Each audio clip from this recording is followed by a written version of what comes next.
battling the elements while at an indoor event. The Carvana PPA Tour takes on the most northern state. The Vulcan Indoor National Championships have arrived. The fourth stop on tour presents a world of opportunity. Top seeds held by some new names. We start our day with men's pro singles, moving on to women's pro singles later on this afternoon. I'm Cameron Irwin alongside Matt Manassi, professional pickleball player and coach to the stars. I mean, I had to throw that one in there for you this morning. Matt, here's a look at our day. We'll start off with men's singles, mixed doubles, men's pro, women's and men's doubles on Saturday, followed by our championship Sunday, all here on Tennis Channel. So thrilled to have you with us. We will start off our morning with Rafa Hewett versus Spartacus, or Spartak, Rahachou. So we'll get this one started from our championship court in just a minute. But what can you expect from Rafa Hewett? This guy's dangerous. Very dangerous. I mean, he's been dangerous 6 months, 8 months. His MLP has been coming into his own on the singles court. More specifically, he's got that lefty. He can wind it and bend it from anywhere on the court. Same on the backhand side. He's a dangerous player. What you said in the opening, opportunity. All these players have to be eyes wide open and bushy-tailed that Ben Johns is not in the draw, Tyson McGuffin is not in the draw. There is a path to win a title here, and Rafa Hewett, he's got to be ready to go. Well, you saw the location here in Minnesota. The snow is falling. This is the place to be, as long as you're inside.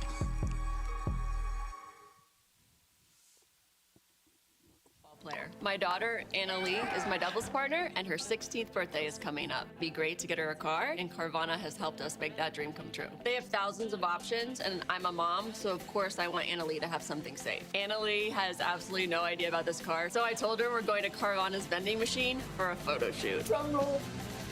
I think this belongs to you. Oh my gosh, what? Happy Sweet 16, Anna Lee. Experience it for yourself at Carvana.com.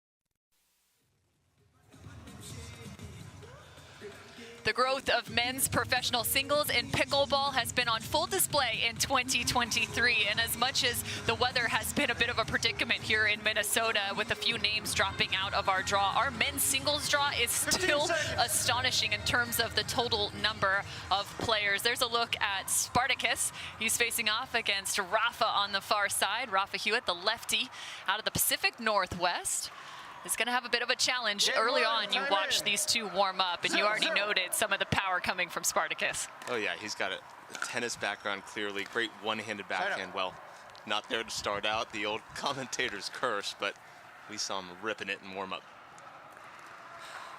That one-handed backhand has become highly noted in terms of the success in the men's game from the baseline by Jay Devilliers.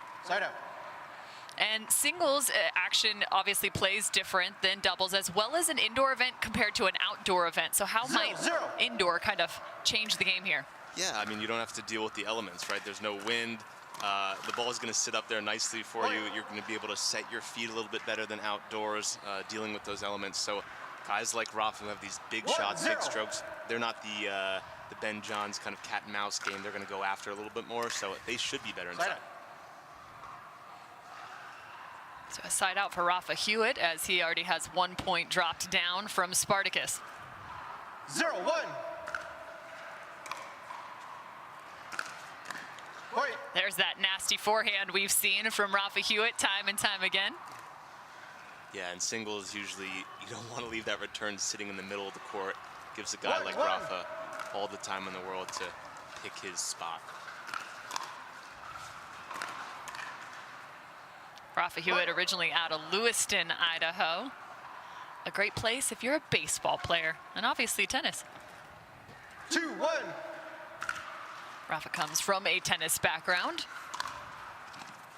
There's a nice shot from Spartacus. I think Rafa thought that ball was going to come off pad a little bit stronger. 1-2.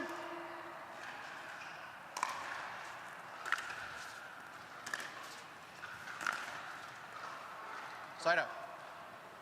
There's the nasty roll out of Rafa. Gets so much extra spin from that lefty forehand.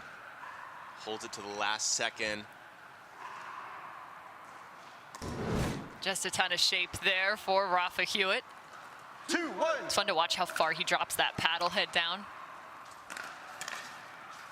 Side out. Looks for the same ball as he comes for his approach shot.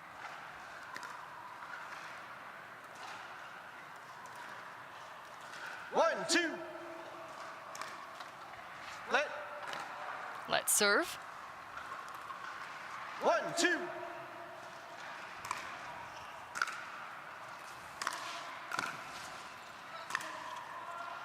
Side out.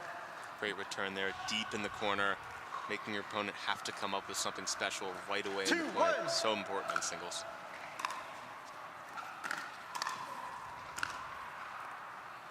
Speaking of something special, there's one that just tags the line for Rafa Hewett. Yeah, Rafa's singles game, he's looking to create a two-shot pass, right? That first pass is not just to 3-1. hit a winner right away, it's to move the opponent, get them off balance. Second ball, he strikes the winner. Love that as you see him coming up with a nice volley. We see this game grow so much, 4-1. and the elevation, especially in men's pro singles. But it seems as if one shot is not enough. You have to then create in terms of the outstretched play and then the finishing. Oh yeah, and it's all about 5-1. mixing up spins, paces, speeds, all of that. Oh, great ball there by Rafa. The game is just getting more physical. Guys are working off the court to work on their balance, explosion, all the above, and one shot, like you said, is not going to get it done. So they take 6-1. 3-4, playing Ben Johns, maybe 5, 6, 7. If you're lucky to get that far.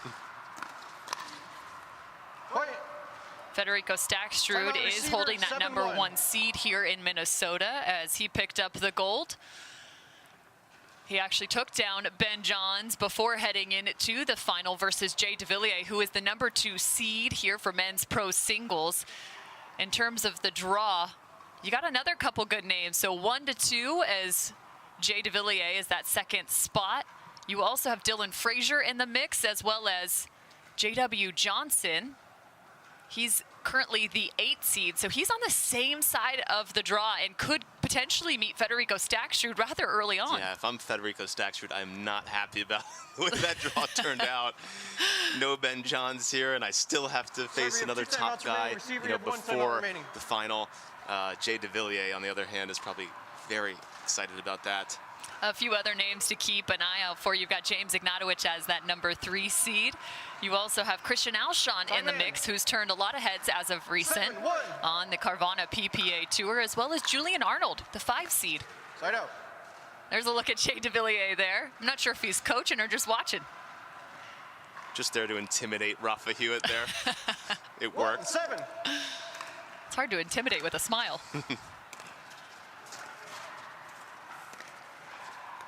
Side out. There's that cat and mouse game that you need in singles. Obviously, Rafa has a ton of pace, but here, 7-1. Sparta was able to get that ball down. Rafa held that angle very nicely. Side out. Not enough court to work with for Rafa Hewett. 7-1 though for the 11 1-7. versus 22 seed. Side out. In these indoor conditions, probably a little colder inside anyway, being in Minnesota. Should play similar to Arizona last week. Colder temperature, that Duraball is going to get like a rock. 7-1. So someone like Staksrud, who coming off a win, should love these conditions this week too. Side out. Best point to this point. Rafa is looking up at something. I'm not sure he liked his line of sight there. 1-7. Yeah, the lighting indoors can be completely different. Bleachers, just about anything Side can out. change. We had a lot of different light conditions just last week. That's the other thing to note. 4th stop, and they just moved from Arizona for the Arizona Grand Slam. It went cross country to Minnesota to be able to play in this. So a short turnaround time for a lot of these pros. Right.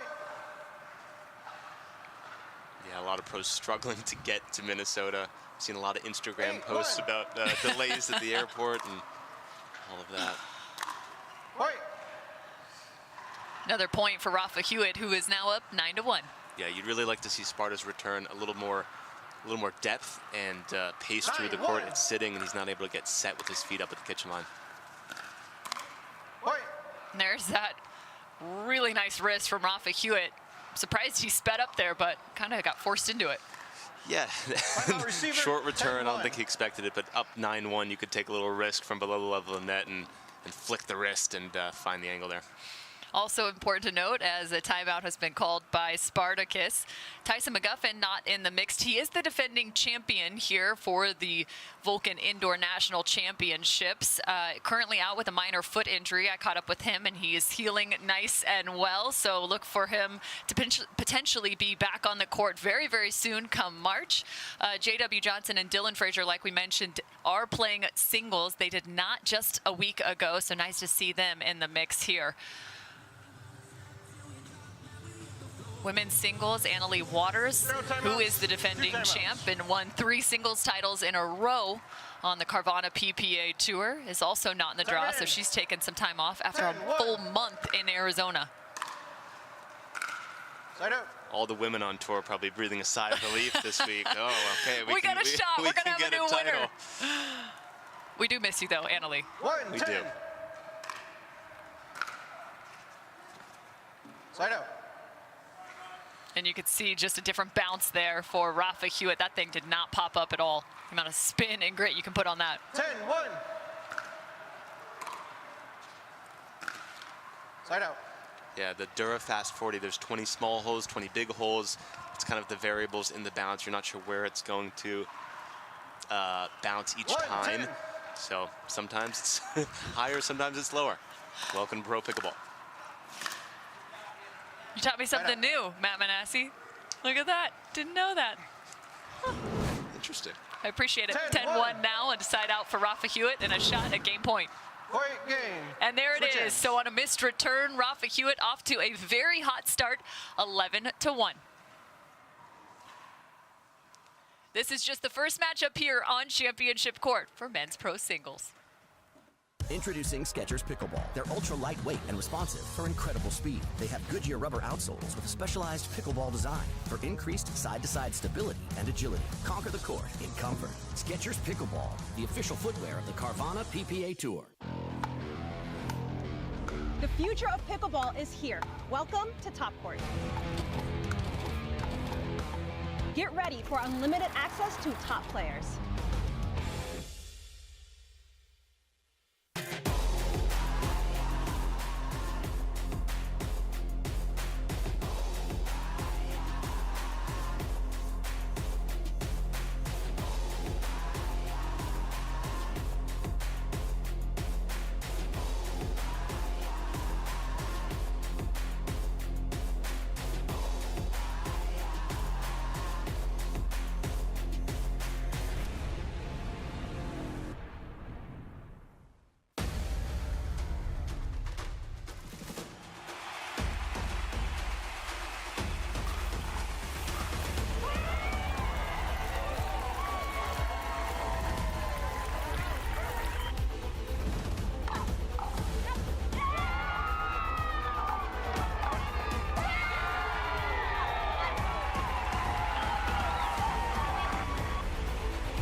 Championship Court, Rafa Hewett up by 1 game, 11-1. Cameron Irwin alongside Matt Manassi for men's pro singles action.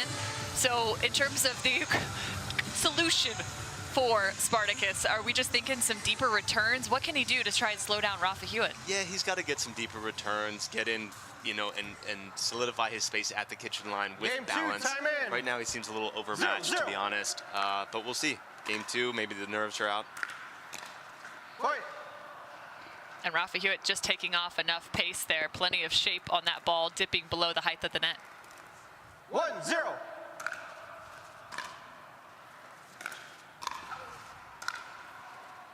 Point. Yeah, he's giving Rafa plenty of time to really pick his spots. If he is going to go down the middle with the return, it's got to be deep. It's got to be pushing Rafa back. Anything sitting in the middle there, just too much time. He's kind of changed 3 different return locations. One up the middle, one just slightly off middle to the backhand side, and then there to the forehand of Rafa Hewett. Takes a slow walk to the baseline. 0-2.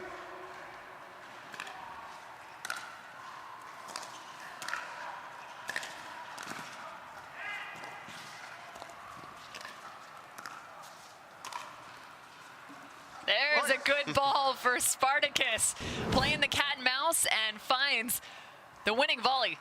Yeah, that's a great point, extending that rally. I think he might hit an out ball there, but hey, let's put it away for good measure. For emphasis. Side out. Yeah, he's got to really extend these rallies. He has to make Rafa beat him. Right now, he's putting third balls into the net. Just make him play, extend this, make it physical. 2-1. Well, and that's the danger of Rafa Hewett. He loves to work inside out, especially the kitchen line, but even there at the baseline, finding that forehand. Oh yeah, that's the new paddles on tour allowing that shot. I would say a year ago that didn't exist. 3-1. Now he drops that paddle face like we were talking about, gets under it, and can go anywhere. Point. Passing shots galore right now for Rafa Hewett.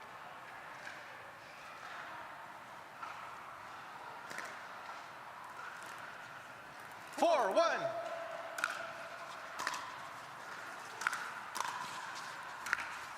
Side out. There's the trouble with depth right there on the baseline and at the feet of Hewett.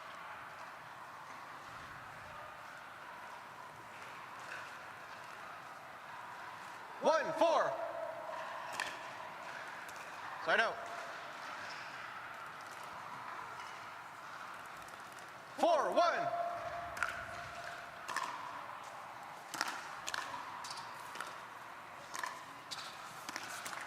Side out. I like that return better there from Spartacus. He actually hit a slice return as opposed to kind of a push flat return. It got Rafa to have to lift the ball up higher, gave him an easier shot at the kitchen line. Way better shot selection there from Spartacus in the return. Side out.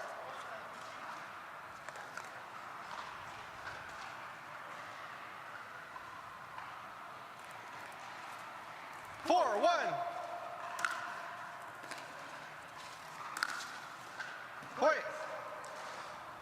Went to the same slice return, just landed short. That's kind of the problem with these heavy topspin serves, to try to go to the slice as opposed to that flat paddle face. If you do miss hit it, it's going short, and then you are a little out of luck. Well, so the question to me is, it's also hard to topspin return of heavy topspin serve your direction as it's 6-1. We'll talk a little bit more about returns, but the question is, do you just bunt the ball back? We'll find out after this.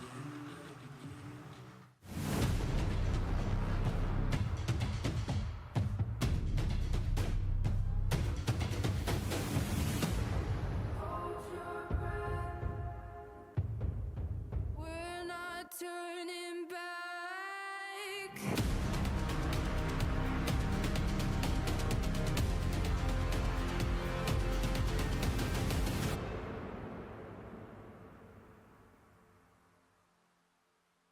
Don't let discomfort slow you down. Try Penetrex. Penetrex is different than other products with no greasiness, irritation, or unpleasant odors. Made with unique ingredients, it's 100% satisfaction guaranteed. Penetrex, the #1 online rated joint and muscle cream.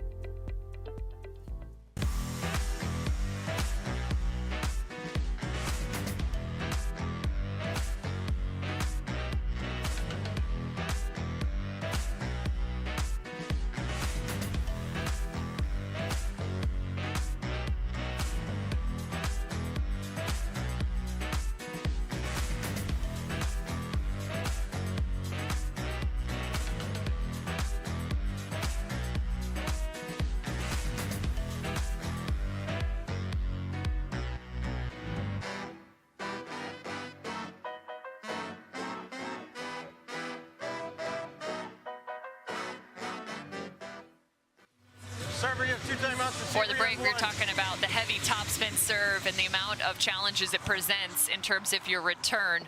You can see one going to come off of Rafa Hewett here after this point. I'm going to ask you to give us a little breakdown on some of the ways you can try and negate that. Yeah, the game's changed a lot in the last 6 months, 12 months. More topspin to these serves. Guys are really going after, and ladies, going after big serves. The slice return, you're not getting enough square paddle face on that ball. It's too much risk trying to come down at it and push through. That's why you see a lot of returns now more kind of bunty and flat. It allows you to, first of all, get the ball back on your opponent quicker and allows you to get in faster. It also doesn't allow for the compounding interest of the topspin return. Third shot coming your direction.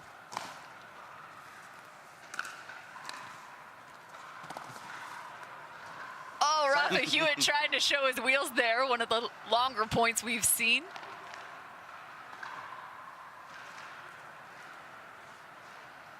One, 8.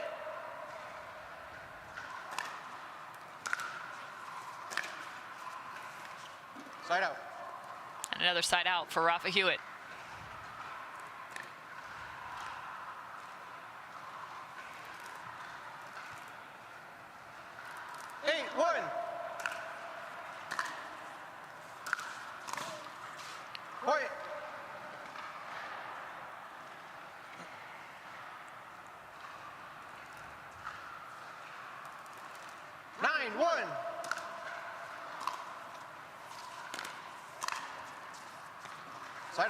There's the great slice return there. It took a little more risk.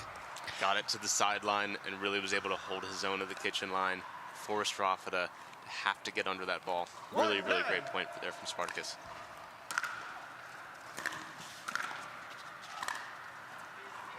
And just lost that. Had a good look at a winner. Had a great look at a winner. He would want that back. I think tried to showboat it a little bit too much, but. Rafa Hewett now with a game point and a match point. 10-1.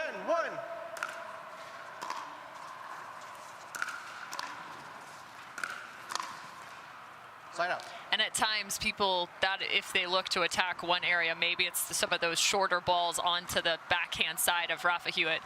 The risk there, though, is you bring him to the kitchen. This is a dangerous place. Side out.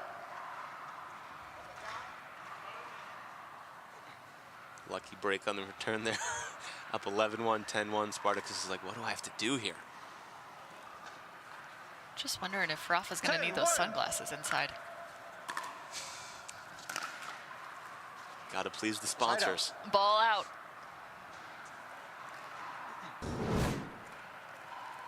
So a couple times now. 1-10. Found the net cord.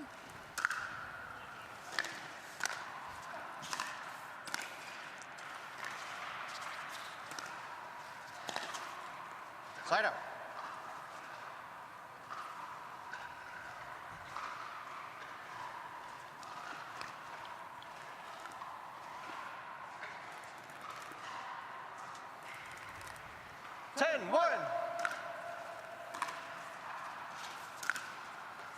There's the winner for Rafa Hewett. 11-1, 11-1. A solid start for the number 11 seed. And round them up. Yeah, awesome match there from Rafa. Clinical, did his thing, got some good reps in. He'll be just looking forward to take care of the body, get on to the next round. I'm just thinking DJ Selkirk really got him going before this match with the Who Let the Dogs Out song. That's that guy's motto right there. 11-1, 11-1. The 11 seed moving on.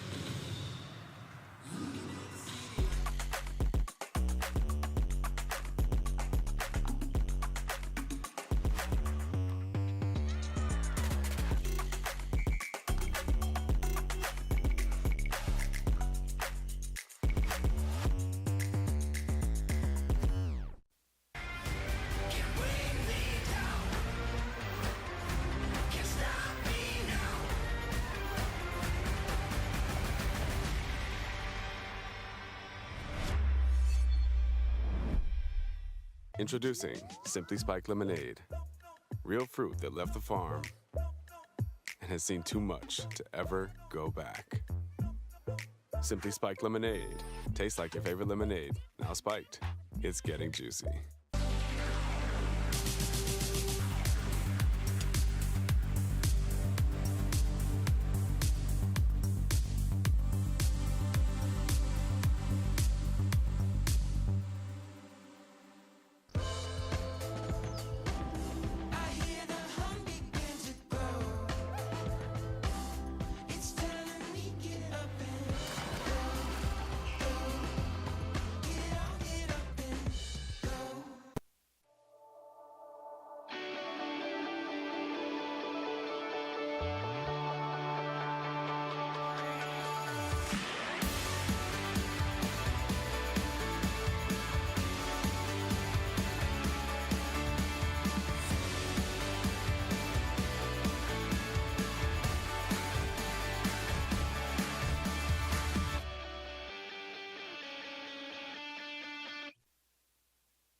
Championship court is empty, but not for long, because coming up next will be DJ Young versus the number 3 seed, James Ignatowich, for the Vulcan Indoor National Championships. Cameron Irwin alongside Matt Manassi. And there's also going to be another fantastic matchup just in terms of looking at this men's pro singles draw, as Rafa Hewett, who you just saw pick up a win, will now have to face off against Christian Alshon, who got a first-round win as well. So the names are moving on quickly here in the men's pro singles draw. But one of the top names, and the top name here in Minnesota, is Federico Staksrud. And you have to think back to that championship where he just won gold. He's got 2 silvers and a gold to his name. I mean, can someone slow him down?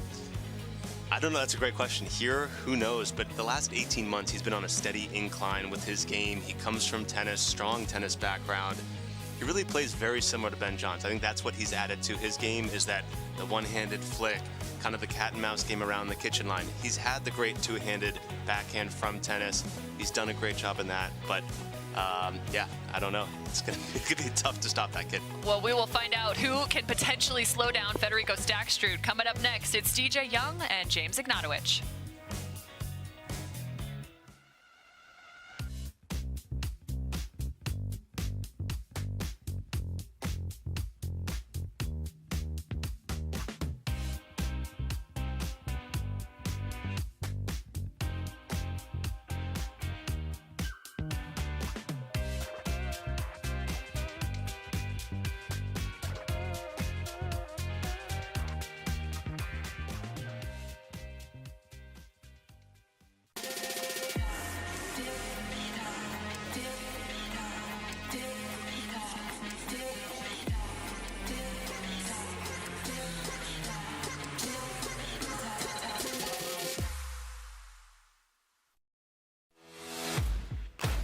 OS First, the official sock sponsor of pickleball. Stay in the game with OS First socks with purpose and compression bracing designed for comfort, injury prevention, and improved recovery. OS First is the official sock brand of pickleball and the PPA Tour. Visit www.thepickleballsock.com to learn more.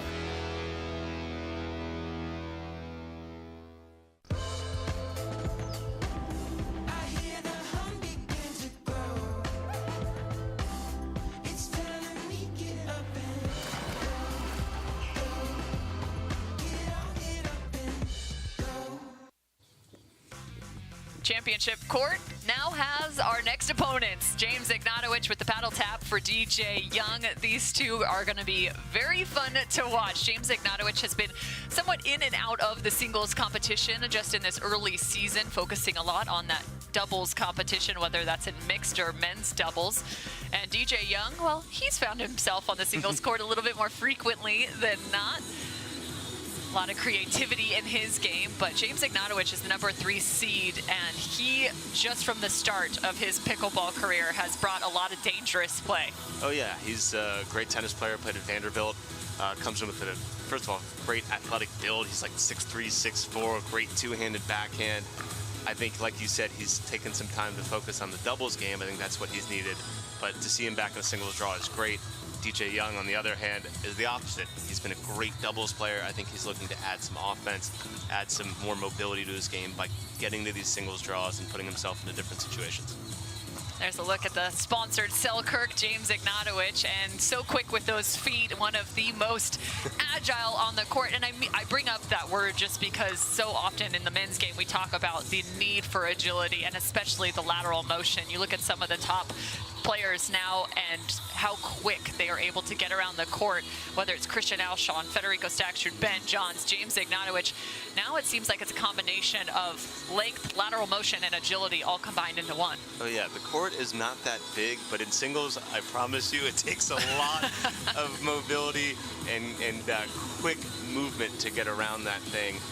James Ignatowich, like you said, I've never seen someone jump up and down more than he does, even getting called in Major League Pickleball for that little split step. But the game's getting faster, it's getting more explosive, more athletic, and I think that's why you see more and more fans coming into the sport day by day. Well, everyone with such good camaraderie on the PPA tour, and it's so funny. I'm actually from James's Instagram just this morning. He actually was heckling his opponent, DJ Young, as he's getting warmed up in a somewhat precarious position. But so much fun between these two. So if you want to have some fun, head to James Ignatowich's Instagram to catch all the behind-the-scenes action. Also, I think someone needs to get James some pants if he's going to be in Minnesota. The man's walking around in shorts. And actually, these two are quite the combination. DJ Young doing snow angels without a shirt on yesterday in about 9 inches of snow. These two, no conditions really getting in their way. Just intimidation techniques by these two. Sending a message. I like it. There's that two-handed backhand of James Ignatowich. Plenty of shape and power on that thing. And for DJ Young, well, he can do all sorts of different things with that forehand side. And especially even, there's been kind of a nuance in terms of shot selection for DJ Young. What he can be so dangerous with, but what he can also be so consistent with is a big balancing point for him. Correct, yeah. He has almost too many options out there, it seems, at times. You know, he can go to the unbelievable creative shot when all he needs is just finding the open space. So if he can get out of his own way and make the right shot selection, he'd be in much better place at times. But he is just a fan favorite, fun to watch. So much creativity out there.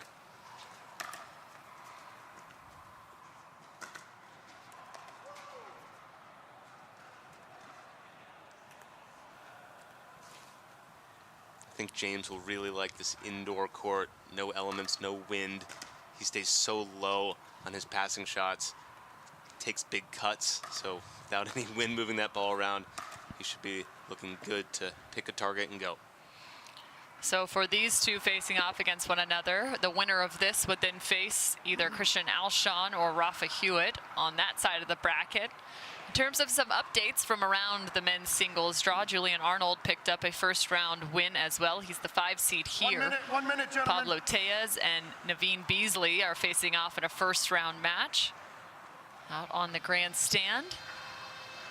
J.W. Johnson as well, 11-1, 11-0 in his first. Federico Staksrud getting a bye. So the top 4 seeds actually getting a bye here for men's pro singles. That includes Staksrud, Frazier, Devilliers, and Ignatowich. I'm looking at some of those scores going, though. I think I'd kind of want a first-round match. Get yourself a little bit more acclimated to your surroundings. DJ Young working with the Carbon Power Series. Selkirk on the other side of the net. that lead tape placement, kind of the 15 seconds. 3 o'clock, 9 o'clock on down, getting more mass towards the bottom of that paddle. What does that do? It's a great question. I just copied Ben Johnson, I put it on mine. No, but it's supposed to help with kind of the hands battle stuff. Lead tape towards the top should help with some of the thinking and softer game. Good luck, gentlemen. Game 1. I thought you did it just because it looked cool. 0-0. I mean that too. All right, first serve. Ignatowich versus Young.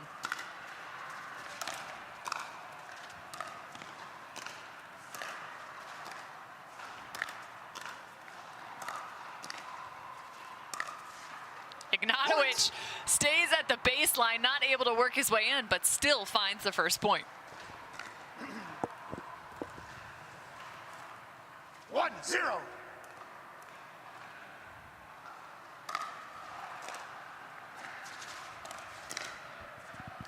Closing in quick with the short return.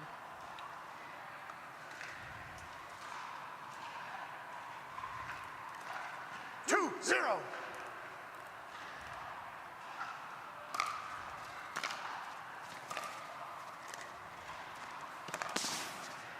Side out. Sliding to try and find the ATP.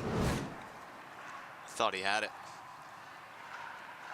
Ignatowich, formerly a top 5 high school recruit in the United States, out of Delray Beach, Florida.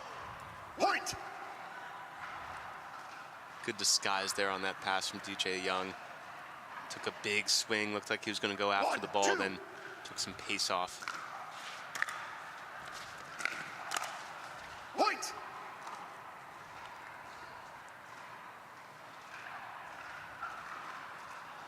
Two. Side out. 2 apiece and a side out for Ignatowich.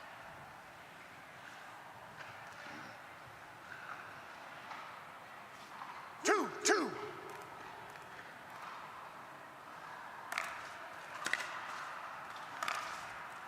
Point.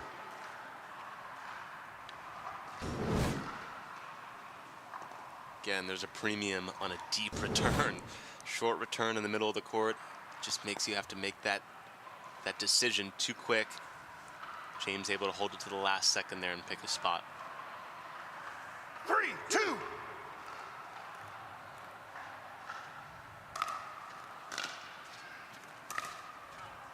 Side out.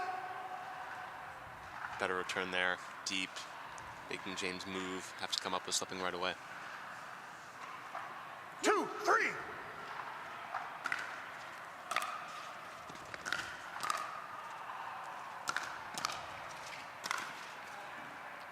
Looking to close in, and I think he actually might have had an opportunity on the ball prior. However, this one just getting a little away from him. It's hard to maintain control as you're running on the move with the volley. Side out. I think he just wanted to hit him, but almost. Send a message early. You're sending rough messages in the morning. And a missed return, so 3 apiece for the 3 versus 14. DJ Young, also former tennis player, started playing professional pickleball back in 2021. Over 10 years of tennis experience prior to that. Was on the Spanish junior tennis circuit for years. 4-3.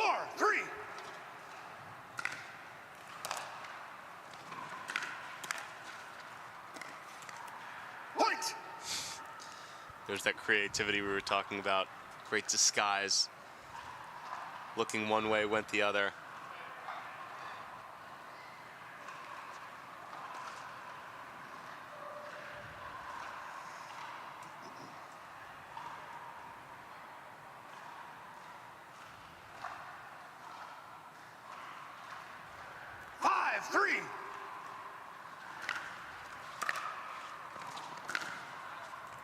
Side out.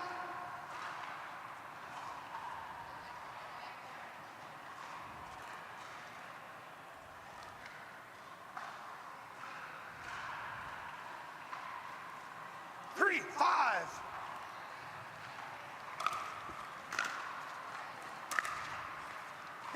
And that's the danger of the two-handed backhand. So for folks at home, maybe can you describe exactly how far? I mean, that's inches above the net. Oh, it's unbelievable. I mean, he takes that left hand and really can kind of hold that ball in his paddle for so long. Have to cover line, but he can dip it across in a second. And what you're saying about the height over the net, in tennis, for example, passing shots, a lot of times you want to hit deep in the court, all this stuff. In pickleball, it's really about height. I don't care about depth. I want to keep it low so the person at the net can't attack me. Point!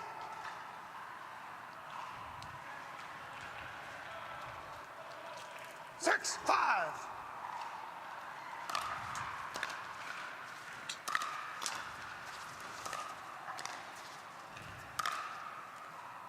Side out! Trying to not let James do as much damage, keeping that ball in the middle of the court.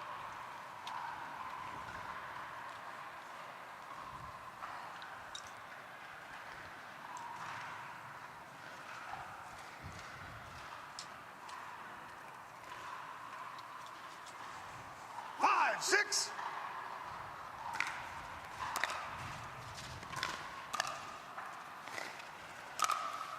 Side out! Keeping that ball awfully low to the court. Sometimes it's not about power, it's taking the power off that gets you what you need.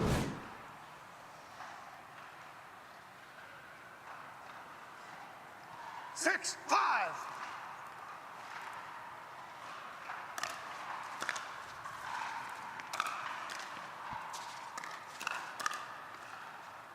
Point! 1-2 combination from Ignatowich. Incredible hands there and balance. 7, 5. Kept everything in front of his body. Really important to note there. Side out!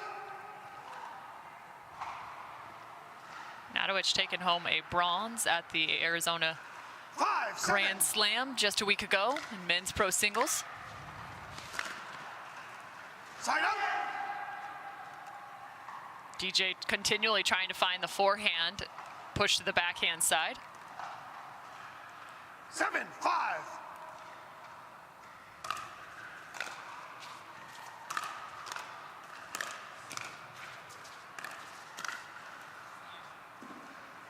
Side out! And as often as we talk about the serve and return in singles, that first volley is awfully important as well. 5, 7.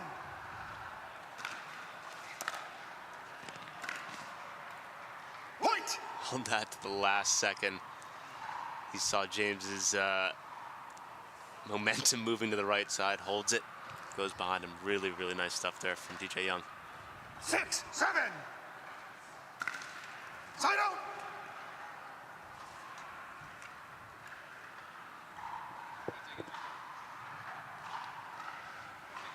Gotcha. Timeout, server. The score is 7-6. So it's 7-6. Ignatowich is going to take a bit of an offensive timeout here to close out game number 1. Introducing Skechers Pickleball, the official footwear of the Carvana PPA Tour. They're ultra lightweight and responsive for incredible speed. They have Goodyear rubber outsoles with a specialized pickleball design for increased side-to-side stability and agility. Plus, they feature shock-absorbing foam and Skechers' famous relaxed fit design for incredible comfort game after game. Conquer the court in comfort. Skechers Pickleball, the official footwear of the Carvana PPA Tour.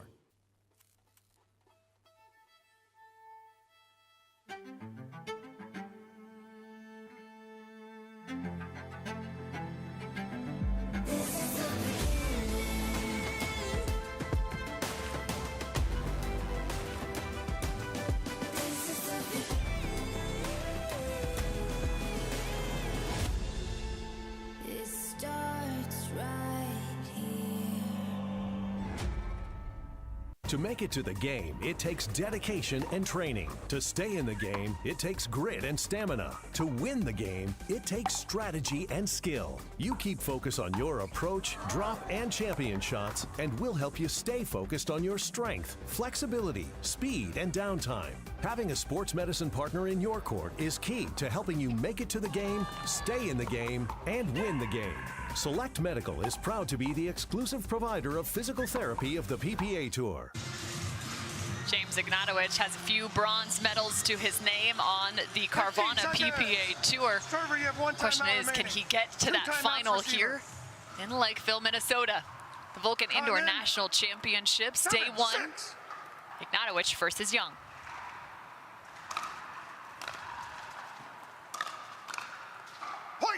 The outstretched backhand of DJ Young. 8-6. 8-6.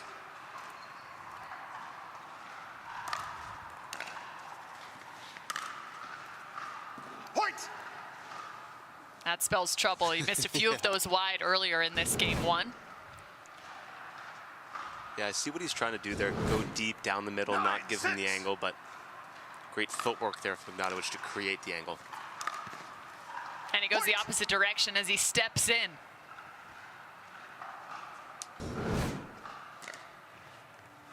This game becomes nearly impossible with a shortened return.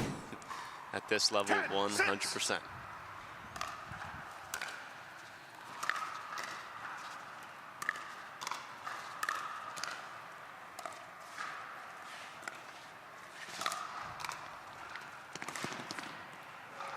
Carving that ball around the corner. James Ignatowich takes game number 1. That is some pretty good wheels right there. Full display, finding the shot up the line.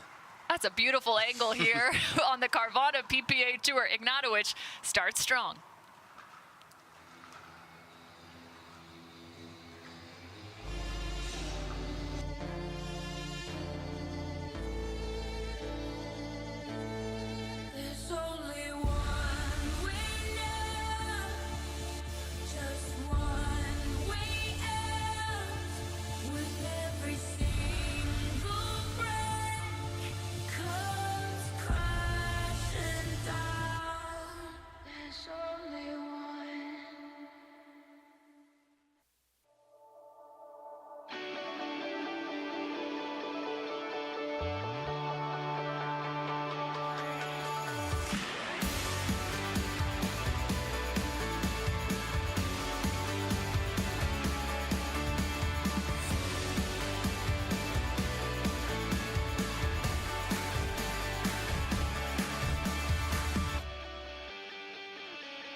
Championship court holds DJ Young and James Ignatowich in men's pro singles. The first going the direction of Ignatowich. Although DJ Young looks like he's got a little bit of soccer skill to his name.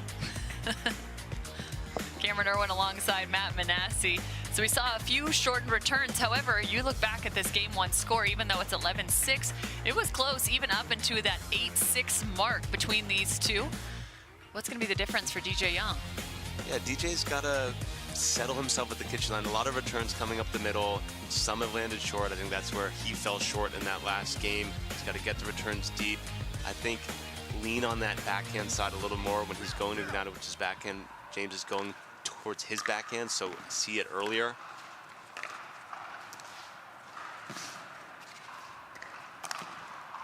The cat and mouse is closed out by Ignatowich. That's about the only thing DJ Young could do off that third. 0-0. Excuse me, fourth. And that would be a sky ball. Never see one of those in pickleball. 1-0.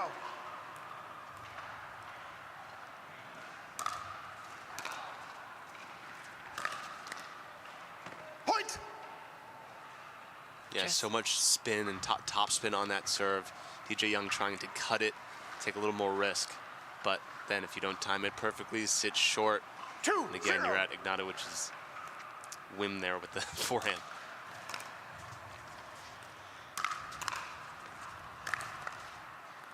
Goes just full body for Ignatowich off the net cord. 3-0.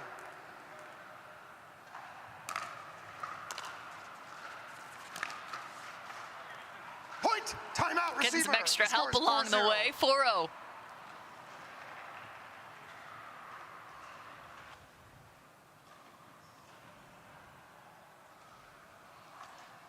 So with 4 straight for Ignatowich, DJ Young decides to take a timeout here with Devilliers on his side.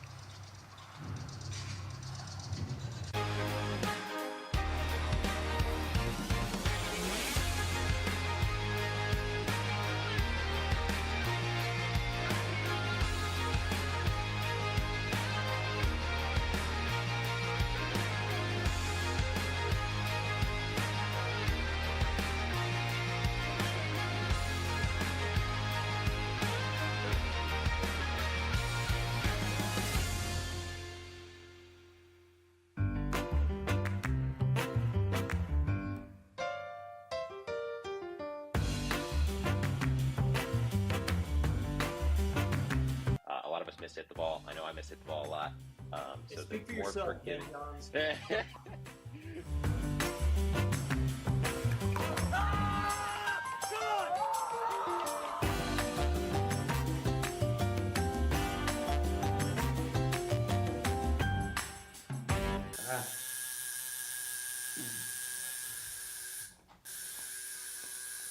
What are you guys doing? We're getting our duper tattoos. You know it changes every match, right? Oh, Duper, keeping tattoo removers in business by updating after every match. Download the app and claim your free profile today. Can you change that 6 to an 8? I sure can try. A 4-0 start in game 2 for James Ignatowich versus DJ Young. Cameron Irwin alongside Matt Manassi, walking you through the action this morning in Lakeville, Minnesota. Side out. Better return there from DJ Young, making him move out to the side there, forcing him to take that backhand up the line. 0-4. Point. So often we talk about the return, but my next question is, you work with several athletes.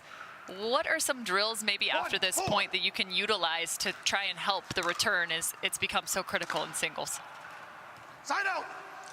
Yeah, I mean, you just have to hit a lot of returns. It's about getting turned immediately, picking a spot, and then really leaning on and getting forward. Leaning on that ball, pushing through and picking a spot. I'll recall the score.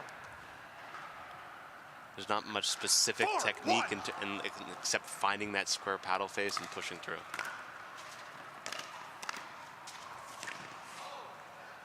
I think one of the other elements too is, as much as it looks like these returns are on the move, there's still a steadiness to their footwork, even though they're brushing through this ball or bunting this ball back, and yet still finding their feet to be able to get to the kitchen.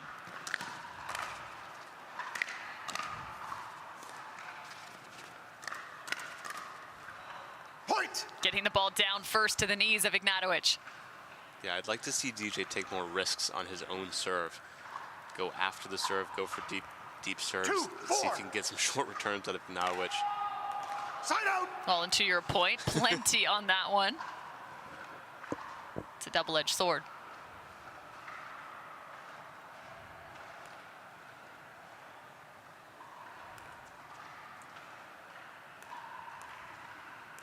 Four, 2.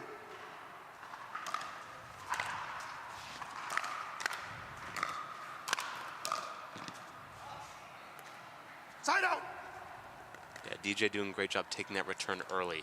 He shortened the backswing, found it in front of himself. Didn't give Ignatowich any time at all to settle after the serve. Side out. You can see just how much pressure is applied on the side of the returner if you can find either shape, distance, length, or a great angle, and then the ability to get to that kitchen line right off the bat. 100%. 4-2. Point. There's a tough serve. Score is 5-2. Practically call that an ace. And there's a double-edged sword like you talked about as well. With the serve, same goes with the return.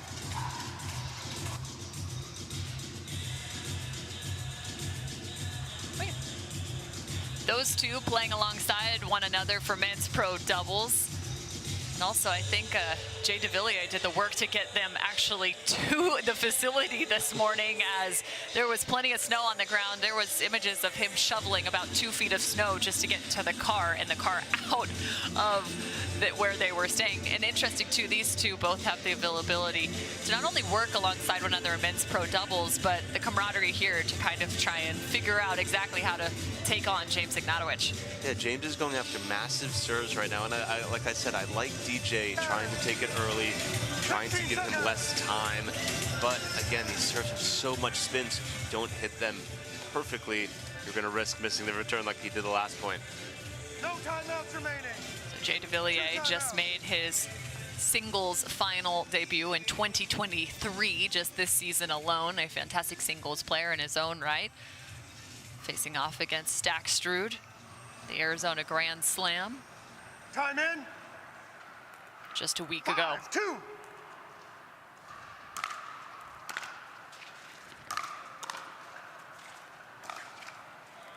Point. And that's the third that's gone his direction.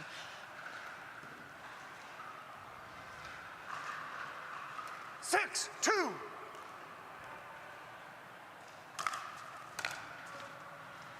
Point. You see Ignatowich now going for even bigger serves. 7-2.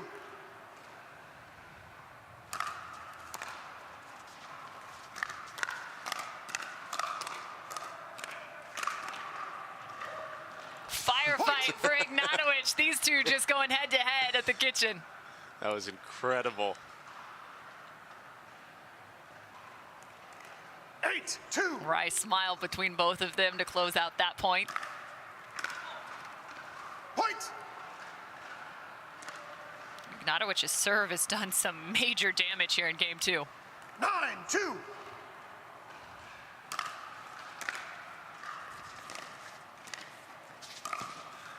Side out. Appears as if DJ Young's starting to make him work a little bit more heavily on that backhand side. 2-9.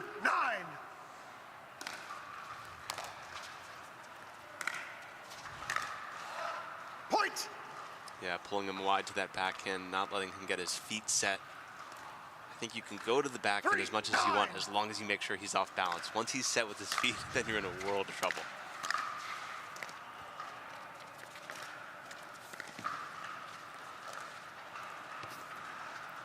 And brushing two great two-handed backhand strokes for Ignatowich from the kitchen. One just a little bit too far. 9-3. Side out for Ignatowich. Point. You see DJ Young again, just so hard to control that pace, bunting that ball back. Your touch has to be absolutely perfect on the return. Match point for Ignatowich. Side out. But when he finds it, it's getting him in the point. Oh, yeah. Kudos to DJ there from settling his feet, being balanced on that shot.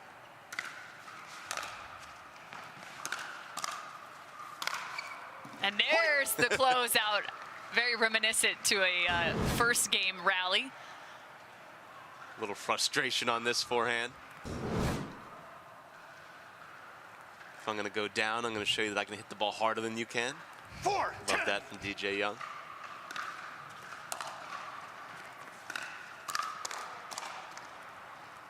Side out. Short return, but sent just back to the feet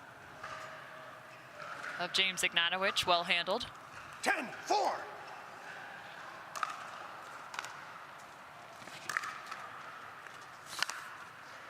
The ATP is just short, so Ignatowich picking up game number 2 as well as the match. 11-6, 11-4. The number 3 seed is moving on. Just so close from DJ Young. 11-6, 11-4. We'll be back with more from Championship Court. ProXR Pickleball Paddle answers the age-old question of how to get paddle speed and control with the same paddle and one grip, and this is it. ProXR gives you more spin, greater control, and quicker reloads on every shot in the game, because you always have that constant feel for that leverage and control and paddle speed that we're all looking for. ProXR is the most revolutionary technology in pickleball.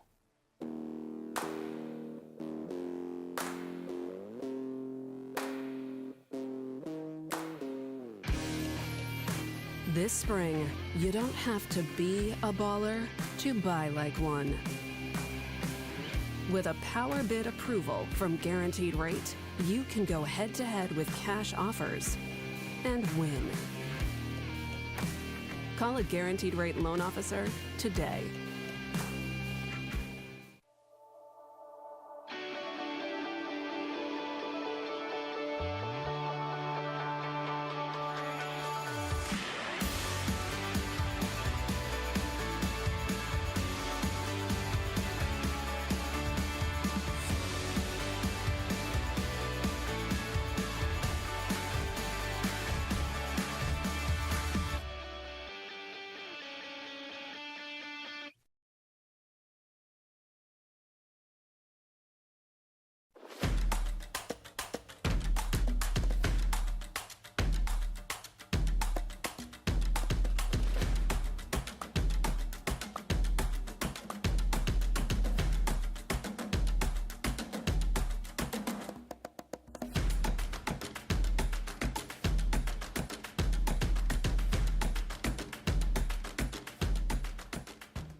See that thing John Morant has? That's a hypervolt. That thing he uses to warm up and stay loose before he throws it down. That thing Tony Finau uses on course between shots. Ooh, that's money. That thing Robin and I use before and after we're on the bike so we can ride harder tomorrow. That thing Erlen Haaland uses before smashing it into the back of the net. That thing that's for everyone. The Hypervolt from Hyper Ice. Give your body the daily relief it's been asking for.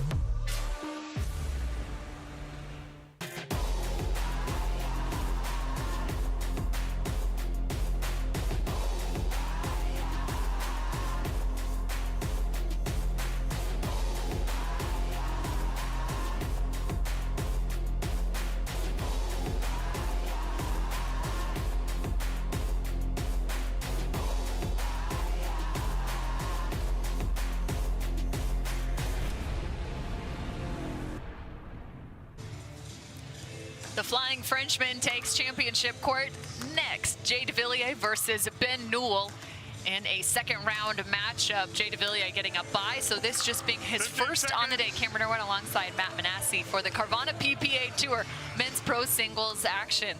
And as much as we've been talking about the men's draw, the women's singles draw starts in just a few short hours. And an interesting name also popping into the mix is Anna Bright is now playing in the singles draw. We have yet to see her, so Ignatowich and her both heading into the singles draw. You gotta love that. The fantastic Cal standout for tennis and a dangerous singles player her own right. She's been taking some time away from the singles game as it's pretty difficult on the body, but thrilled to see her in the draw here in Minnesota.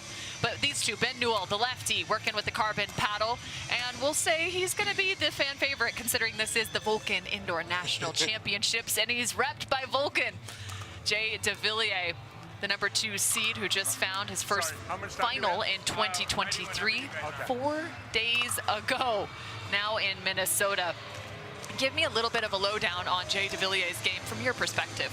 Yeah, I mean, 6'4" Frenchman, all the creativity, all the athleticism in the world. He's really been playing a lot better pickleball the last 6 months. He looks like he's lost a little bit of weight. He's moving around the court faster. Great one-handed backhand. I think that was a little bit an Achilles heel for him in terms of passing shots and singles. That seemed to improve. This is a tough matchup, though, opening against a Ben Newell, who can be a dangerous player out there. Yeah. Also with the one-hander, lefty, explosive, the biggest calves on tour. Congrats, Ben Newell, on that. But I'm really excited to see this one. This is kind of, both guys have so much flair and character, personality to them. This should be a great matchup. Ben Newell, a fantastic collegiate player as well as Jay Devilliers was. Ben playing alongside his brother Zach in doubles collegiately. Picked up several wins. As you look through their win record is pretty substantial. Ben and Zach Newell. Right. Jay Devilliers having played at Wichita State, where he still currently resides. A lot of good players in that region. Oh, yeah. Trains with Pat Smith in Kansas as well. Game 1. Time is in. 0-0. Point. A tough serve to start for Jay Devilliers. 1-0. Point. Make it 2 straight. 2-0. Side out.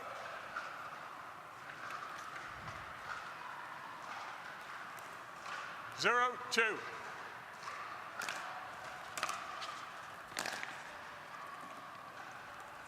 Side out. Both guys trying to find their rhythm here. 2-0.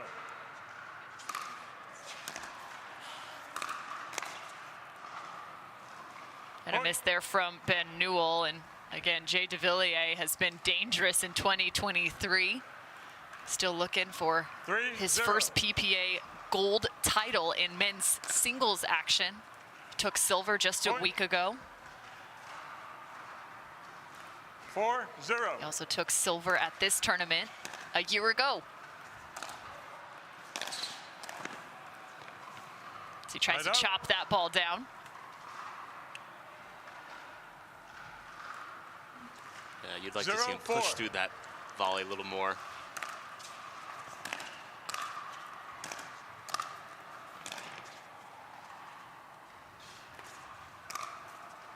Lets the ball bounce before finding a shoulder height overhead.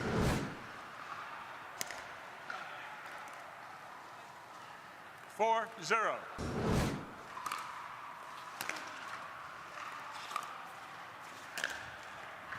So if Ben Newell is going to look to maybe take advantage of one area of Jay Devilliers' game, where might that be? 5-0. Yeah, you have to get him off balance to that backhand side. Like what he tried to do there, return into the backhand corner. One-hander in pickleball, just so hard to really create spin and pace. So 6-0, things working awfully quickly for Jay Devilliers.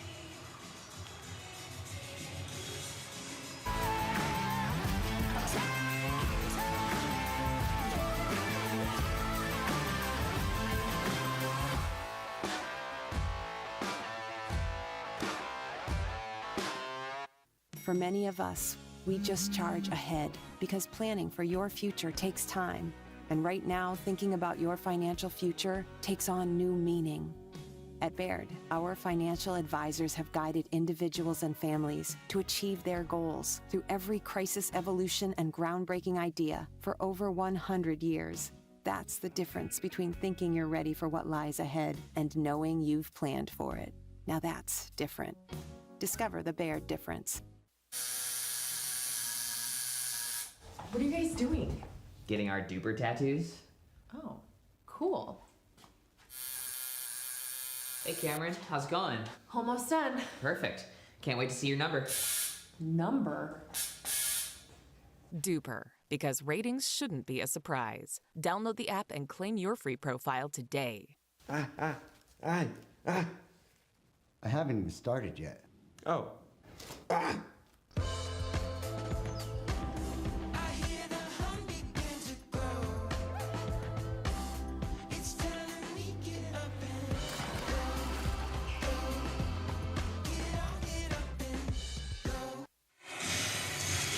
Jay Devilliers facing off against Ben Newell. These two have met just once before outside the PPA Tour, and it actually went to a third game as Jay Devilliers dropped game 1 and then picked up games 2 and 3. 15 seconds. So Ben Newell has the ability to push Jay Devilliers. However, it's been Time all is in. the Flying Frenchmen to start 6-0. this game 1.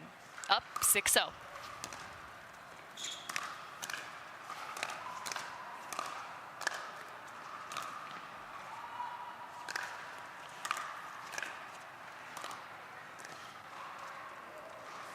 Point. Up into that last contact. Ben Newell had complete control. Total control at that point. I liked his 7-0. return. Sliced that time instead of a bunt. Point. 8-0.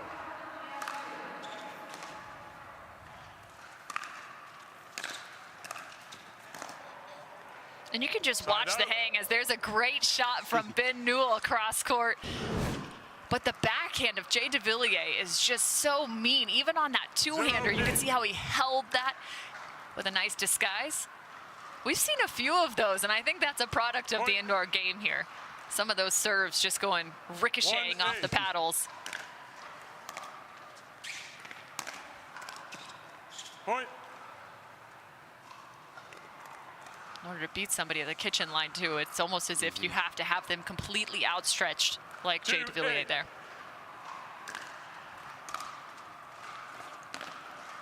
Side out. Yeah, that's the tough part here for Ben Newell. He has to go after these balls a little bit more, take more risks. But with these bigger swings, you're going to have miss hits just like that one.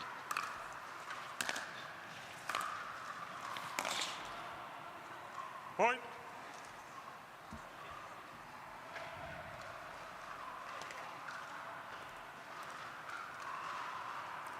Nine, 2.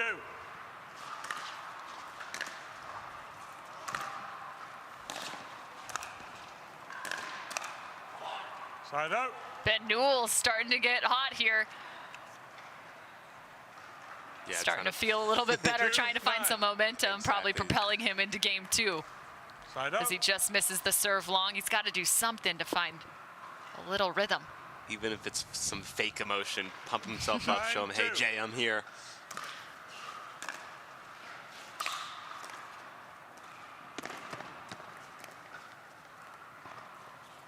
Side out. Gotta love the hustle from Jay Devilliers, though. 2-9.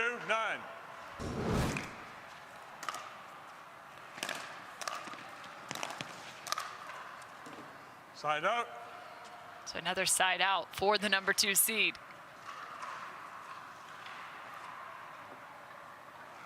Yeah, a little bit short serve there. Jay able to get into the kitchen line very quickly.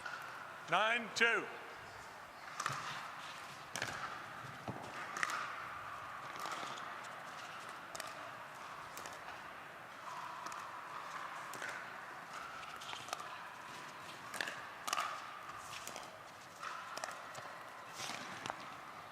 And a heads-up play there as Jay Devilliers jumps the corner. Yeah, Ben trying a different tactic at that point. Return stayed back. Tried to Timeout, slow the receiving pace team. of the game down. Score is 10-2. Not sure if that's going to work long term, though. So at 10-2, Jay Devilliers just one away. You mentioned Ben Newell maybe staying a little bit more baseline.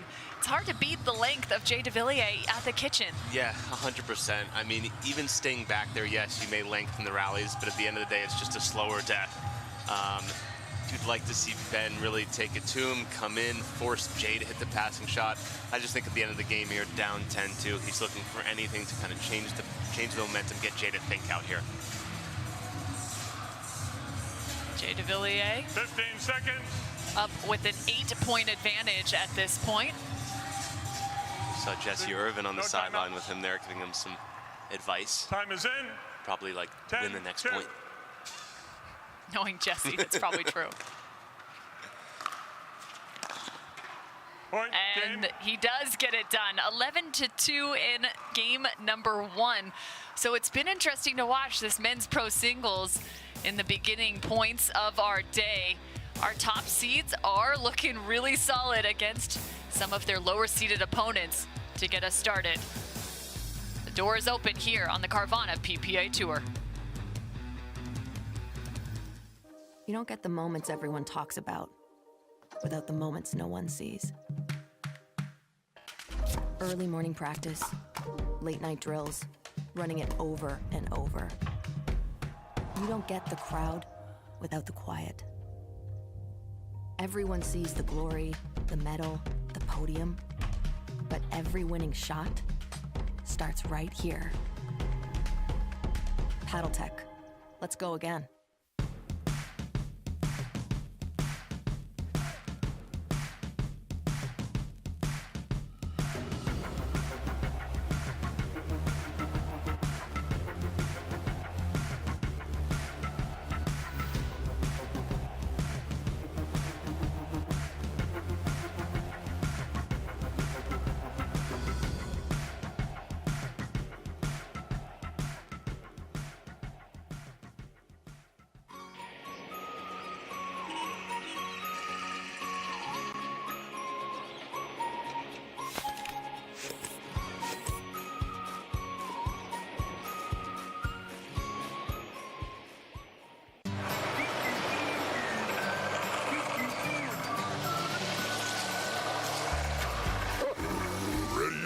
Not yet, buddy.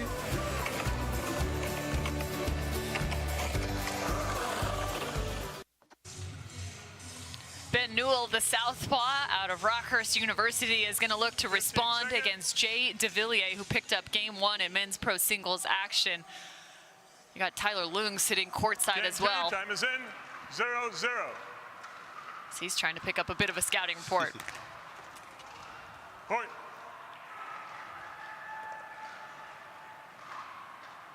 So a tough serve gets Ben Newell on the board first. 1-0.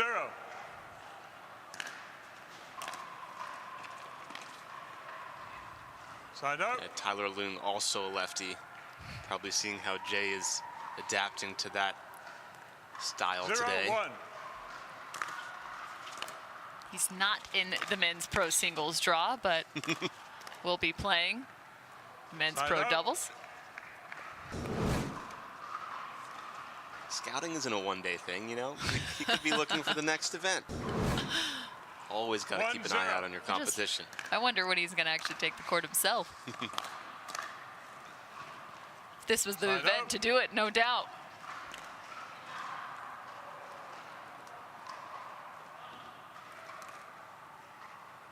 Zero, 1.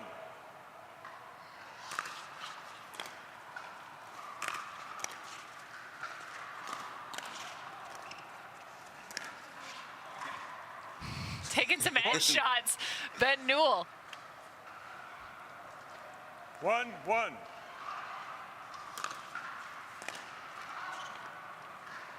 Side A out. favorable balance for Newell.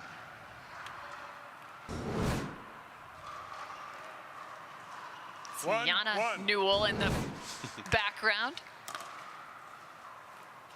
Point. Those two recently married. Congratulations to them. 2-1.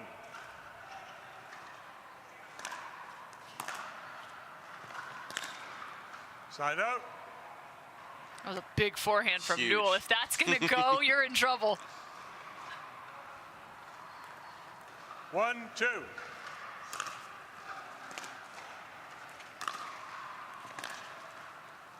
Point. Yeah, Ben Newell's game is just so high risk, high reward right now, missing a lot of these passing shots. Just taking too big of cuts. Not quite on balance with his footwork right now. Point. Seen a handful of times again already the tough service pressure. It seems like indoors that ball is just not coming up. Point. Timeout receiving team. The score is 4-2. So a timeout called on the side of Ben Newell here as he just dropped a few points and trailing by 2 to Jay Devilliers.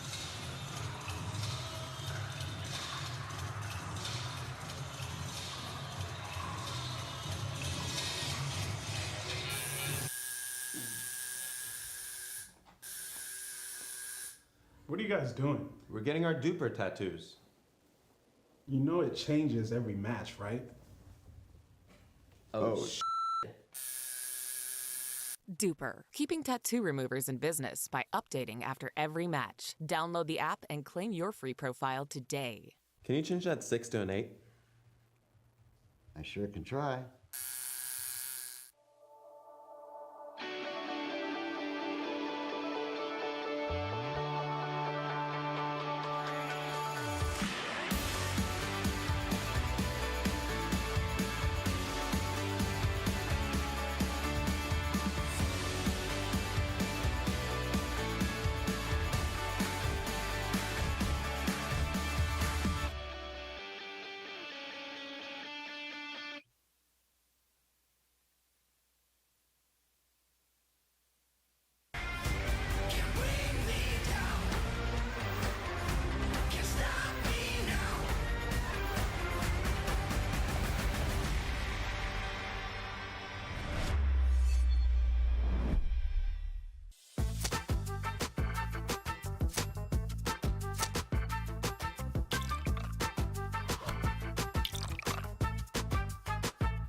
Ben Newell, trailing by 2 in game 2, decides to take a timeout to get reset against Jay Devilliers.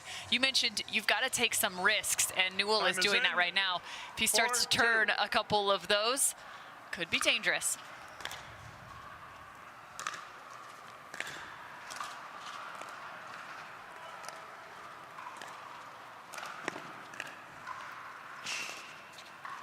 Devilliers nearly got himself back into that one. Looked to be the aggressor here, but then find himself on defense. Yeah, maybe an unnecessary risk there from Jay Devilliers. Side out.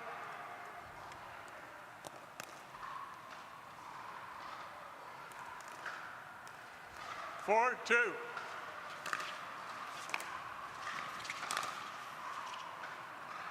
Side out. Looking for the cross-court winner, and Jay still assessing whether that ball was in or out. Here's a look. Just drifts wide. Correction, I think that's a good call. Oh, excuse me, that ball was overturned, so 5-2. Jay Devilliers gets the ball. Side out.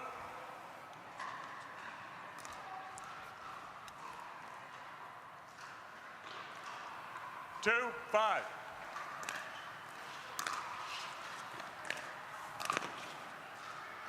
Side out. The big close for Jay Devilliers with a cross step. The backhand side getting some extra leverage. 5-2.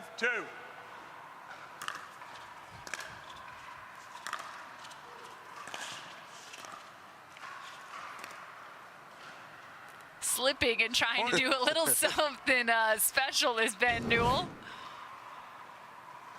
He gets a 10 out of 10 for creativity, I'll tell you that one. You know that was hitting the highlights on social if that had landed. 6-2.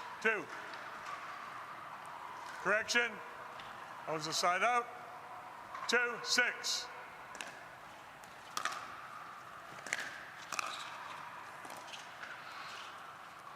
Side out. Yeah, I'd like to see Ben go after some bigger serves there. That serve kind of sitting in the middle of the court, allowing Jay plenty of time to lean on that return, get it deep, and pose his well up at the net. 6-2. Point. Make it 7-2 now for Jay Devilliers. We do have a few matchups to look out for this afternoon. Christian Alshon will face off against James Ignatowich as Alshon just took down Rafa Hewett. Side out. Alshon is one to look out for this whole year, but especially this event. He's fallen to Ben Johns a few times. I think his eyes got to be wide here, knowing that Ben is not in his way this time. How about Federico Staksrud and Jay Devilliers are? Actually, Jay first and foremost, as well as James Ignatowich. 7-2. Who hasn't put himself in as many singles draws, so you wonder the number of times those two have faced off. Point. Another point for Jay Devilliers. Big overhead.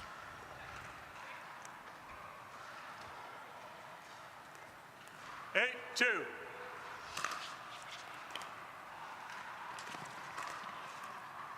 And as sharp as you can get from Jay Devilliers. I don't know if that was a miss-hit or a tactic by Ben Newell, the little drop shot return. Handled pretty easily by Jay Devilliers. So at 9-2, Jay Devilliers has put himself in a fantastic position to close out game number 2. Take a look back at this replay. Interesting too in terms of the ball hitting the location of the paddle. You saw it there on the replay. So often we always talk about sweet spots on paddles, right? And how that kind of changes with the amount of spin coming your direction and where you might be able to find a good spot on your paddle. In singles, it's much harder because you're that much more extended throughout the play.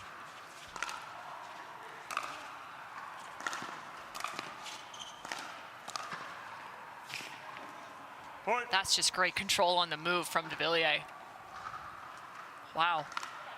Yeah, singles, you're just always more off balance 10, physically, 2. so any spot on the paddle you're grateful for at some point.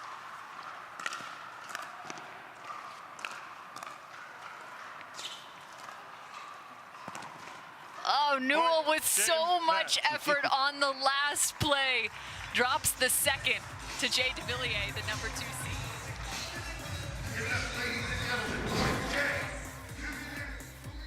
There's a look, Jay Devilliers on the final point, match point, going his direction. He'll be moving on in men's pros singles action, residing on the same side as Ignatowich and Alshon. Next up, he'll have Frank Anthony Davis.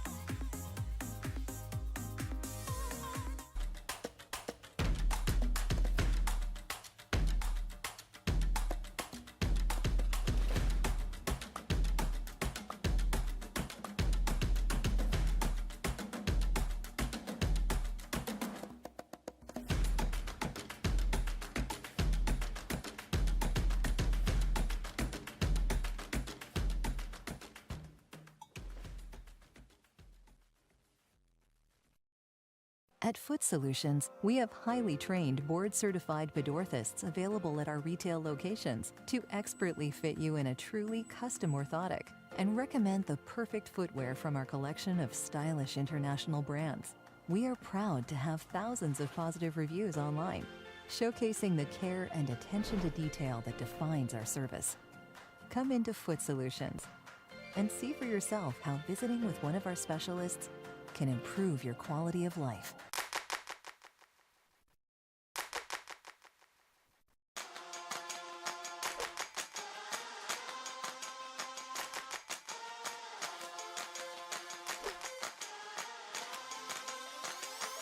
Let's go.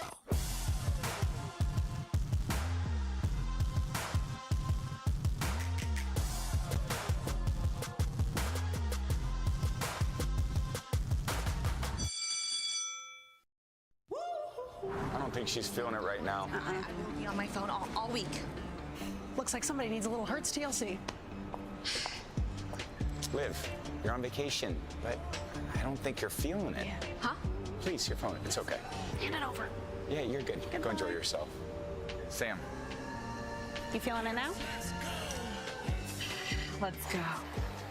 Everyone needs a break sometimes. She's feeling it. Let's go.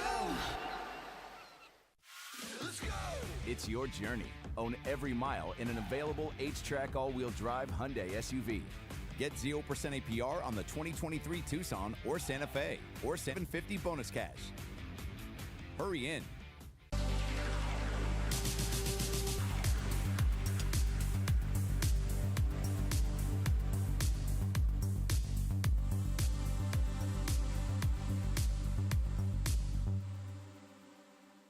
Hi, I'm Rick Barry. I used to play professional basketball. Now I'm into pickleball. Performance is really important, but also recovery is actually just as important. AlloMD is a product that I use constantly before my matches and after my matches for my recovery. great for inflammation, great for recovery. I keep coming back to this. Aloe MD all day long, baby. I use it. I use it. I use it. I use it. I use it. Aloe MD, acute relief cream. Well, we are up for a treat because Jessie Irvine, yes, you are seeing this correctly. She is playing pro women's singles. This has only happened once before, and it was outside the Carvana PPA Tour back in 2021. She is actually playing women's pro singles action. The fantastic former tennis standout will face off against Yana Grechkina, aka Yana Newell as well, who was just watching her husband play on championship court. So Jessie Irvine, she could be dangerous in terms of singles. We have no idea what to expect. Yeah, I've seen her out in Piccadilly training some singles, for Major League Pickleball, but she probably just wants some more matches, maybe work on her fitness a little bit. Yana Grechkina, obviously well-versed in singles, very quick out there, probably the faster of the two players out here. Obviously, Jessie Irvine with the more power, but should be a great matchup. Without a doubt. And so as we look now to the women's pro singles action, a look around the draw, you have Parenteau in town, as well as Lea Jansen. She is currently the #1 seed. Devidze is also there. Salome Devidze is the 4 seed. Irina Tereschenko is also in the house as the 3 seed. And then some other names that definitely make you perk up in terms of what you will see. You've got Anna Bright also in the mix as the 7. Brooke Buckner as well picked up a first-round win. So she will face Irina Tereschenko. That will be 3 versus 6. And the winner of this match, just about to take place on championship court, will face off against Salome Devidze. Lauren Stratman, the 8th seed, picked up her win as well. So she will face Lea Jansen next. So Jessie Irvine and Yana Grechkina for women's pro singles action. The men are quickly along in terms of their draw and their placement. My question is, with Annalie Waters out of the mix on the women's side, who do you think could take this one? Could it be Lea? Could it be Anna Bright? Yeah. Oh boy. I mean, Anna Bright, it's interesting to see her in the draw again. She kind of found her way in pickleball, playing good singles before focusing more on the doubles game. So she has plenty of game. I played a couple singles points with Irina Tereschenko out in Mesa during the Super Bowl. She is playing very well, but how many of those did you win? No, I won enough. Won enough to win a game, or won enough to just say that you won enough? We didn't even play a game, but yeah, it's probably better for you. It's better for all of us. But Lea Jansen probably playing the best on the women in the field right now. Parenteau with the loss to Rasha last week as well. So. But Parenteau, you also have to think back to Desert Ridge, where Parenteau faced off against Annalie Waters in the final. That was some of the best singles action I've seen from Parenteau. Her physicality was on point. Her lateral motion, she just seemed to stay in points a bit longer against Annalie Waters. Actually took a game off of Annalie Waters in that final. It was a fantastic one.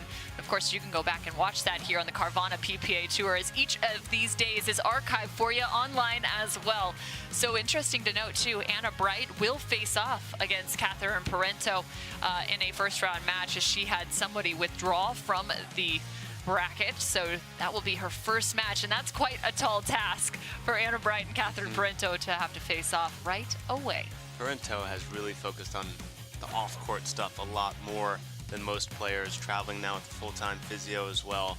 So that's been really fun to see kind of her journey getting in tip-top shape, really taking pickleball as serious as it needs to be taken. So love to see that from her. There's a look at Jessie Irvine, Game 1, representing a few of her sponsors, including 0-0. Vizzy as well as Engage. Side A out. great first return for Yana Grechkina. Yeah, I think you're going to see Grechkina moving Irvine a lot around the court. That's the one question mark here, is can Jessie move the way she needs to? And we'll have the answer here shortly.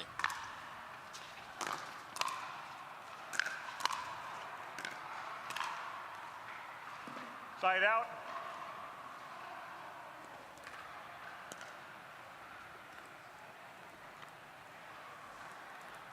Zero.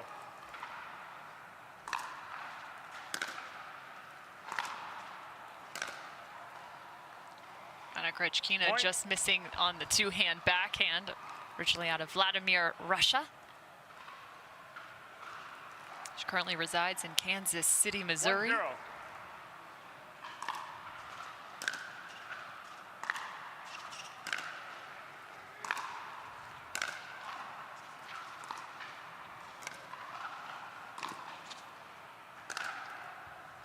One of the fun things I think to watch with Yana Grechkina, whether it's in singles or in women's pro doubles action, just the amount of chances that she takes, how much she trusts her own game and her ability. It's really fun to watch her go for certain shots.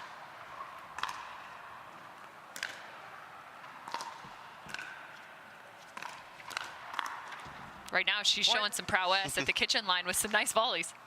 Yeah, she's so fun out there to watch. 1-1. Spark plug, fast, small, but can crack the ball.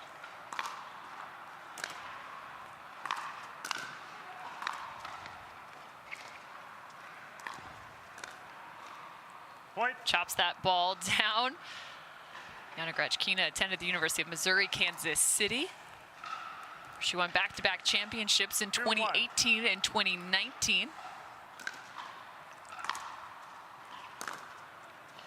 Side out. Looks like having a little bit of a tough time on that backhand side. Second early miss.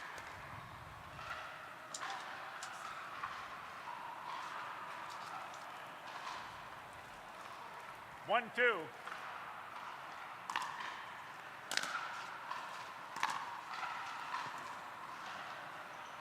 Side out. 2-1.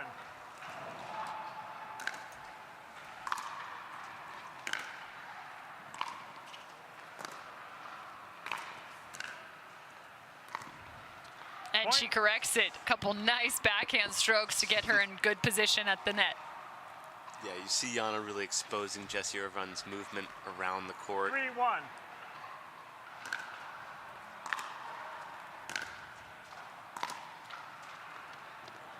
What makes Jessie so good in doubles is her ability to really take control of the space around her. As she's getting in a low position to defend and reset. Singles, obviously way more court to cover. Poses another challenge here.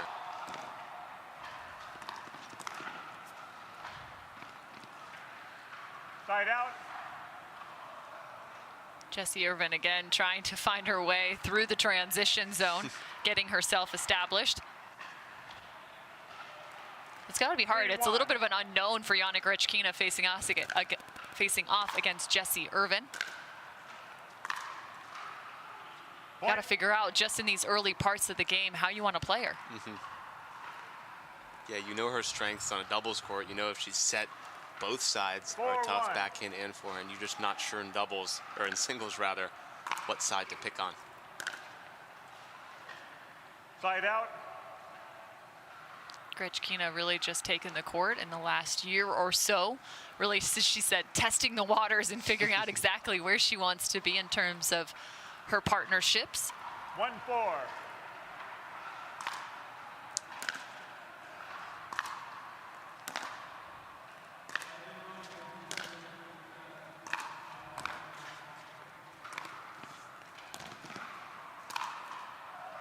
Point. There's the infamous backhand from Jessie Irvine. That's what we're used to seeing. Jessie up on the kitchen line, holding her ground, being balanced. That's when we see the best out of her. Jessie just 4 days ago was in the finals for the Arizona Grand Slam. Playing alongside Jackie Kawamoto in women's pro doubles action. He took home the silver there. I really like that new partnership a lot. It's good to see them having success right away. Side out. That shot by Grechkina, what we call a whoopsie. 2-4. Not what she wanted to do at all. Side out.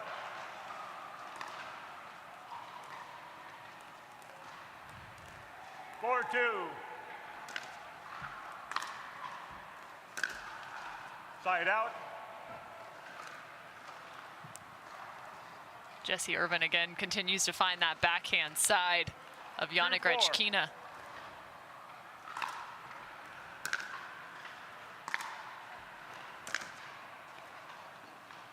Point.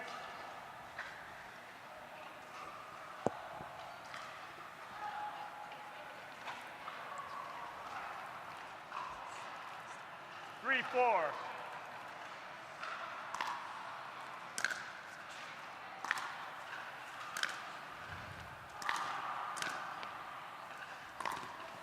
A great decision by Grechkina to get herself to the net. I think that's one of the most challenging parts at times in the game of singles is the decision of, is my shot well enough to get me up to the kitchen line? You go at the wrong time and you're going to put yourself in some hot water. Correct, yeah, you're a sitting duck if you go up at the wrong time, or you're just, you don't have conviction in getting up there. 3-4.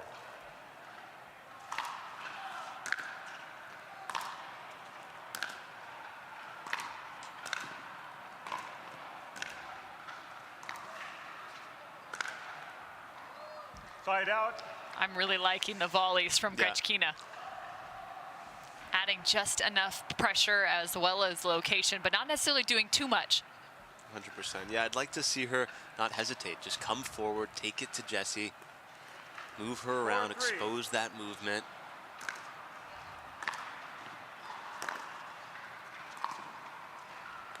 Point.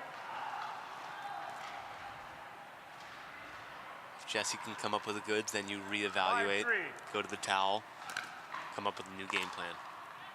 Point.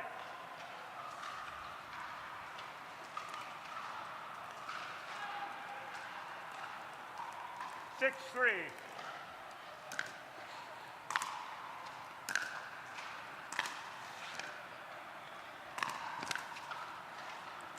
And sometimes the hustle pays off. That it does for Jessie Irvine. 3-6.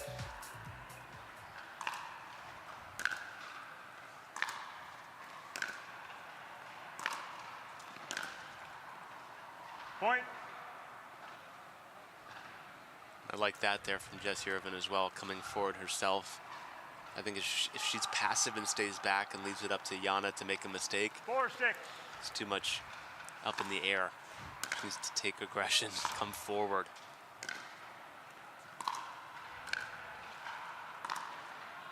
Side out.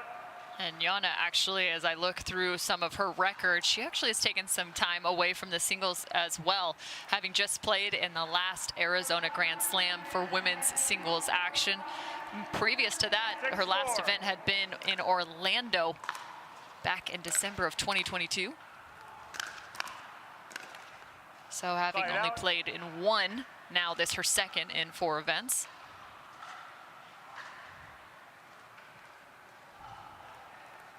4-6.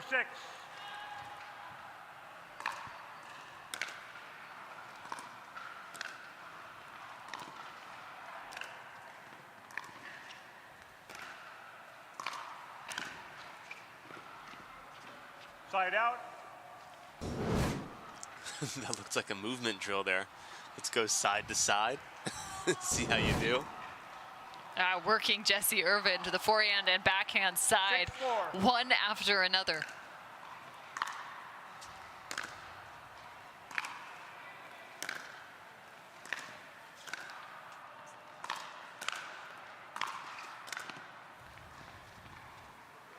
Point. And another point for Yana Grechkina. Man, those are tough. When you're on the move, volley, forehand, or backhand, to be able to pull that ball cross court and cross your body, not easily done from an outstretched position. So Jessie Irvine decides to slow things down, but already early we got a chance to see Jessie Irvine on the singles court. She's got some game.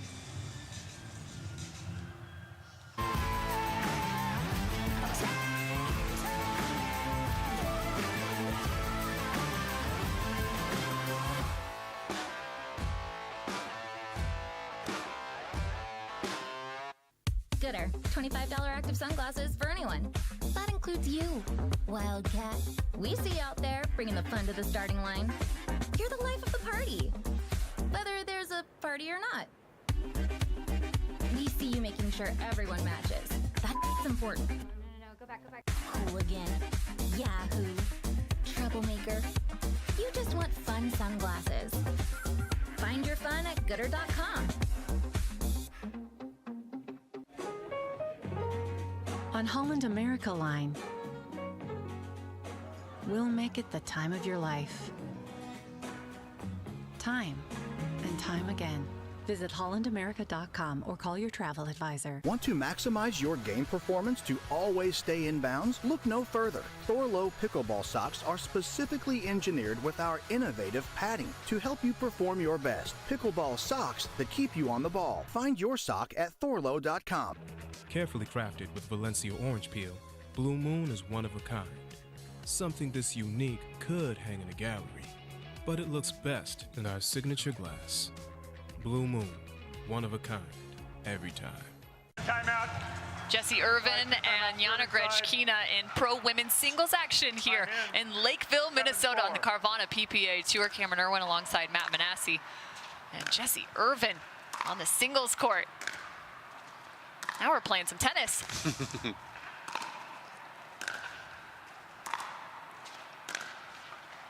Slide out. And I like it. Yeah. It's a little different from Jessie Irvine, but nice job in terms of location, keeping Yana Grechkina off the kitchen line, where she has been rather destructive in this first game.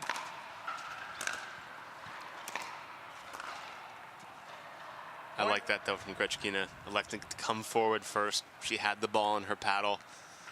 She makes that, she wins the point. I think she'd take that every day. Well, and chose a nice ball to come in it as well as Jessie Irvine hit that off her back foot from the baseline.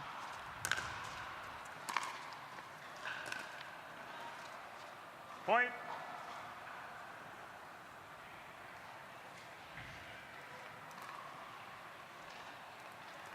Six, 7.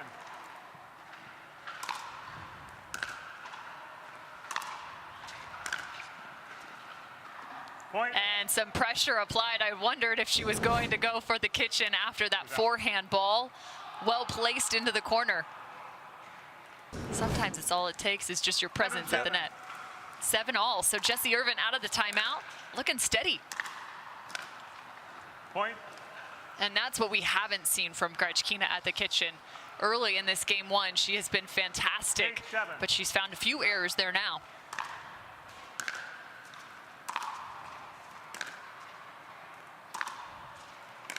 So she decides to stay back.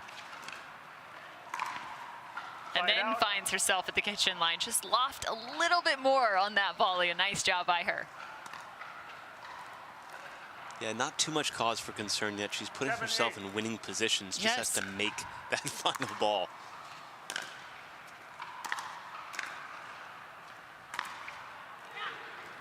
Side out. And a side out again for Jessie Irvine as she threads the needle here. Yana Grechkina protecting the line-to-line shot, but still just enough room for Irvine.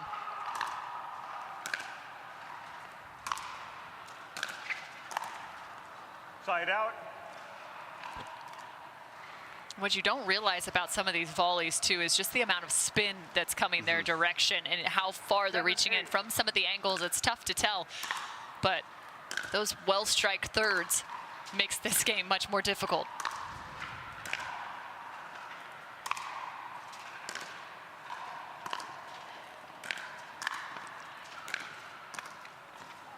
It was the first nice cover, but again, Yana Grechkina doing a nice job peppering the extended volley. Great two-shot pass there. Didn't go for the winner on the first one, just opened up the court just enough.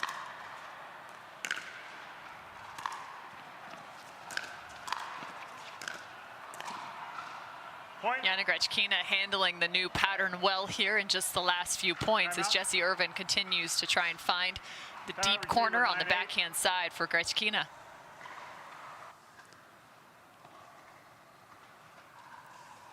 Yana up now by 1. At one point, she had a 3-point advantage. She looks to close in game one.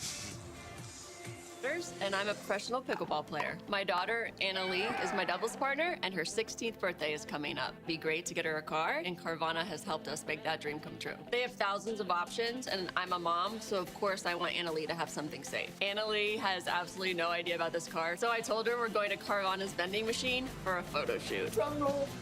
I think this belongs to you. Oh my gosh, what? Happy Sweet 16, Anna Lee. Experience it for yourself at Carvana.com.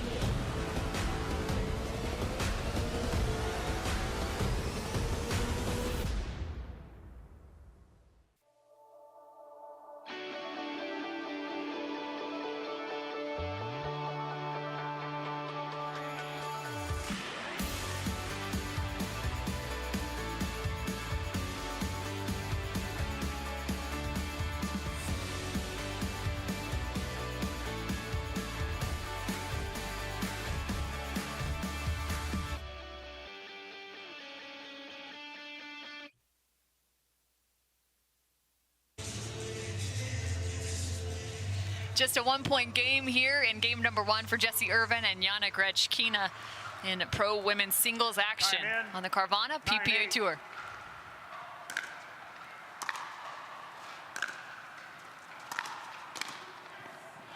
Point. And there's a nice volley, and seems with a little bit more emphasis from Yana Grechkina. I love that she went to the 2 hands there. She needs to continue doing that, being aggressive up there at the kitchen line. That's what she does in doubles. Needs to bring that to the singles court. Point, game And there's 11-8. game 1 for Yana Grechkina. So after the timeout, she closes the door with 2 straight. A fantastic first game for the 5 versus 12 in women's pro singles.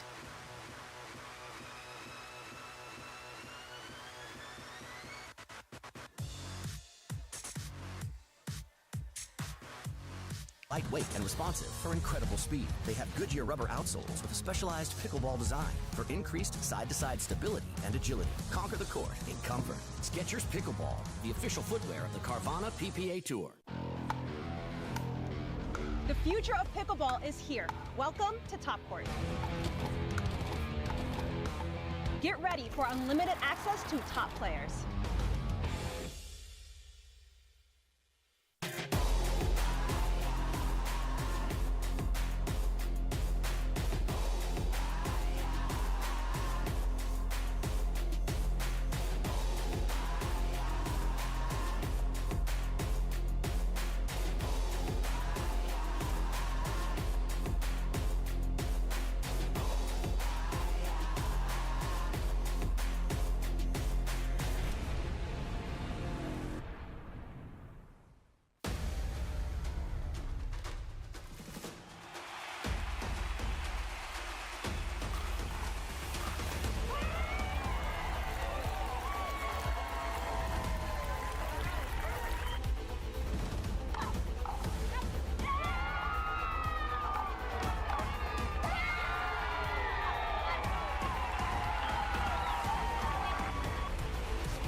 Game 1 was awfully close between these 2 competitors, Jessie Irvine and Yana Grechkina. Cameron Irwin and Matt Manassi in the booth for you for women's pro singles. This is our first look into the women's pro singles draw. A smaller draw here in Minnesota, but plenty of room for opportunity. That's what we're going to be saying all weekend long, as some of our traditional top seeds are not in the house, but some others looking to make a name here at the Vulcan Indoor National Championships.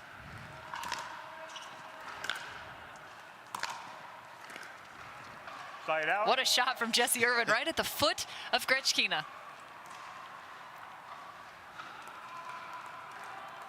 Zero one.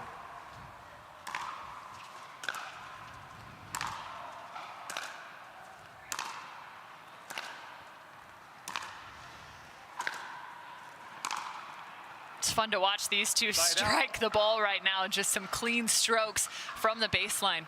Oh yeah, and you already see Grechkina game 2 here. Way more relaxed, being more aggressive.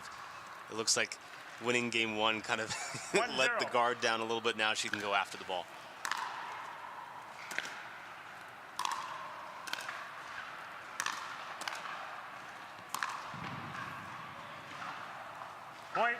there again with that two-handed backhand up at the kitchen line. We saw in game 1 when she was missing some of those balls going to the one-hander.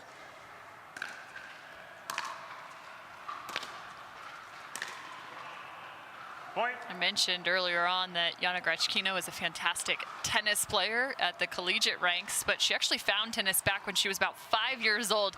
And so the story goes, her and her mom were out for a walk and they passed by some tennis courts one day, and she just was relentless, saying, "Mom, you've got to get me in a lesson. You've got to get me in a lesson."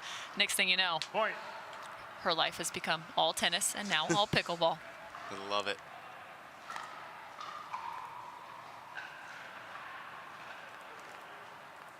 Four, 0.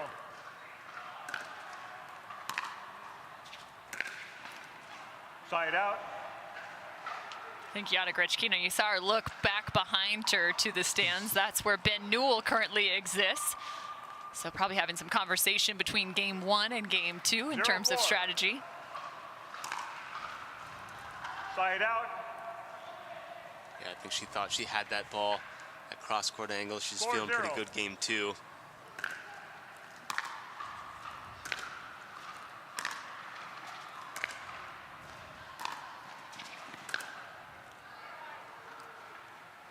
Looking for a little bit more of that slice on the forehand side. That ball with a bit of side spin going the wrong direction.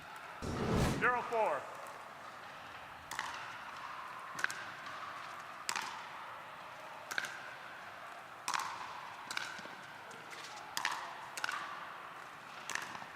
Yeah, already you can see the confidence from Yana Grechkina just on her ability to attack some of these balls and the location. 4-0.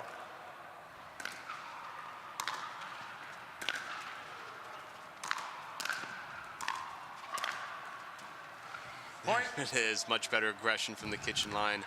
Taking full cuts at those balls, knowing she can impose her will on Jessie's movement right now. 5-0. Love the two-handed backhand up there.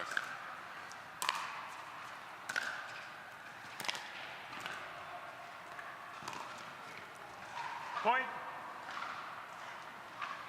So Yana Grechkina adds an additional 6-0 now. She's coming after Jessie Irvine here in game 2.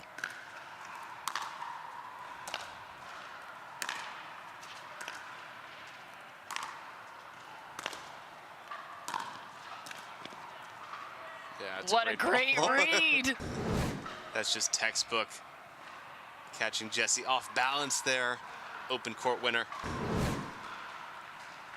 7-0 now. Grechkina's come to play in game 2.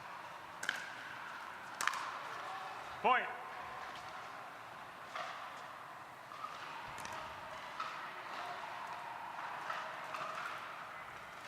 Eight, 0.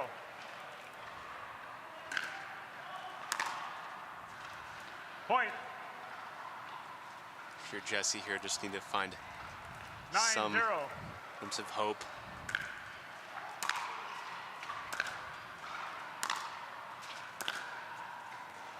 Side out.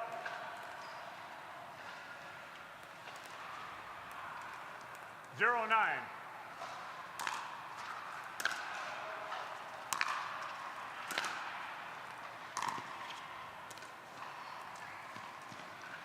Great touch from Yana Grechkina, and early in game 1, Jessie Irvine had found some success on the backhand side of Grechkina, and even there was one rally early in this second as well where she found some success. She looks to go there now. Grechkina looks like she's ironed things out though. Yep. Doing a much better job of covering the angle when she is opening up the court, following that ball. A lot of players go straight to the middle of the court instead of following the ball and cutting off the proper angles. So good to see that from Grechkina. From the splits, Grechkina wins game 2 and the match. 11-8, 11-0. That's one way to finish. Those impressive splits right there. I'm speechless. Not a problem for Grechkina. She was deadly in game number 2. She brought it from the baseline and especially up at the kitchen line, finding that two-handed backhand. That thing's a weapon.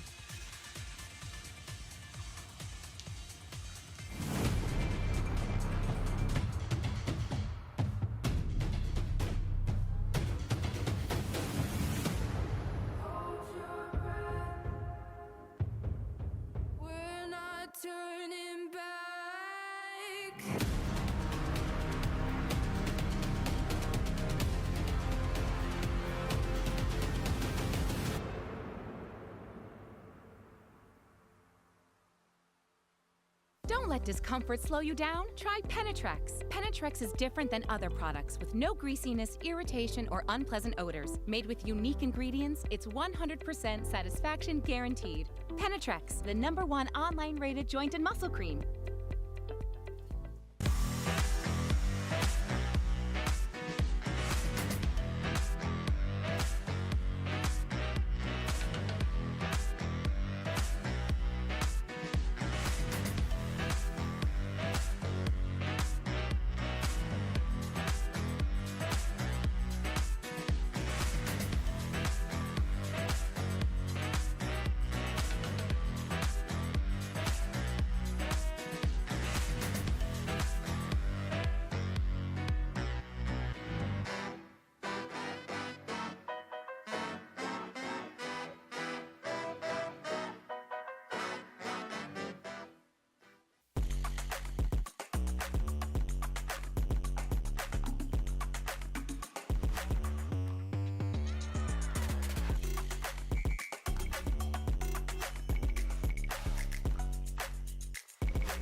Introducing Simply Spiked Lemonade.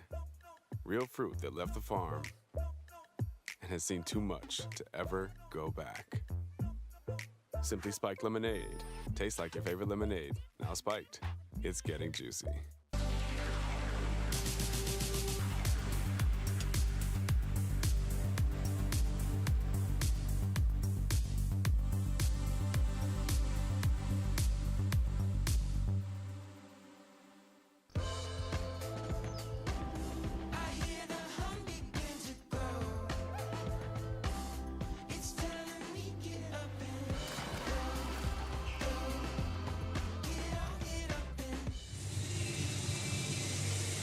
It's all sunshine inside, but the frigid temperatures at Lakeville, Minnesota have really put a little bit of a struggle in terms of getting these athletes on court. However, the one that's about to take the court here at the Vulcan Indoor National Championships is looking to make a splash. J.W. Johnson will face off against Federico Staksrud in quarterfinal action in men's pro singles. Cameron Irwin alongside Matt Manassi. J.W. Johnson is a dangerous singles player. Dangerous. I cannot believe this match is a quarterfinal. Yeah, it's crazy. This should be at least a semi, if not a final. I'm excited about this one. There's a look at J.W. Johnson, just 21 years of age. He made a final just 4 days ago alongside his sister, Georgia Johnson, for mixed pro doubles at the Carvana, Arizona Grand Slam out in the desert. And they played phenomenally well, taking down Ben Johns and Annalee Waters. Prior to making it into that final, they faced them in the quarterfinals. But that man has a dangerous wrist. You see it so often in terms of his doubles action. But what will we see here in terms of singles action facing off against the winner from 4 days ago? Yeah, I mean, he has it all. He obviously has the quick hands, quick wrists, as you said, but his movement, he works on the beach down in Florida on that sand all the time.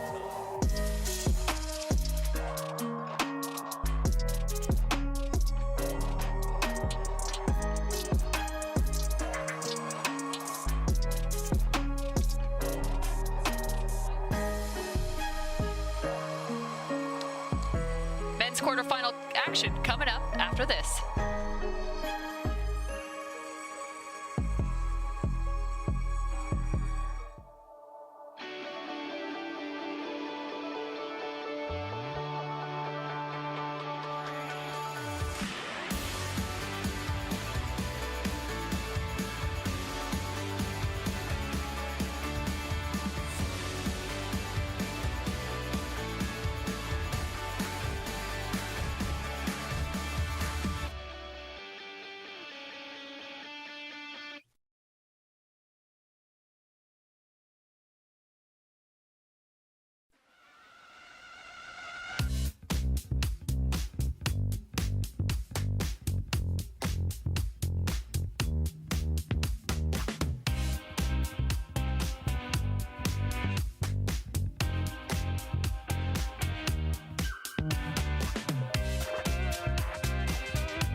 Prickles. You always got to watch out for Prickles. Welcome back to the Carvana PPA Tour. Cameron Irwin alongside Matt Manassi as he just has a slight chuckle. That thing has become awfully infamous, as we shall put it. J.W. Johnson facing off against the #1 seed now in quarterfinal action. Federico Staksrud is on the far side of the court, and he is somebody that has just been lights out in 2023 through the first 3 events. To his name to this point, 2 silvers and a gold. And that championship match versus Jay Devilliers on Championship Sunday in the desert, 11-2-11-0, just remarkable. And you look at Jay Devilliers, he is a fantastic singles player, but Fed, he can't miss. No, just a beatdown. And that kind of result's been a long time coming for him. The last 18 months, as I said, he's been playing great singles. Obviously, doubles game has improved a ton too, but physically he has it all. He can do the cat and mouse. He can rip passing shots off both sides. This match is just going to be about execution because both guys can really do it all. Well, if you have been looking at the draw, you've been hopeful for this one. It's definitely been circled as these two of our top pros facing off against one another here on championship court. Federico Staksrud hits some angles that is just remarkable, especially some of those shorter angles when he has his opponent even at the kitchen line. You got to watch out for. Oh, yeah. It's not just power. It's going to be the cat and mouse off that Yola paddle. He's creating all types of angles. So can't really protect against and guard anything. You have to be ready for all angles out here. J.W. Johnson, like I mentioned earlier on, has spent some time away from the singles court in 2023. However, we're happy to see him in the singles draw here in Minnesota. Has a little bit of a different style to his singles game. He's got a little bit different style all around, right? He's wearing the pants always, very methodical. He's not going to give you a ton of emotion out there, but he's going to give you everything in terms of how big he plays. Huge forehand, huge serve, and that backhand kind of bunt as he comes forward is dangerous. Yeah, actually, I love watching J.W. Johnson play pickleball, whether it's in singles, doubles, or mixed. I think he has an incredible kind of way and mentality about him. So stoic in his approach, but also I don't know if anyone caught the fun play and how emotive he was playing alongside his sister as she continued to play very well last week. Point. That ball was out. So ball out of bounds as Federico Staksrud, misses just off the net cord, so 0-0 still. Side out. Be interesting to see where Fed goes with some of those returns. Will it be on that backhand side? That's where he found a lot of success against Jay Devilliers. He was pinpointing that.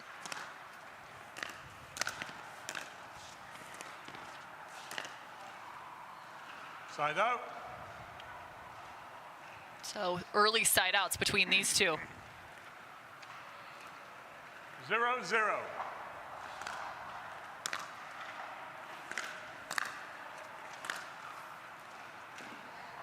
Side out.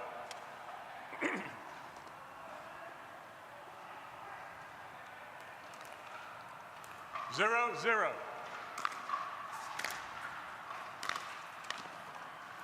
And the first point gets put on the board by Federico Staksrud. Yeah, both players cover so much space there at the kitchen line. Really 1-0. going to be a cat and mouse game to find these openings.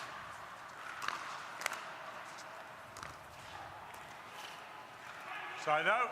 And that's been one of the areas that I think it's been so fun to watch Fed. Some of those inside out shots, whether it's from the baseline or within even the transition zone there.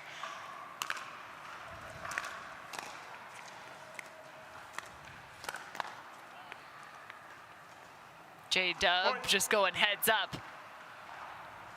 You have the ability to do that if you hit a well enough dink, right? Oh, yeah. that isn't as attackable. 1-1. Yeah, singles is such a balance of the hard third shots to the soft, right? To finding that, to open up those angles and going in between smoothly is a very tough balance. Side out. Approach shot just popped up from J.W. Johnson.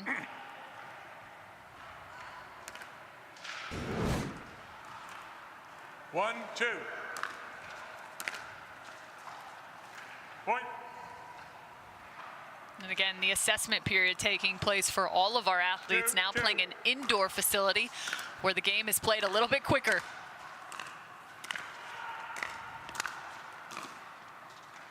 Ball stays a little bit more true in an indoor facility as well. We've already seen so many serves kind of just been duffed because the ability to control the pace, the power, and placement. Yeah, indoors, the temperature's going to stay the same all day long. The wind is going to stay the same all day long. So once you find your serve and find that rhythm, you can just go back to it over and over and over again and go big.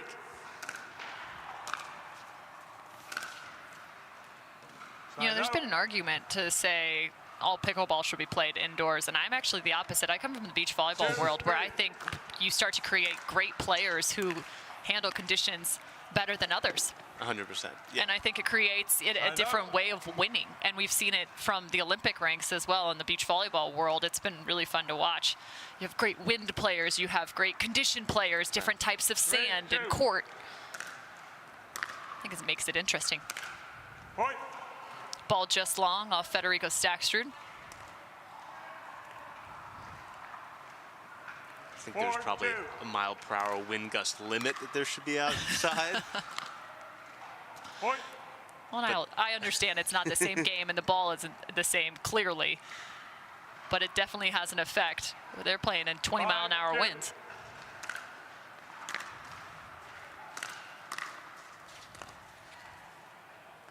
Side out. They call it the great equalizer as J.W. Johnson drops a side out to Federico Staksrud. But off to a hot start with a 3-point advantage. 2-5.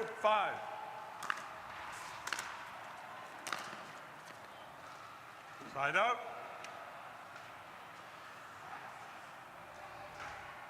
See JW really going after Federico's backhand right away.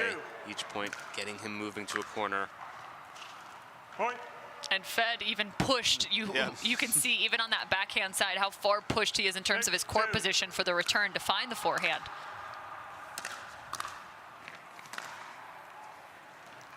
And finds the line, J.W. Johnson.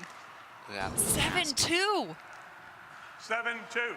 Yeah, you see these guys don't waste any ball. There's not one ball that doesn't have a purpose to get the person moving, to get them off balance. At the highest level, the margins are so small that every shot really does matter.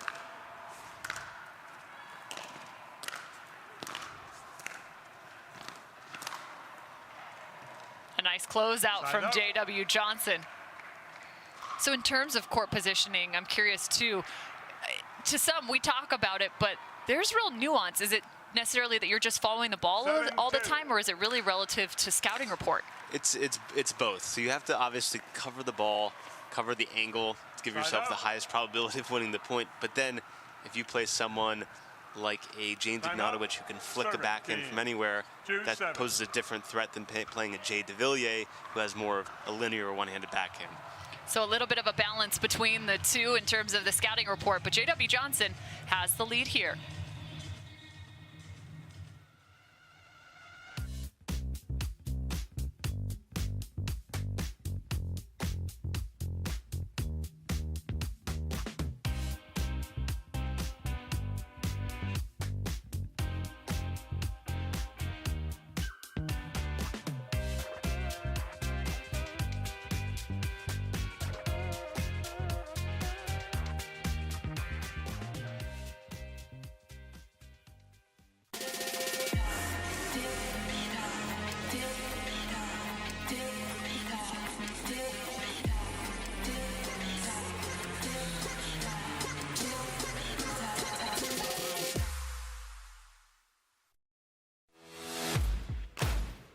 OS First, the official sock sponsor of pickleball. Stay in the game with OS First socks with purpose and compression bracing designed for comfort, injury prevention, and improved recovery. OS First is the official sock brand of pickleball and the PPA Tour. Visit www.thepickleballsock.com to learn more.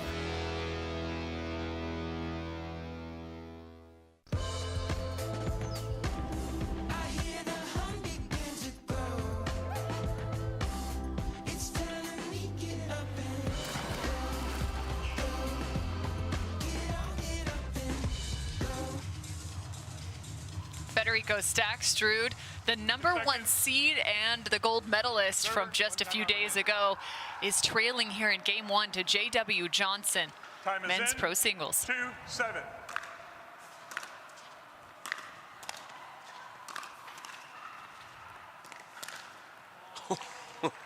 J-Dub says that is no good. Lightning fast, and he's got a big smirk on his face.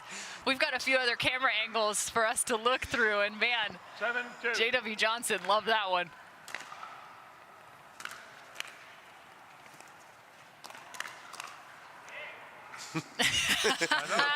Tit for tat, Staksrud gets the better of him. Not 2 in a row. Well, I'm down for some more of those. Let's go, boys. It's going to make it fun as Staksrud quick and compact with that forehand. You notice the last 2 service points from Federico Staksrud, moves around that backhand immediately to find a forehand. 3-7. So in that timeout, maybe said, I got to find more forehands, get my feet going, and try to create some offense here. J-Dub's doing a nice job in terms of the depth of his returns on that backhand side. Side out. That's his infamous drop. Yep. Does not miss that too often. I really loved his forehand before that. Hold it to the last second. No idea where it's going to go. Point. And that's the serve that we've been seeing throughout the day from just about every player on the court to this point. 4-7.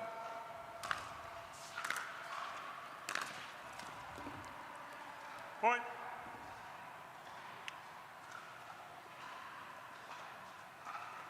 J-Dub laughing there. I think he knows that ball might have been trailing wide.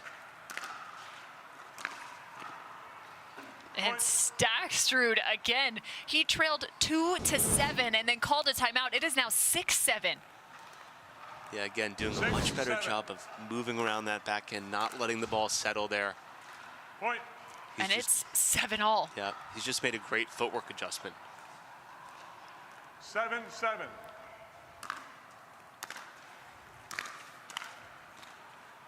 Side out. So the next question is what can J.W. Johnson do? Does he try and find the forehand, or does he try and surprise him in that regard? Is that even worth it? Because that thing's so dangerous. Yeah, I think you have to. I think you have to keep him honest. If he's sitting, moving around, and finding that footwork, moving around backhands, you got to keep him honest and go to the forehand.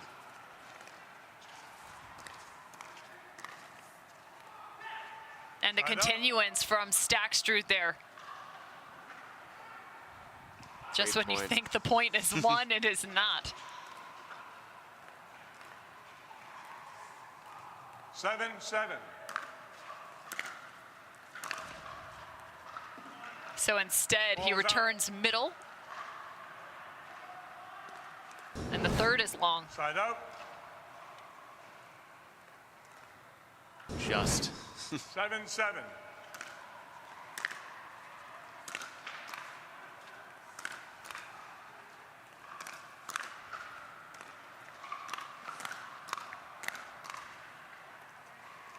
Point. Surprised there. J-Dub could have won that point earlier. I thought a ball that sat up, let it bounce, let Federico back in the point.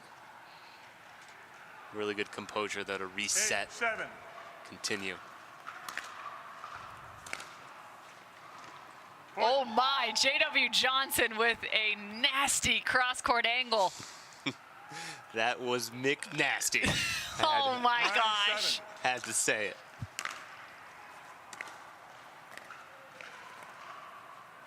Side out. I have no words. 7-9, Federico Staksrud now with a shot. 7-9. He closed the 5-point margin he faced earlier. Now it's just 1. It's He's really going after that serve, as we talked about.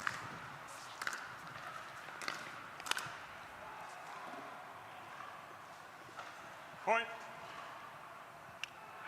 So 9-all as J.W. Johnson misses the forehand volley. Point. And he was looking for it, right? Oh, yeah. Going to that forehand side. It's now 10-9 as that return is into the top of the net. A risky but yet very solid leave from J.W. Johnson. J.W. does such a good job of covering that angle that he knows if he can't reach it, it probably is going to go wide. It's very smart of him not to even go after that ball.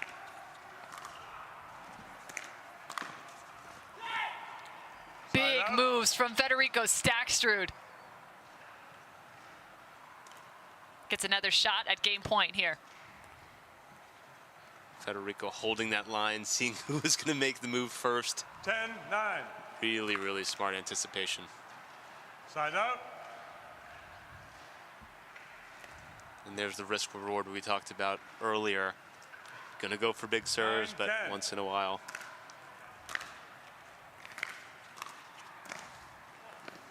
J.W. Johnson just pulled one out of his pocket. I have no idea how he got his paddle on this.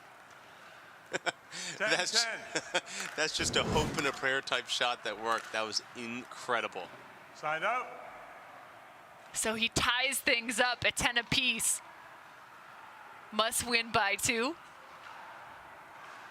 I'm still in awe from that last shot. That was absolutely filthy. 10. Side out. We talk about in pickleball keeping the ball out in front all the time. That thing was about 2 feet behind him. All wrist flick.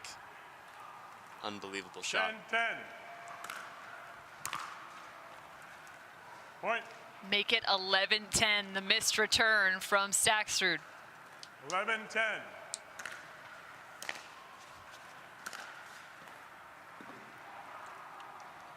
J.W. Johnson just walked the net for a paddle tap. You saw the eyebrow raise. He thought that was the game.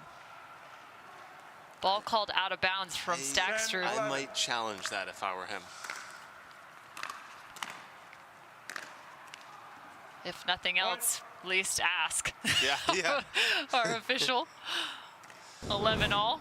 The old junior tennis, are you sure? 11-11. Here's a look at that shot. I'll leave that one for the viewers at home. Point. And Staksrud now with another game point opportunity as he finds the line.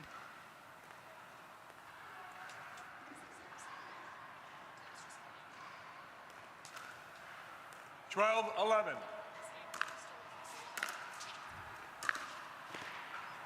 That ball's out of bounds. Side out.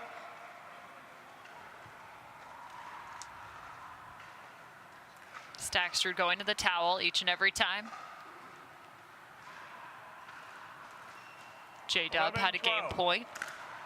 Now he's got some work to do.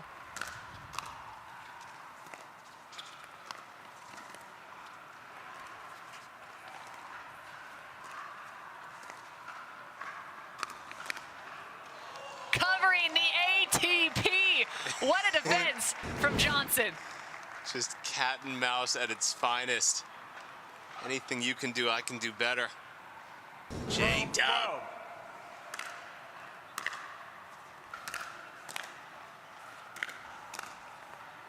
Point. J-Dub gets 2. Another game point opportunity for him. 13-12. Point. Game. And ball out of bounds. It goes the direction of the 8th seed. And the distance, my goodness, 14-12 versus the number 1 seed and the gold medalist from just 4 days ago. J.W. Johnson has come to play here in Minnesota. Introducing Skechers Pickleball, the official footwear of the Carvana PPA Tour. They're ultra lightweight and responsive for incredible speed.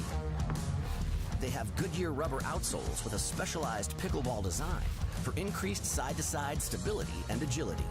Plus, they feature shock-absorbing foam and Skechers' famous Relaxed Fit design for incredible comfort game after game. Conquer the court in comfort. Skechers Pickleball, the official footwear of the Carvana PPA Tour.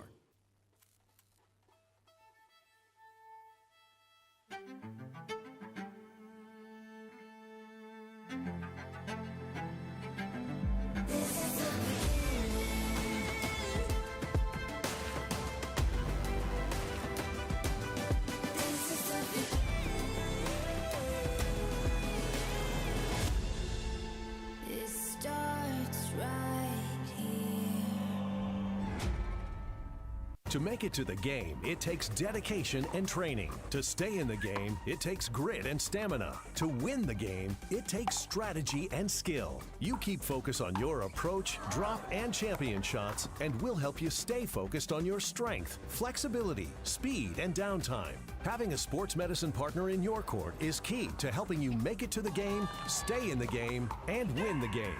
Select Medical is proud to be the exclusive provider of physical therapy of the PPA Tour. At least game one. Federico Staksrud and J.W. Johnson in game 2 action, just about to get started. J.W. Johnson taking game 1 against the number 1 seed, 14-12. Point. Welcome back to the Carvana PPA Tour, the 4th stop on tour. We went all the way across the country, from Arizona to Minnesota in 1 week's time. Point. So too quick for Federico Staksrud in game 1. J.W. Johnson doing a really nice job on the backhand side. And not just with his one-handed backhand, but notably his two-handed backhand was doing some damage. 3-0.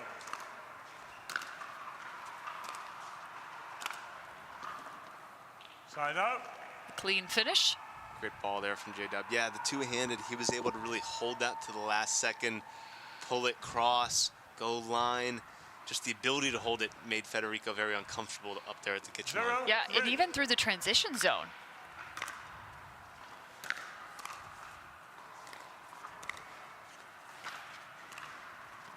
That one lofted just a bit too much.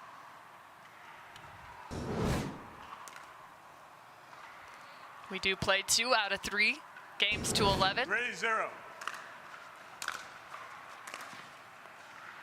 Side up.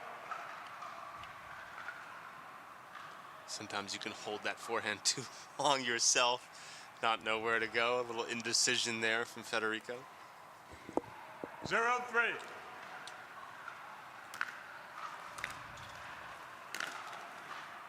Side up. See how much he flattened that out. J.W. Johnson had multiple game points in game number 1, as did Federico Staksrud. Was at most a 5-point margin in game 1. Side up.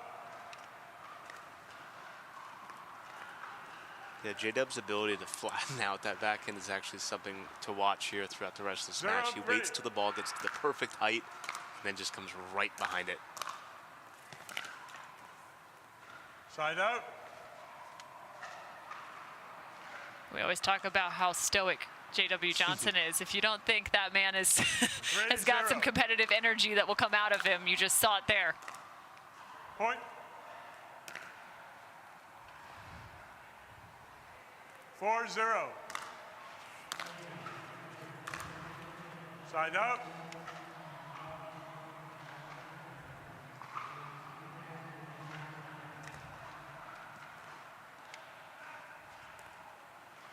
Zero, 4.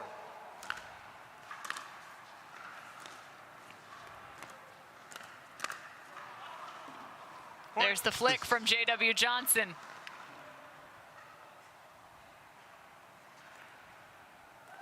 One, 4.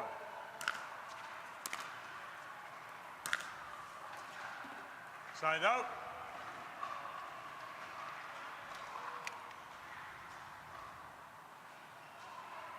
Four, 1.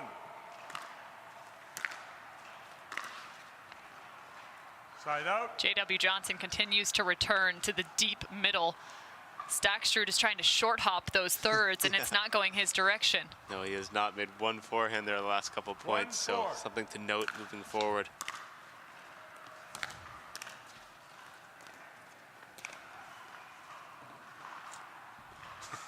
That backhand flick is something to note there too. That was an amazing shot. Well, each time J-Dub has come in kind of on that backhand side, cutting that, he's cutting it back to the Federico Staksrud backhand side. So he took an early jump there in terms of anticipation.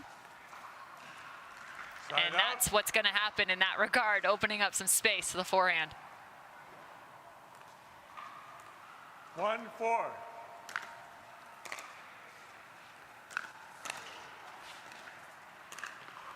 And the same thing, cuts, cross court, backhand side.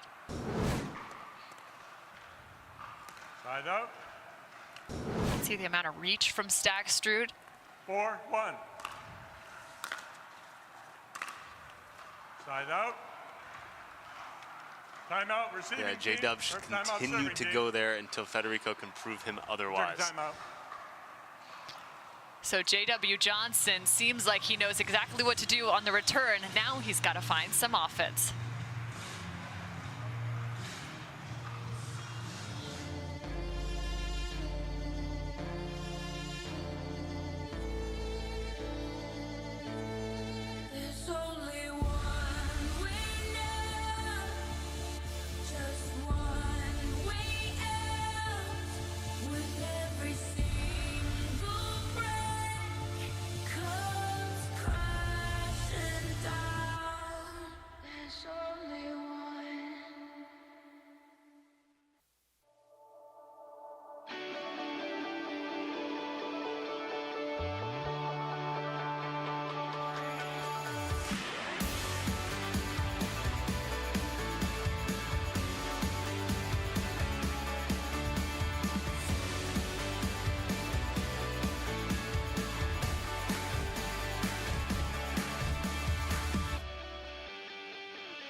Federico Staksrud in Game 2 action versus J.W. Johnson here on championship court for men's pro singles.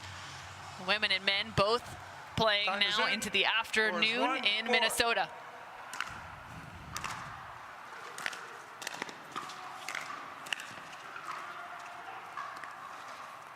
And there's a difference just early for J.W. Johnson out of that timeout. In that transition zone on the backhand side, one of the conversations we had during commercial break, or what are some of the things you can do? Do you maybe drop one just to keep him honest up the line? Or maybe you actually fire the ball? And the other thing you can do is go inside out, find a forehand, just like Federico Staksrud. Yeah, the first point back, he went to the forehand. The second point goes to the backhand, but made Federico lean, so he's not quite ready for it. A little bit more pace, too. Yep. Side out. So problem solving on full display for J.W. Johnson. 4-3.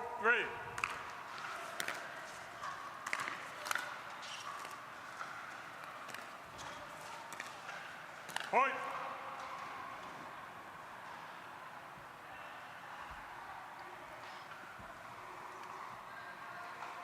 Staksrud now up 5-3.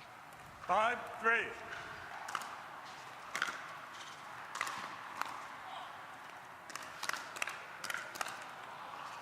And J-Dub again with the smile from both of them. Speed up right into the body. J-Dub well prepared.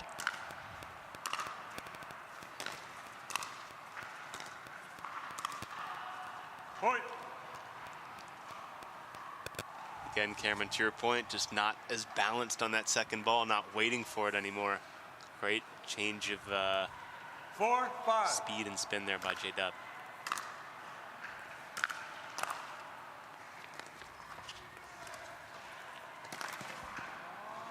Side up. I think he thinks he could have let it go just a second longer. J-Dub was on top of this.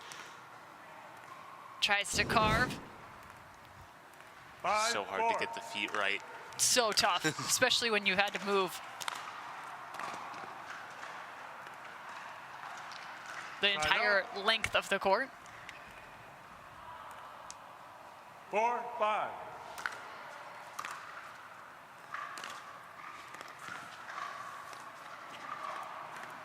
Side out.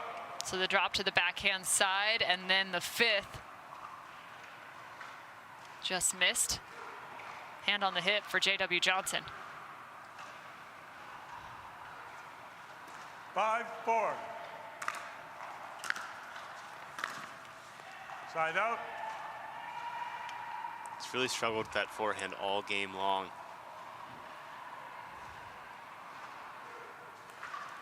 More so just out of the middle of the court, though. Point. And now J.W. Johnson again finding some success with some more pace to the forehand side. And I really liked how he didn't let the return settle to his backhand there. Moved around, used the footwork to create space and time for himself. And now he's got things working just about every direction. Point. Mixing up his shot selection, finding the edges of the court 6-5. on both sides. Side out.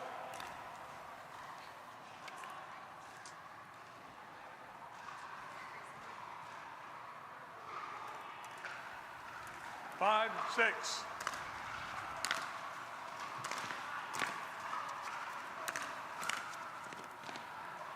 Side out. Great execution and shot selection again from J.W. Johnson. 6-5.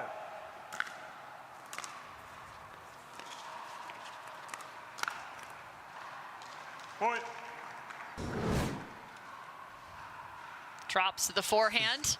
J-Dub staying at home there. 7-5.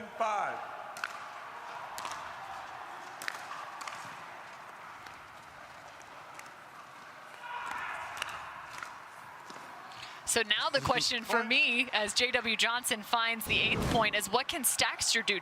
Does he go to the forehand side of J.W. Johnson? Because right now it seems as if J-Dub is wildly comfortable on the backhand side, getting to the net, applying pressure, and finding just about every shot that he wants to. Yeah, I mean, not even so much about strategy, it's just momentum right now. And we see as the timeout here needed because J-Dub is running away with this, finding his rhythm. Doesn't seem to matter where the return is going right now. It's just all in the direction of J-Dub. All the momentum on the side of J.W. Johnson.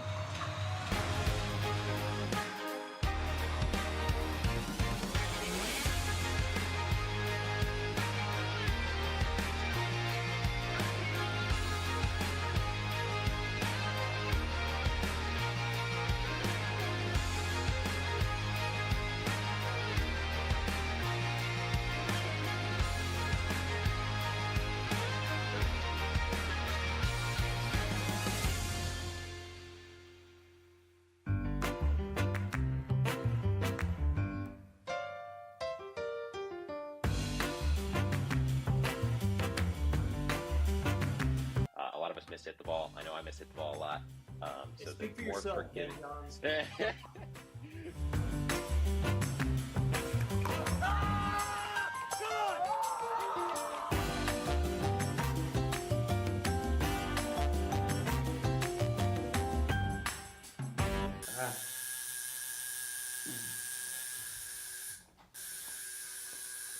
What are you guys doing? We're getting our duper tattoos.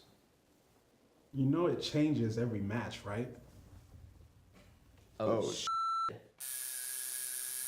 Duper, keeping tattoo removers in business by updating after every match. Download the app and claim your free profile today. Can you change that 6 to an 8? I sure can try. J.W. Johnson is just on a riot right now in terms of game number 2 versus Federico Staksrud. Already 1 game to his name in this quarterfinal matchup. Tries to guess 50% chance. You're wrong. Or right, I guess. Federico Staksrud needs to make some moves here. We talked about momentum before the break. So that ball's just missed long, but also plenty of expectations for Federico Staksrud now, having picked up 2 silvers and a gold in 2023. 100%. He comes in the tournament as the favorite for the first time. It changes things, right? You come in with this expectation, I need a win or it's a failure. And playing someone like J-Dub in the quarters, you already have enough to worry about.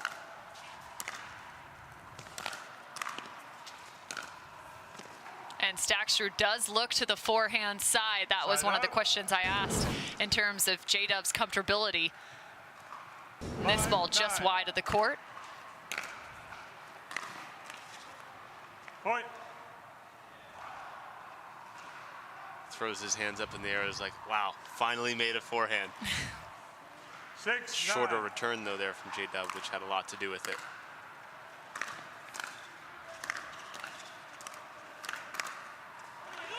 And Fed steps in a few in a row, but the second has too much pace.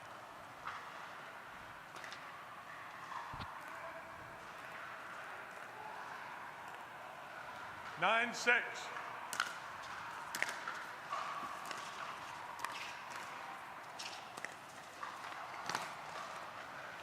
Beautiful shot from Federico Staksrud. The outstretched backhand, cross court. It's an incredible ball. J-Dub obviously has to cover the line. So last second pulls that across his body with a ton of spin, a ton of pace. 6-9. Just great touch there. Too good.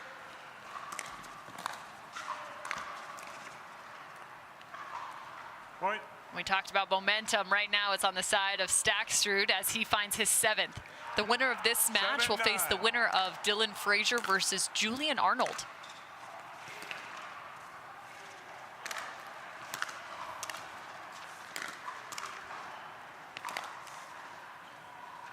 Point.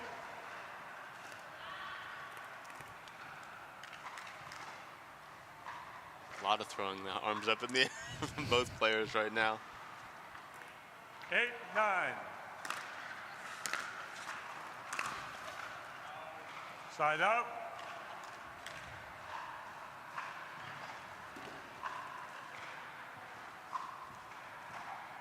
Nine, 8.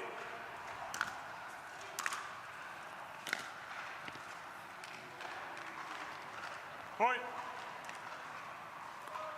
There's that flat backhand. 10-8.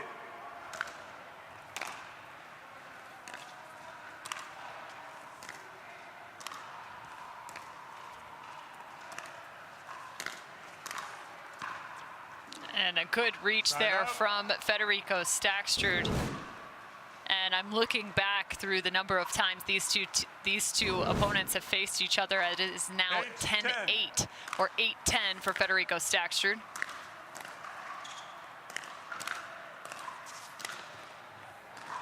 As side out comes for J.W. Johnson, but it's interesting, 20-3 in favor of J.W. Johnson. Side out. J-Dub going for the high-risk serve there. Timeout, serving team. Last time Score Federico is Staksrud 8-10.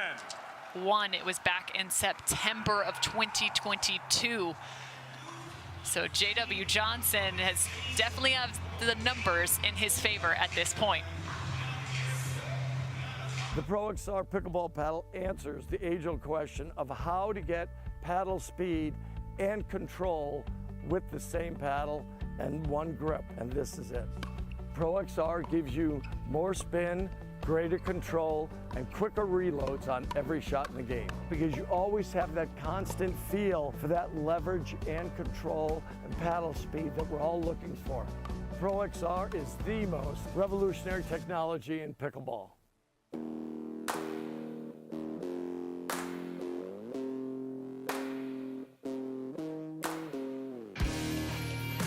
This spring, you don't have to be a baller to buy like one.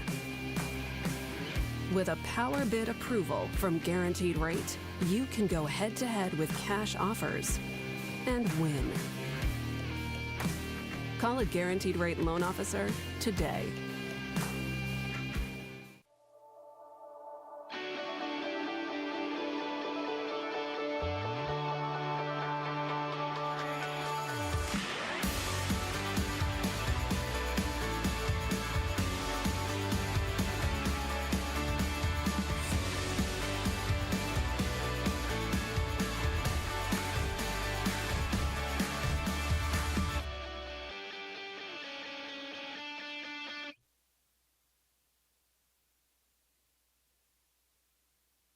Server, no timeouts. Federico Staksrud with the serve and a bit of a nail biter here in quarterfinal action for men's pro singles. 10.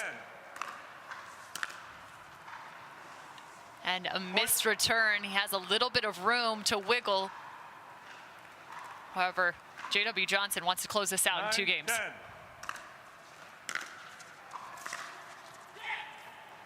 Back to back for Staksrud. It's 10-all. There's that footwork. Finding the forehand, opening up more angles for himself. 10.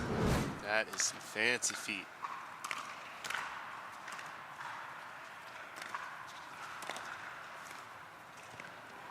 Point. J.W. Johnson trying to cut that ball down, and all of a sudden it's a game point opportunity on the 11, opposite 10. side.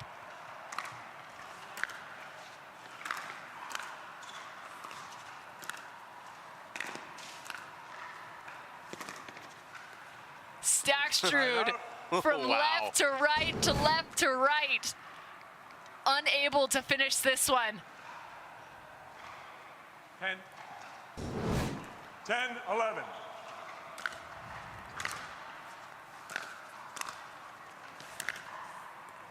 Side out. Forehand getting away from him. The last time these two even played each other was in December of 2022. 11, 10.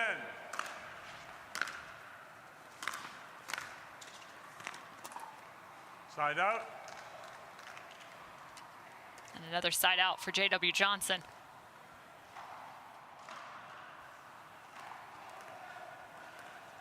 Ten, 11.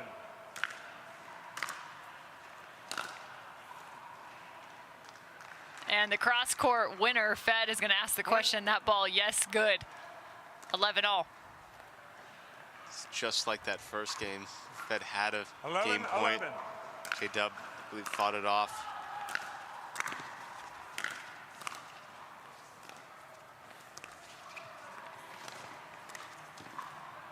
He decides to go back cross-court. Traditionally, you would think he'd go up the line, but plays a little bit of a tougher ball the opposite direction. 12, J.W. 11. Johnson has match point.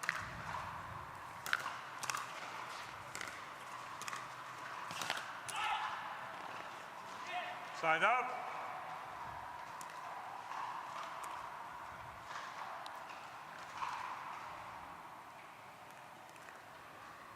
Eleven, 12.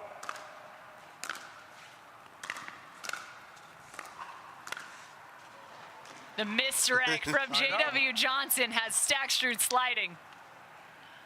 Held it to the last second. Could have gone 3 different spots on the court. 12, 11.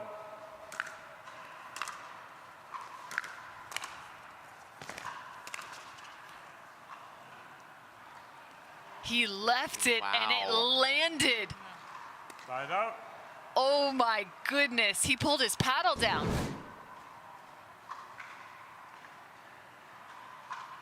Ball just inside the line.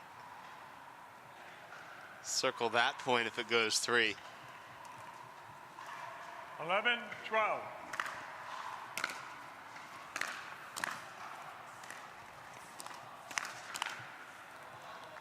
Following the ball is J.W. Johnson in the hands battle. It is not easy to take him down in that regard. No, very long up at the kitchen line. 12, 11.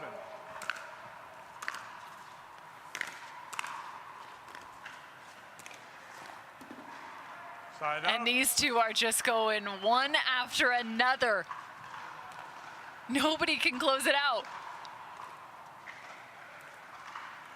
11, 12.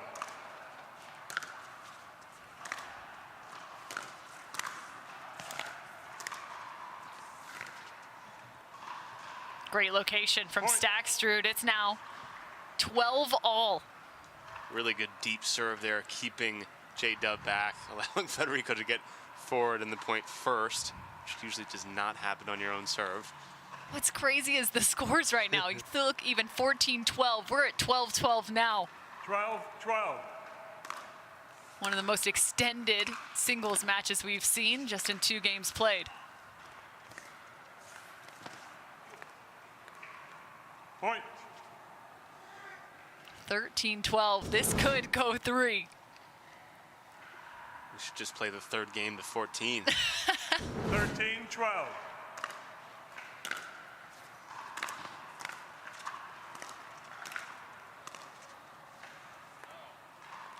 Much needed side out for J.W. Johnson.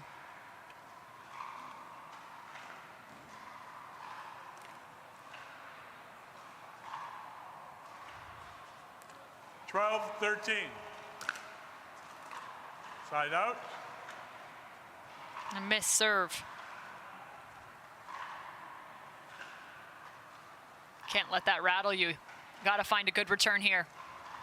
13-12.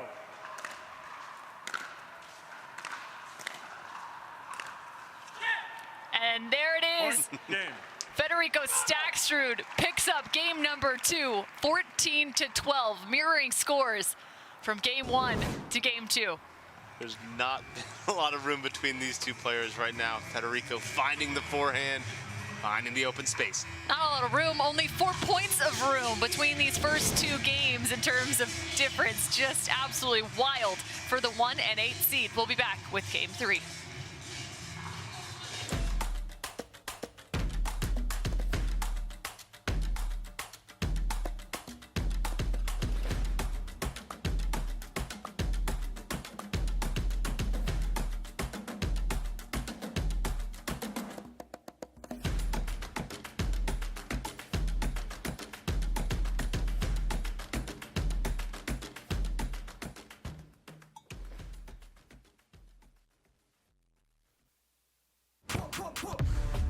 See that thing John Morant has? That's a hyperbole.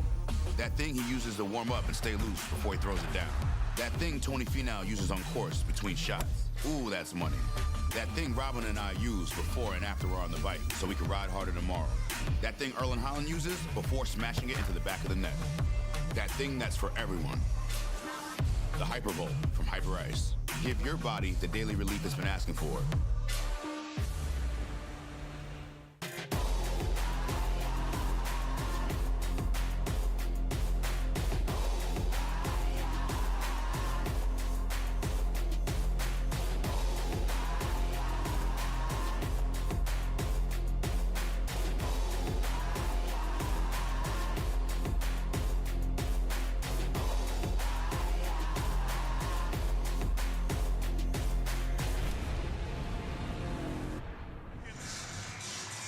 To game 3 we go for J.W. Johnson, Federico Staksrud in men's quarterfinal action. Cameron Irwin alongside Matt Manassi, and it was 14-12, 12-14. This is about as close as it gets. Just seems as if in-game adjustments are not the only piece to this storyline, but it's also the level of execution, the rhythm that it is required to face off against an opponent like J.W. or Staksrud. 100%, and just the ability to limit the mistakes and just put the ability on the other opponent to come up with something better. JW at the end of that game on his first match point, I believe, missed the serve. All right, you just have to stay present, just make balls at some point. And for JW going to game 3, he just has to forget about this last game, move forward, try to get some early momentum. As much as you forget about it, you also need to make sure you understand at the end of that game, Staksrud started to find more of his forehand, so keeping that in the scouting report as you head to game number 3. Point. He goes immediately to the backhand side. Yeah, game 2, J-Dub went down 0-4 to start. Much better start here, game 3 until he misses that serve. Commentator's curse. 0-1.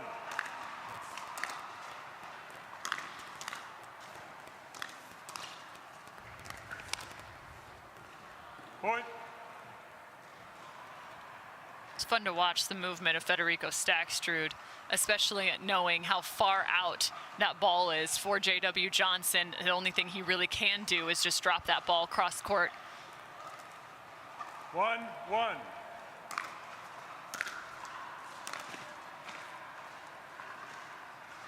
Point. There's the backhand of Staksrud. Took pace off that for that to find the court, find that angle there. 2-1.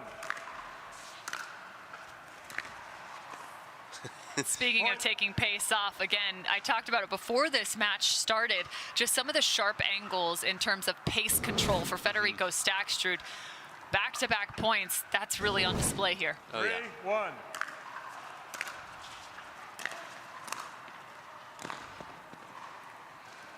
I think that's one of the hardest elements when you get on the singles court is you think, I've got so much space and I need to beat the opponent, so you play with pace, but in reality, I can also handcuff you.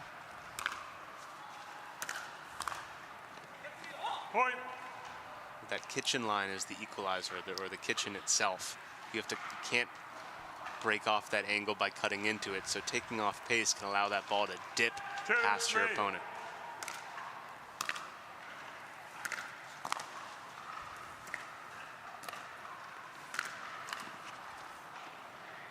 Point.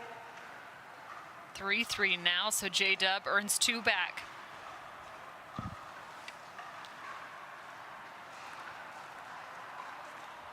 Three.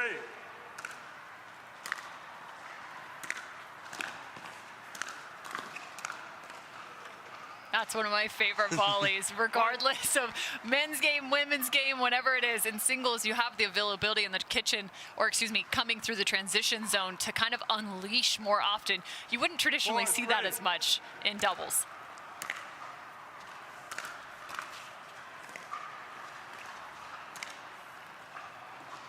Point.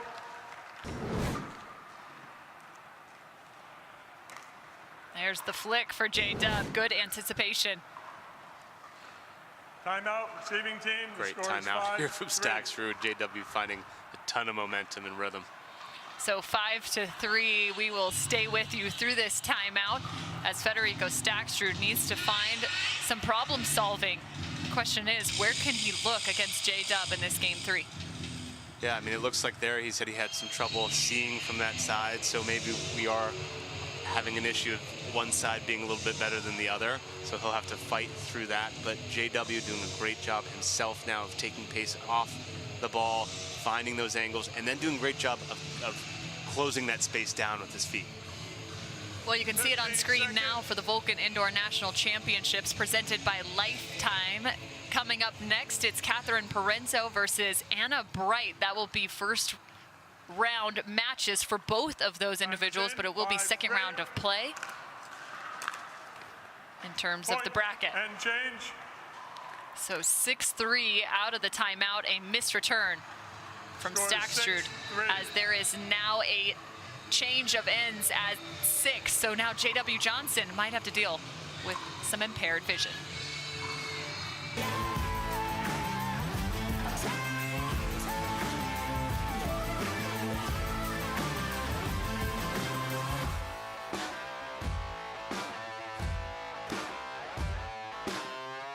For many of us, we just charge ahead because planning for your future takes time. And right now, thinking about your financial future takes on new meaning. At Baird, our financial advisors have guided individuals and families to achieve their goals through every crisis evolution and groundbreaking idea for over 100 years. That's the difference between thinking you're ready for what lies ahead and knowing you've planned for it. Now that's different. Discover the Baird difference. What are you guys doing? Getting our duper tattoos. Oh, cool. Hey Cameron, how's it going? Almost done. Perfect. Can't wait to see your number. Number? Duper, because ratings shouldn't be a surprise. Download the app and claim your free profile today. I haven't even started yet. Oh.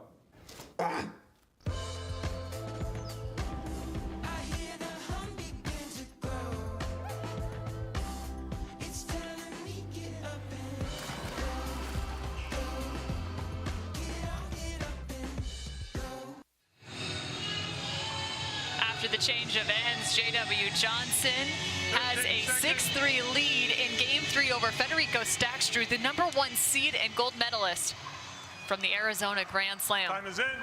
6-3.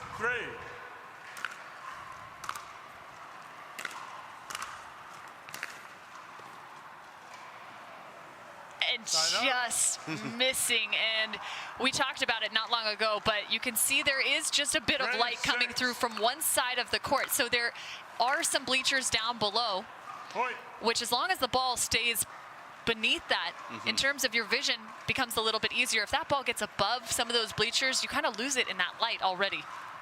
100%. 4-6.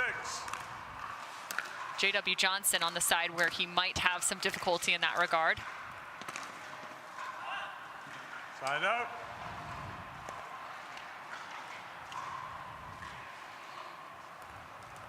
Six, 4.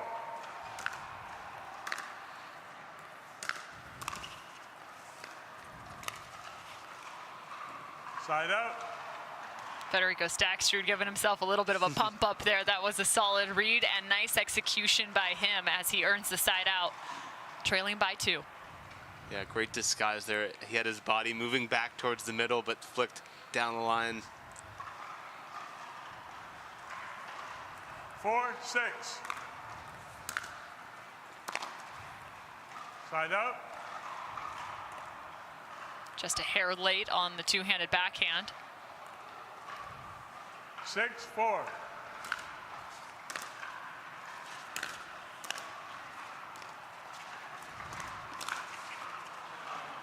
Point. I think one of the hardest parts is, especially on this backhand side, watch the vision for Staksrud. As he dips that shoulder, it's so much harder to see your opponent on the opposite side and where they are in terms of the kitchen and court position. J-Dub slicing that like butter. Look at this thing. That was out of control. Oh my. That shot should not be there. This shouldn't be allowed.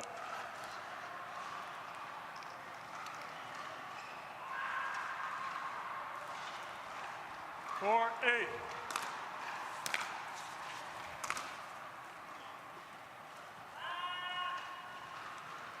Staksrud again trying to find the inside out forehand.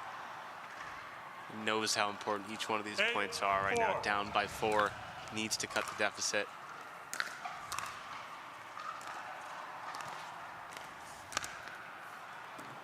Side up. He was on it. That was well played until that last contact from Federico Staksrud. Oh, it is in bounds. 4-8.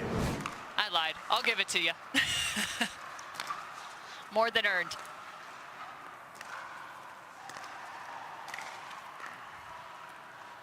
Right at the left toe of Staksrud.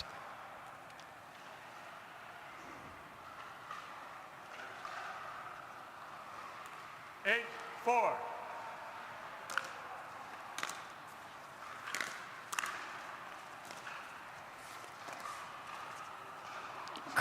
Crafty from Staksrud.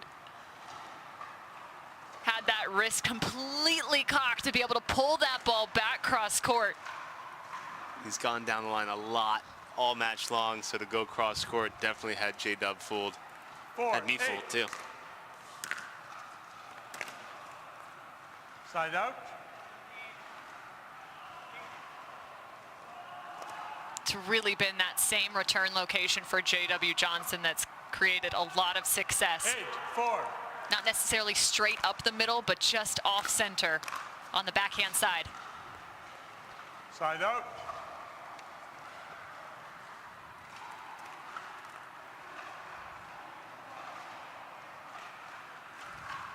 Four, 8.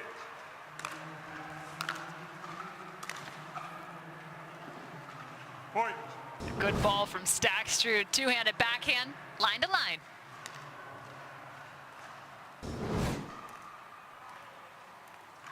Five, 8.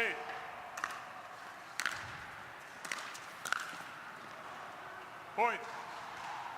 It's so funny because as often as you might think, you know, it's an overhead. They're sitting there, they're on that. It's so often one of the more challenging contacts is that volley on the move, especially up at the kitchen line. 6, 8.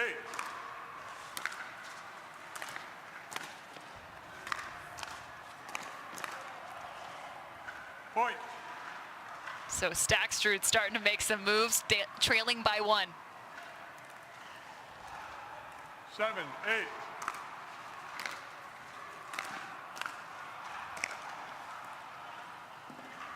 Side out. And he's just not letting him off the hook right now from that location.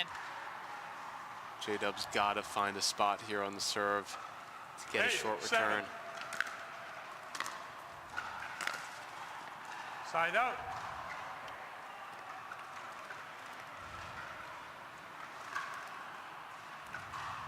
Seven, 8.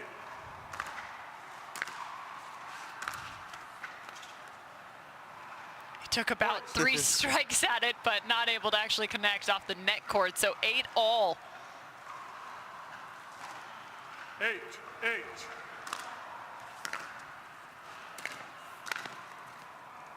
Side out. Largest margin here in game number 3 was 4 points. It was at that 8-4 mark, as Staksrud has found 4 straight. 8, 8.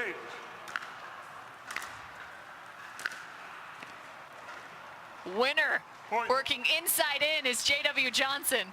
Finally found a good spot there, good location on the serve, the backhand, short return. Was able to move around as well to create space. Point. J.W. Johnson now with a match point opportunity. Swinging volley for the 10th. Side out. And he was going to return, or excuse me, was going to put the 3rd right into the middle of the court and on Federico Staksrud. Yep. Not a bad play there. We talked about just making Federico play that ball. Very similar situation to game 2. Oh boy, here we go. Down by 2.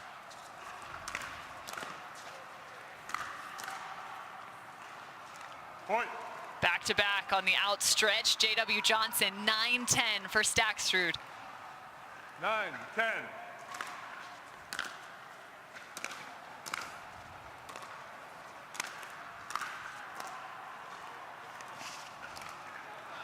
And Staksrud had to try and get out of the way as he chased that one and found himself up at the kitchen, flat on his back. He says, yeah, time to take some time. 9. We'll see how long he sits here for. That was a whole lot of hustle from Federico Staksrud, who trails by 1 and faces another match point at the hand of J.W. Johnson. Anna Bright, who you see just behind the court, goes, man, he didn't have to go right at you on the ground, did he? Yes, he did. He did. Everyone would have done the same exact thing. I know, and we love it. A nice play by J.W. Johnson, who's stretching Federico Staksrud the entire length of the court in terms of from the kitchen all the way to the baseline and back. Great locations from him as he now sits in his timeout, prepared and ready. So the next question is, where's this 3rd going to go? And where is the return, more importantly, going to go for Federico Staksrud? Yeah, I mean, I think if you're J-Dub, you have to find body or backhand on this serve and look to find your forehand, but you have got to make him play on that 3rd ball. You cannot dump it in the net again. Yeah, out of the last time out, he had 2 straight points as it was tied up at 8 apiece and found some success in that regard. And then that 3rd ball where he had match point hit just in the center of the net on that 3rd shot. So we'll look to see where this 3rd ball will go. If you're Federico, I think you're going to the same spot. You're going to the backhand on the return. To change it at this point in the match when you haven't done it would be ill-advised, in my opinion. I'll recall the score. 10-9.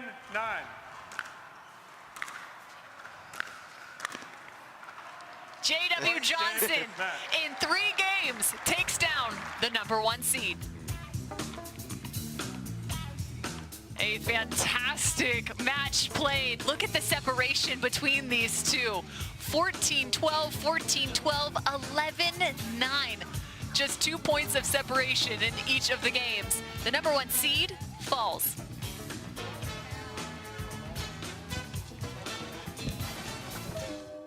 You don't get the moments everyone talks about without the moments no one sees. Early morning practice, late night drills, running it over and over. You don't get the crowd without the quiet.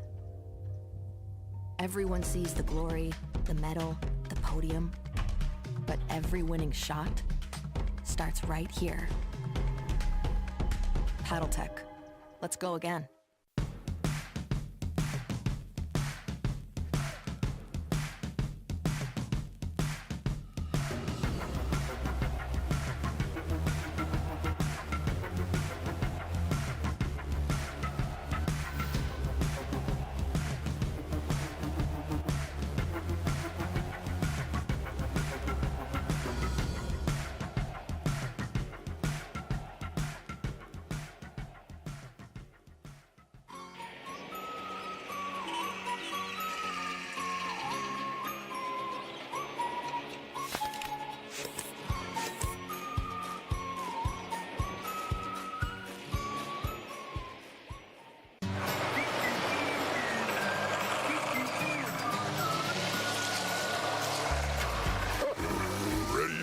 Not yet, buddy.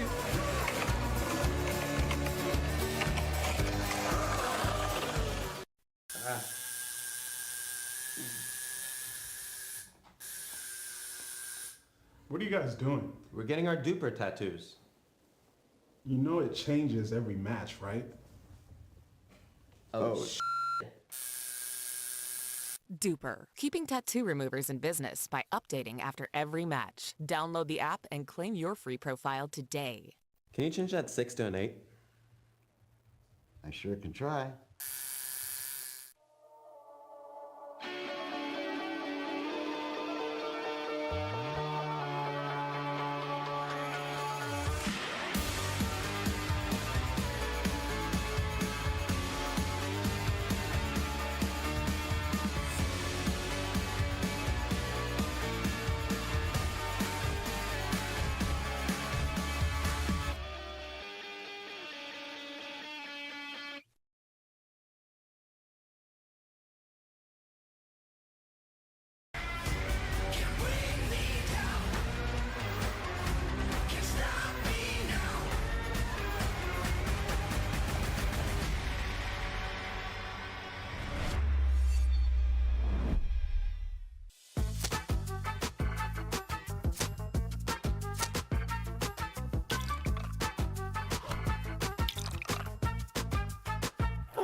Welcome back, everybody.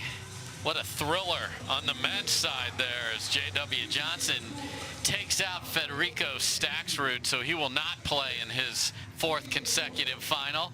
I'm Dave Fleming, thrilled to be in the chair with my man, Kyle McKenzie. Kyle, welcome to Tennis Channel, folks. We are calling these from California. I know a lot of our players had to fight their way to Minnesota, and I'm glad they're safe and sound. So, had the men, classic match.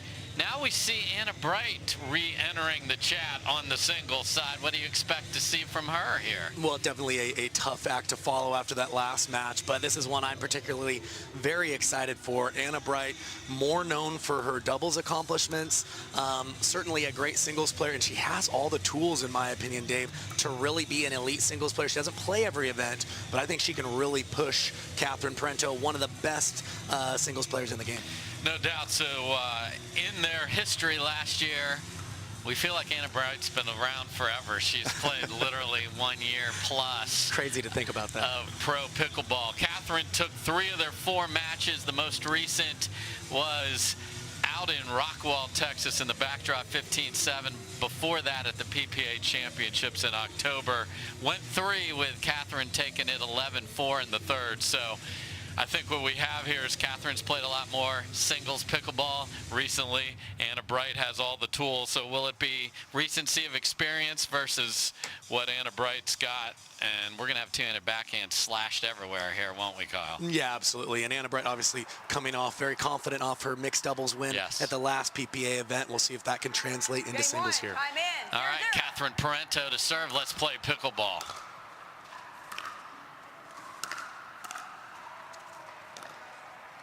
Side out. And right on cue, there's the two-handed backhand. Now, Major League Pickleball, obviously, Anna Bright got some singles and some. Her team seemed to be in a dream breaker the entire event, so that certainly is some recent history for her as well. Yeah, I think the big difference for these players going from an MLP format to the traditional tournaments is such a small sample size in those dream breakers. So really not having to solve for the equation of your opponent in front of you like you have to for a full match here. Side out. Yeah, and the dream breaker, for those of you not interested or not experienced with that, you come out, play four rallies, and then get the heck off the court. So you can just sort of go for broke a little bit.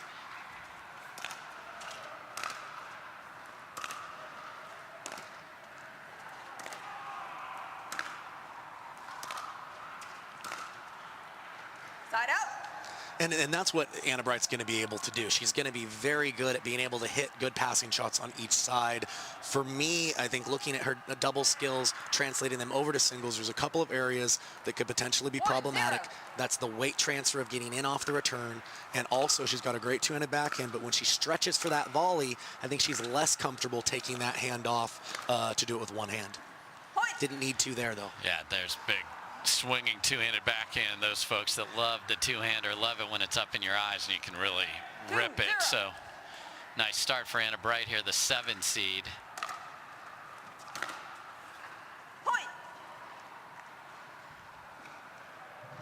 Just feeling very comfortable on this court so far, Kyle. Yeah, she's hitting the ball really, really clean right now. We'll see if Parenteau starts being a little more selective on when she comes forward, if she just continues to come forward on each return.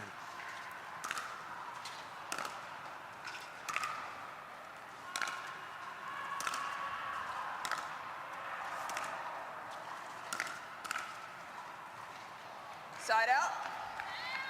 Not the cleanest volley after a couple of backhand returns back and forth, and she'll take it. 0-3.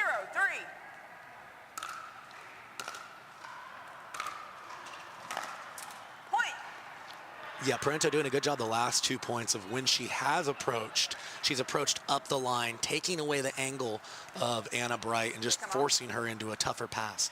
And we have a guaranteed rate sign opportunity here. We're going to play on. Okay.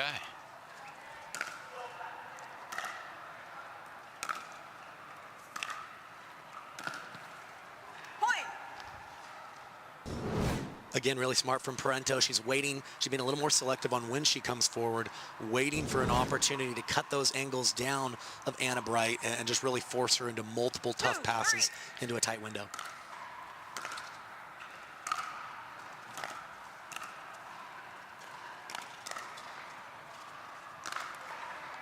Side up. And an apology after going body, and smart choice, was it not there, Kyle? Yeah, it would have been a lot trickier going either other direction, so it was short enough. I like her saying, hey, let's just make this a hand speed battle. I know how to do that from doubles, and that translates very nicely.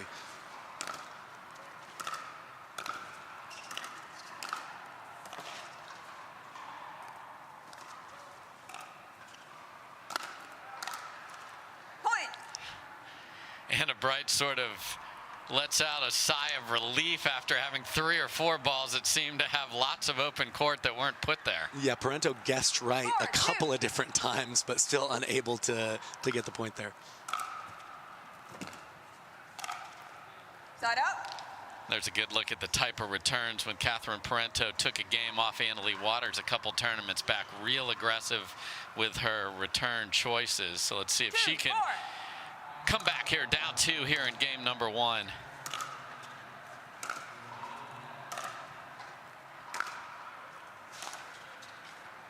Side out. And Anna Bright giving Parenteau a little taste of her own medicine there, waiting for the right ball, approaching up the line to take the angle away, and was able to get the side out.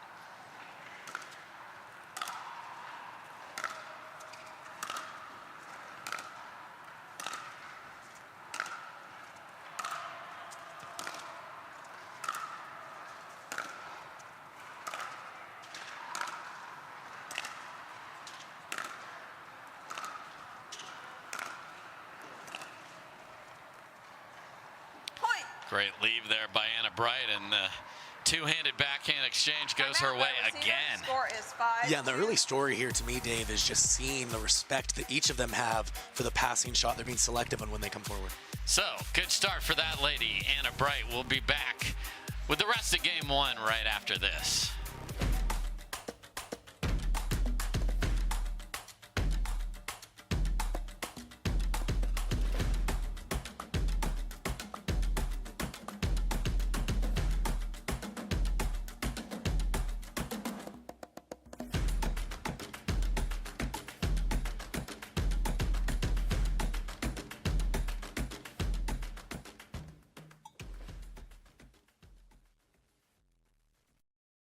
At Foot Solutions, we have highly trained, board-certified podorthists available at our retail locations to expertly fit you in a truly custom orthotic and recommend the perfect footwear from our collection of stylish international brands. We are proud to have thousands of positive reviews online, showcasing the care and attention to detail that defines our service. Come into Foot Solutions and see for yourself how visiting with one of our specialists can improve your quality of life.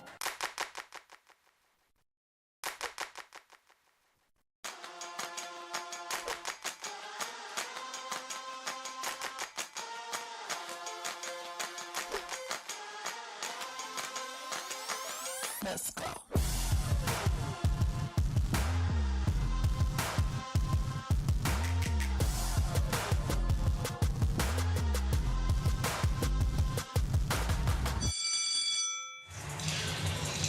Welcome back, everybody. Good start for Anna Bright. Up 5-2 here in game number 1.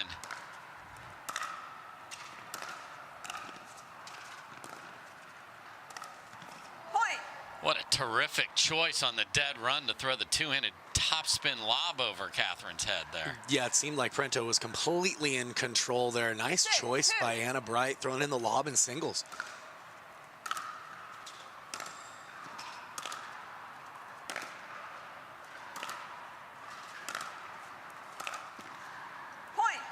And I've talked to Anna Bright about singles, and she's like, I just don't want to do it a lot because she knows the training required to play it at a high level. Perhaps a match when she's this sharp will change her thinking.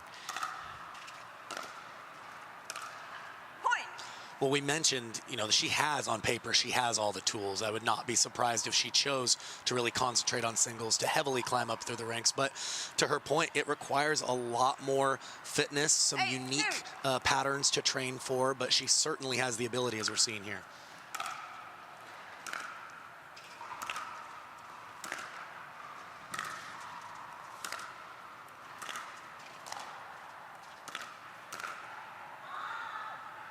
And this is coming off a week where she won mixed doubles, she won women's doubles, so we saw J.W. Johnson and Dylan Frazier choose not to play singles to conserve energy and fitness, so she may just pick her spots, a little smaller field here, gonna hop in where there's an opportunity. That'd be a smart conservation of her own personal resources. Yeah, I don't think people realize the mental grind that these athletes have of playing all 3 events week after week. The margin of error is so tight in some of these matches. Sometimes just being able to pick your spots, like you mentioned, helps you play your best when you do decide to play.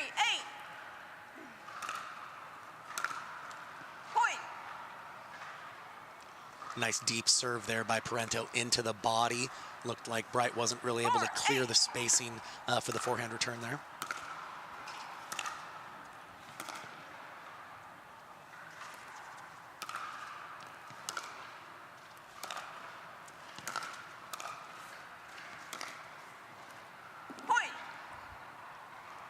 Great job by Parenteau of keeping the pressure on, and Anna Bright now will call timeout. So Catherine Parenteau obviously has dug out of many holes in singles matches before, so not going to stress out about it. You see a good look at her Invicta Vanguard Power Air paddle there. Will it forge a comeback? We'll find out after this. I don't think she's feeling it right now. I will be on my phone all week. Looks like somebody needs a little Hertz TLC. Liv, you're on vacation, but I don't think you're feeling it. Huh? Please, your phone. It's okay. Hand it over. Yeah, you're good. Go enjoy yourself. Sam. You feeling it now? Let's go.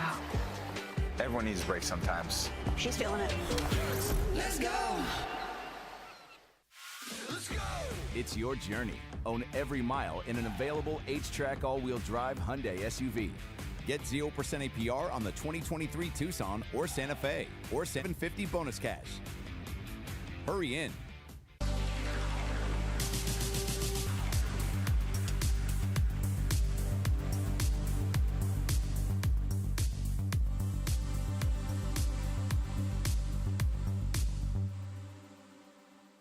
Hi, I'm Rick Barry. I used to play professional basketball. Now I'm into pickleball. Performance is really important, but also recovery is actually just as important. AlloMD is a product that I use constantly before my matches and after my matches for my recovery. Great for inflammation, great for recovery. I keep coming back to this. AlloMD all day long, baby. I use it. I use it. I use it. I use it. I use it.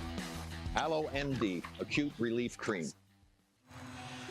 Welcome back, everybody, to the Vulcan National Indoor Championships presented by Lifetime. We've got a good one brewing here. Anna Bright jumped out to the big lead, but here comes Catherine Parenteau. And a missed return coming out of the timeout is the exact last thing that Anna Bright wanted to do there.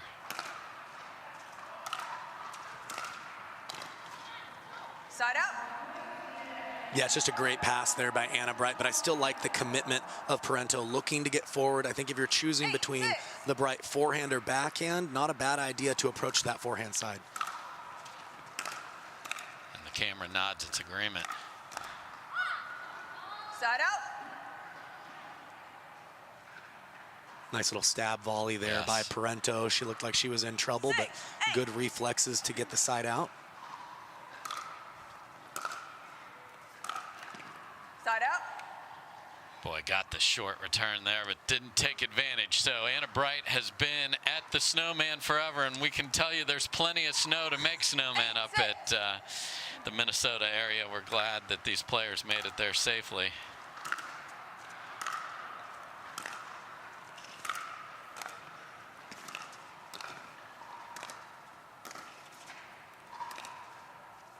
Oh, Side up. Wicked.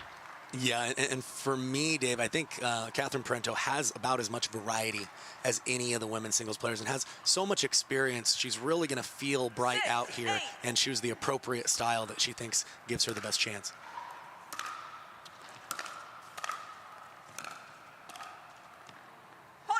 There's a beautiful one-handed punch volley. That's the difference between the best players, is it not, Kyle? Yeah, she has a little bit more versatility in singles than Bright, and that's one of the areas we talked about. When you get a little more stretched, the ability to use one or two hands on the backhand.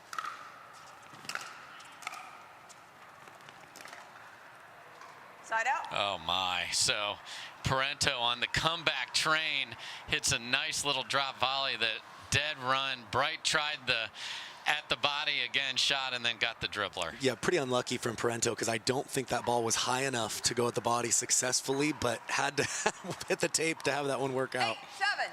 So can Anna Bright get that elusive 9th point? Side out. She cannot. That's just great coverage at the net from Parenteau. Those are a couple of really good passes up the line. She didn't hit an amazing volley, but just enough to stay neutral in that point.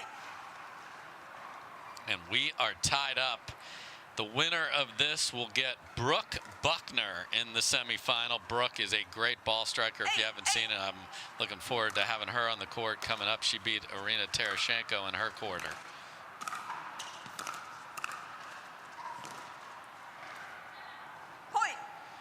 And another timeout called from Anna Bright. So Catherine Parenteau called timeout when things weren't going great, settled in, forced Bright to call a timeout when she was halfway up the mountain. Now she's on top. Hasn't finished the deal, though, yet. What would you like to see Anna Bright do here? Well, I like that she called the timeout immediately. And to me, that says she was feeling Parenteau come back. She kind of told herself, okay, I'll keep it going and while I have the lead. The moment that changes, I need to settle in. And I think that she's gotten Parenteau just a little too comfortable right now as being the more bold player moving forward.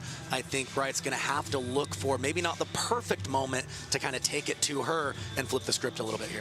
So there's a good look at Catherine Parenteau 15 seconds. hanging out in the lounge area where you can buy your favorite sofa over there. It looked like got the do a little shopping for the interior there. Yeah, nice. looks nice comfortable. I'm a little there. jealous there.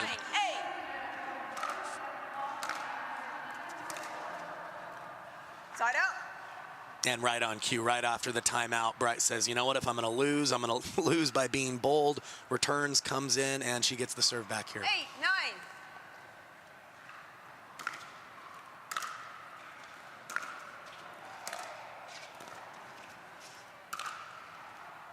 Side out. Terrific job by Parenteau, and you talked about the variety. There it is, the disguise of she's gone inside out from that same position. Well, and I don't think she gets enough credit for her footwork either to make that ball a forehand. She stays so balanced even as these rallies get extended.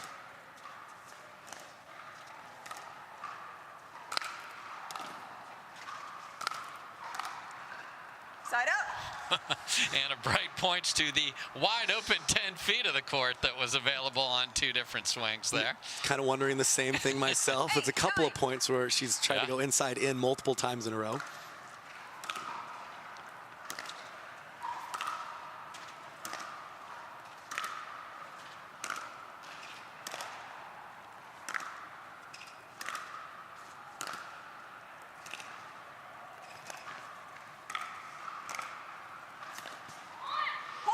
Just a phenomenal women's singles point right there, Kyle. No, absolutely. Again, we talked about the mutual respect that each of them have. They're trying to come in on a good approach shot and just a fantastic point. And the person who was bold and got in was able to get it. 9 up, game 1, quarterfinal action. Just wide on the return, and Bright has fended off Catherine Parenteau. She is walking towards the living room, so that's a timeout there. So what a battle we have here. We loved this matchup when it was coming on because, number one, we were just excited to see Anna Bright in singles, but we knew this was going to be a battle of wills, and here we are at 10-9. Yeah, I think overall just skill set and ability very close on paper, right? The experience is going to be with Catherine Parenteau. But, you know, some of the firepower Anna Bright certainly possesses is going to make this one tight. I like, again, the timeout from Parenteau. You can tell she's got the experience. She understands, hey, I'm down 1. My partner, my opponent is confident. Let's make her second guess it here and see if I can steal away this first game. Yeah, all 4 timeouts extinguished here, too. You don't see that all the time, so that tells you the ebb and flow that we've had in this one. And, you know, this really comes down to execution now at this point. Thinking about, if you're Catherine, where should this return go? Well, not just where should it go, is do you come in right off the return, right? Or is that your plan? I think it should be.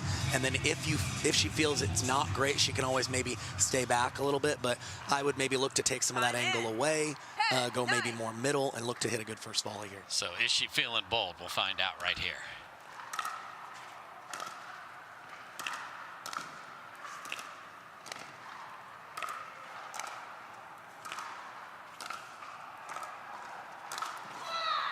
And Anna Bright finishes it off into the open court and chooses to do the paddle tap on the side of the court. Didn't wait at the net. I didn't know if she was retreating altogether there, but after multiple points where she had overheads that she hit them right to Catherine, sets herself up. She was just waiting to hit a clean winner, Kyle, till game point. So nice job by Anna Bright of holding it together. Had a big lead, got down 9-8, finishes up 11-9. Game 2 right next.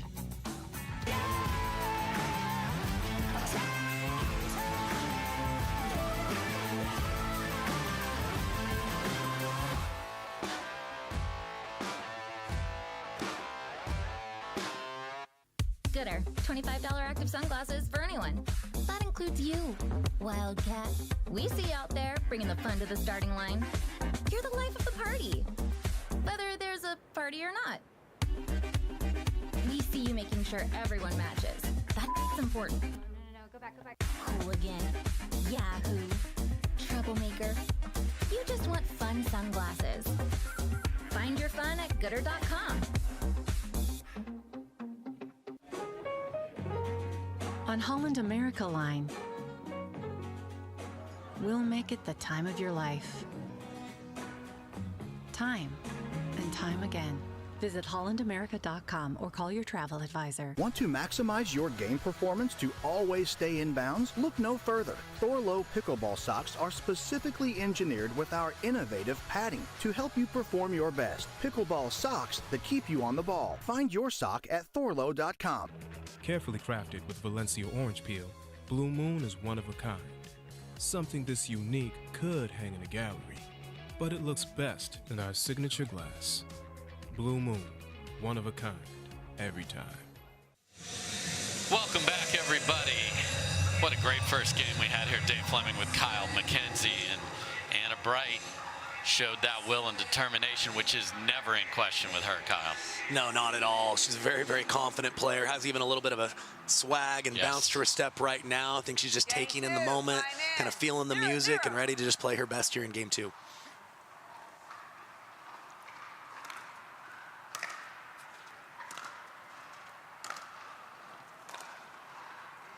Side out. Good deep ball right off the baseline there. Bright stared at it, but that's not going to change the fact that it was in. 0-0. Side out.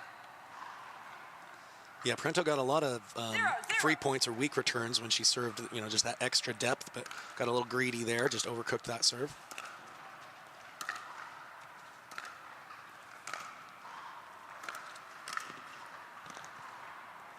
Side out. A little frustrated with herself. Great read of where that volley was going, but couldn't make it. Yeah, she had a lot of opening, but she was just still stretched just enough by the Parenteau volley that she couldn't straighten it out. Would have liked to have a tennis racket length there. Pull for a different club. Point. Yes. The game plan from Parenteau seems to be very similar to game 1. She really is looking for a ball where she can get her weight moving forward, and she's usually approaching up the line to take away the angle of the Yana Bright pass. Oh. I mean, that's just 2 obscene shots in a row from AB. Yeah, hits the sideline on her first pass and then cleans up one on her shoelaces as she's moving forward. Too good. I mean, Catherine Parenteau did everything right there and had to give the ball back.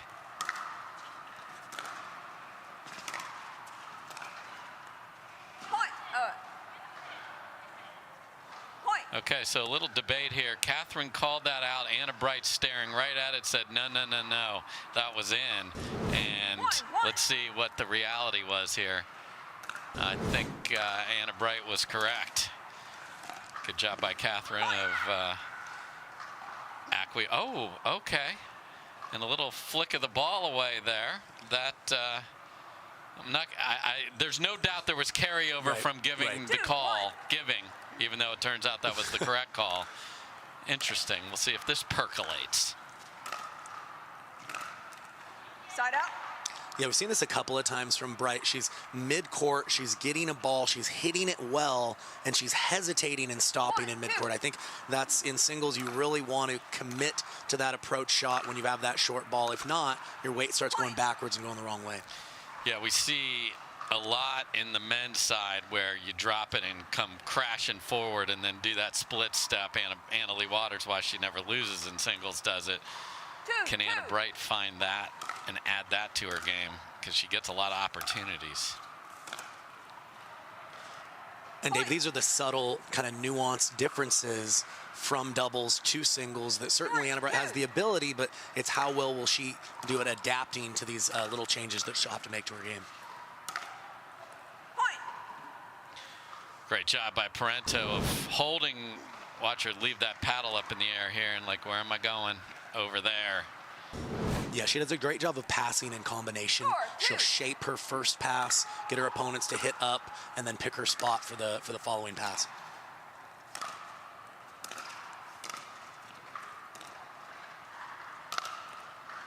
There's a nice overhead by Catherine Parenteau, and after, I'm not saying she was on tilt, but a little bit out of whack after that overturn that she allowed, which again was right, has really found the range. She's got the lead. We'll be back right after this. My name is Lee Waters, and I'm a professional pickleball player. My daughter, Anna Lee, is my doubles partner, and her 16th birthday is coming up. Be great to get her a car, and Carvana has helped us make that dream come true. They have thousands of options, and I'm a mom, so of course I want Anna Lee to have something safe. Anna Lee has absolutely no idea about this car, so I told her we're going to Carvana's vending machine for a photo shoot. Drum roll.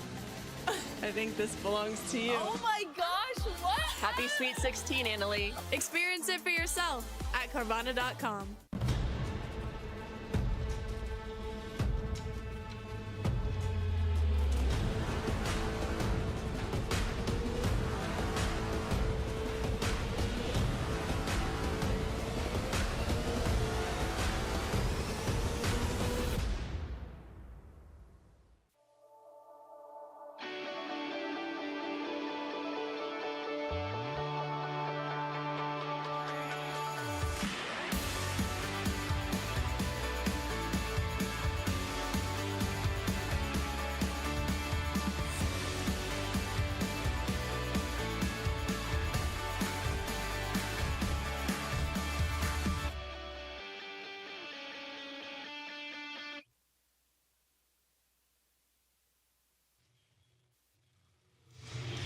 There's a stressed out Anna Bright right there, just looking very relaxed on her chair, but called a timeout there. Catherine Parenteau was down 1 here in game 2, lost game 1, and has really put together a nice run of 4 points.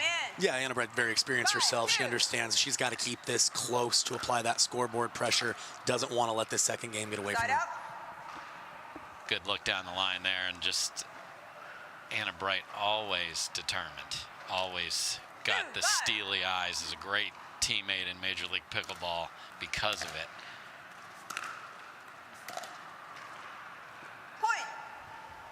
Yeah, Parenteau had that lined up, but that's a really, really tough shot, and that's what Anna Bright forced her to do there. She approached up the line to take away the angle. You know, if your opponent happens to pass you there, you just say too good, but if you keep putting them to the test, good things happen.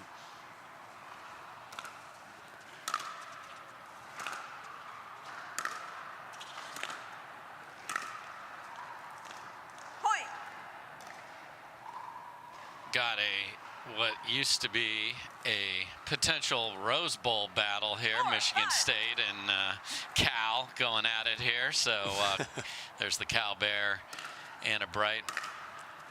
And of course, Catherine Parenteau played her tennis at Michigan State. And we don't mind transferring that rivalry over to pickleball by any means. Now with the Rose Bowl, it can be part of the playoff, so, you know, it gets less traditional. Right. But 5-4, Parenteau up here in game 2. And there's a clap of the paddle from Bright. What a beautiful volley off her shoe tops. Yeah, Parenteau very comfortable with those stretch volleys that are unique to singles. Really doesn't give a lot away there, and it's a much tougher volley than the standard doubles volley.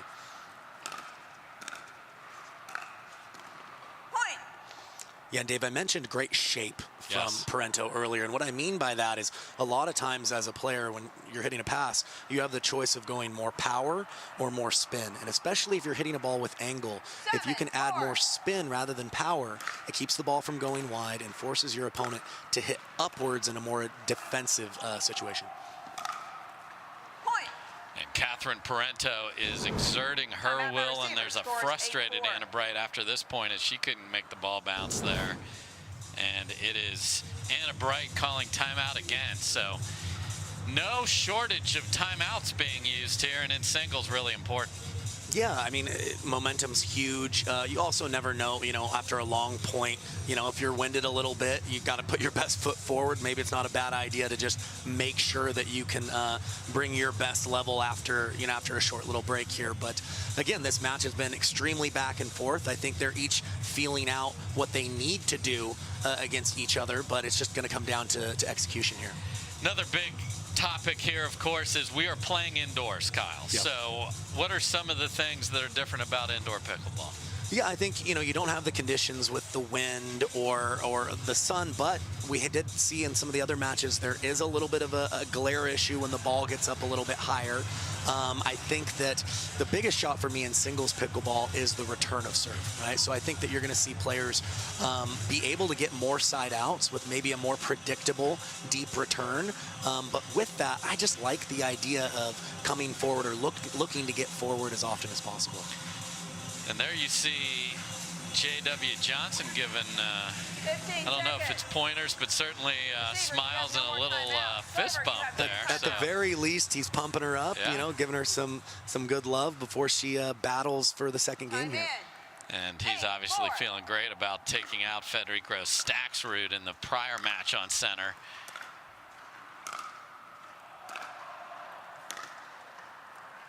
Side out. And whatever he said worked for at least one rally. So good job, J-Dub. 8-4, though. Catherine Parenteau here. Game 2, best 2 out of 3. For a chance to get to the semis and face Brooke Buckner.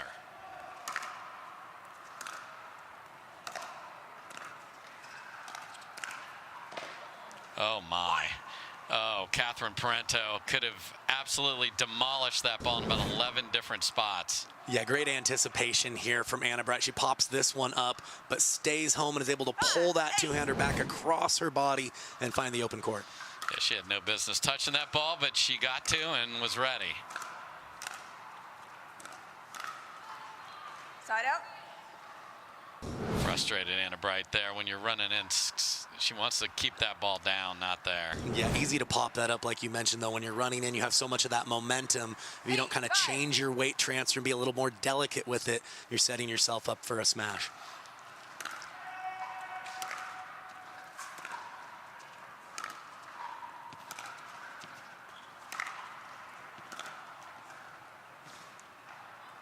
Side out. That's just really unlucky for Catherine Parenteau, who played a tremendous rally there. And the storyline, you know, with so many of these rallies is it's really the backhand versus the backhand. Each player is waiting to win that pattern, get a short ball, and then they're going to be the more assertive person moving forward.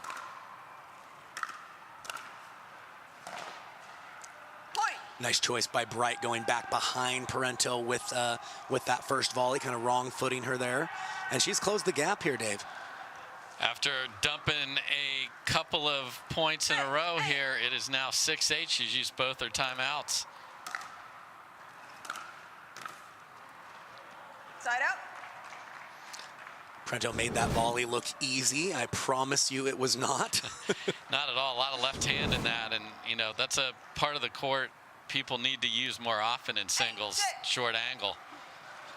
She's never going to touch that ball as Anna Bright. Wow. Point.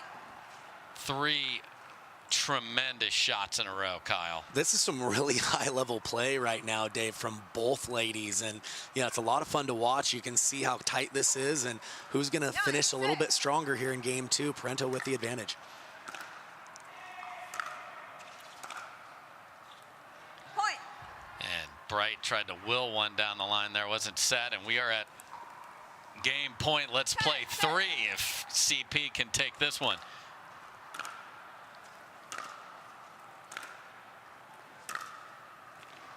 And she most definitely can. So nice job by Catherine Parenteau of getting up 9-8 in game 1. Couldn't finish it. Was able to put that away. Comes back and takes game 2 11-6. So we will play 3. What a battle here in the quarterfinals at the Vulcan Indoor National Championships presented by Lifetime. Introducing Skechers Pickleball. They're ultra lightweight and responsive for incredible speed. They have Goodyear rubber outsoles with a specialized pickleball design for increased side-to-side stability and agility. Conquer the court in comfort. Skechers Pickleball, the official footwear of the Carvana PPA Tour. The future of pickleball is here. Welcome to Top Court. Get ready for unlimited access to top players.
Everybody, it is what we all want. Game 3. Bright takes game 1. Catherine Parenteau rallies back, takes game 2. We will switch sides at 6.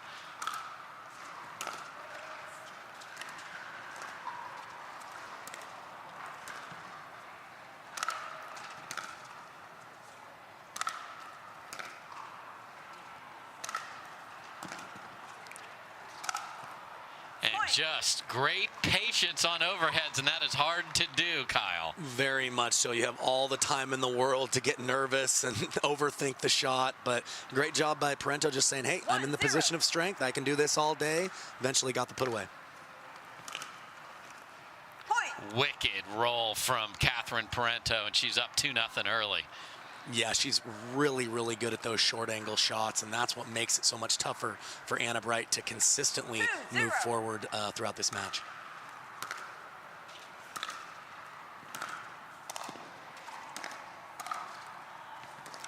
Wow.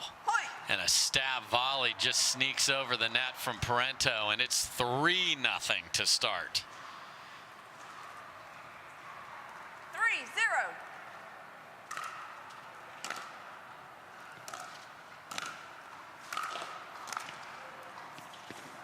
Side out. Good aggressive volley from Bright, so hasn't touched the ball yet, down 3. Yeah, and a good choice by her to kind of stop the bleeding and make sure she got forward and didn't give the offensive position there to Parenteau.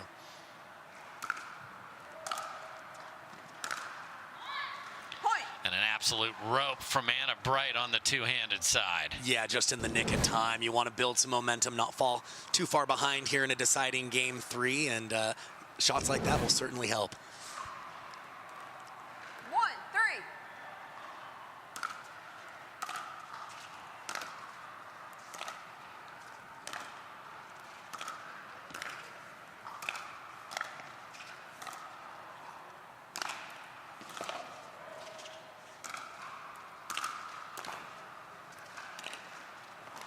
Very close on the sideline, but what a defensive point from Catherine Parenteau. Yeah, we talked about her footwork and her court coverage there at the baseline. Really problematic for players moving forward when she has so much variety on defense like that, Dave.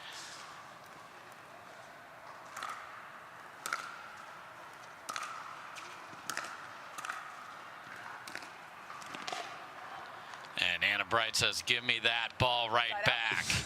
She says, you're not the only one that can shape a ball around here. Good choice by her to take pace off that forehand roll and dip that below the height of the net.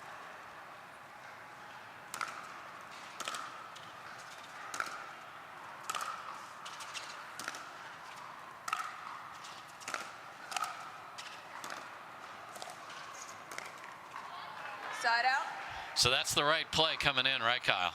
Yeah, absolutely. And it's certainly a very makeable ball. And again, I'm going to put that in the category of kind of a nuanced singles skill set. It's just the tempo's just a little bit faster. Your available shots as you're coming forward are just a little bit different in singles than what you're trying to do in doubles.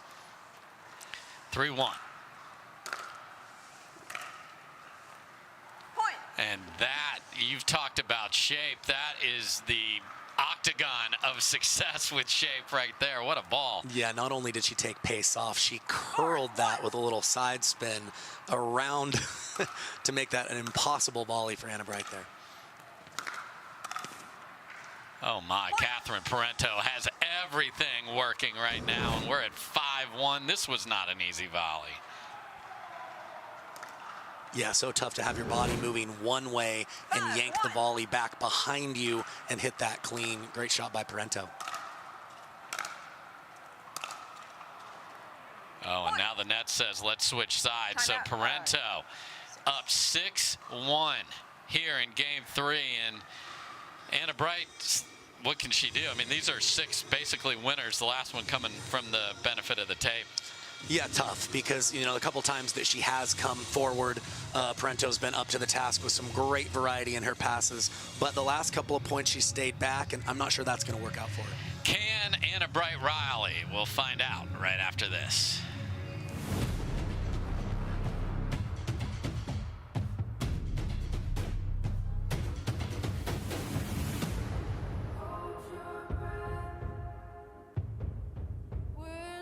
Turning back.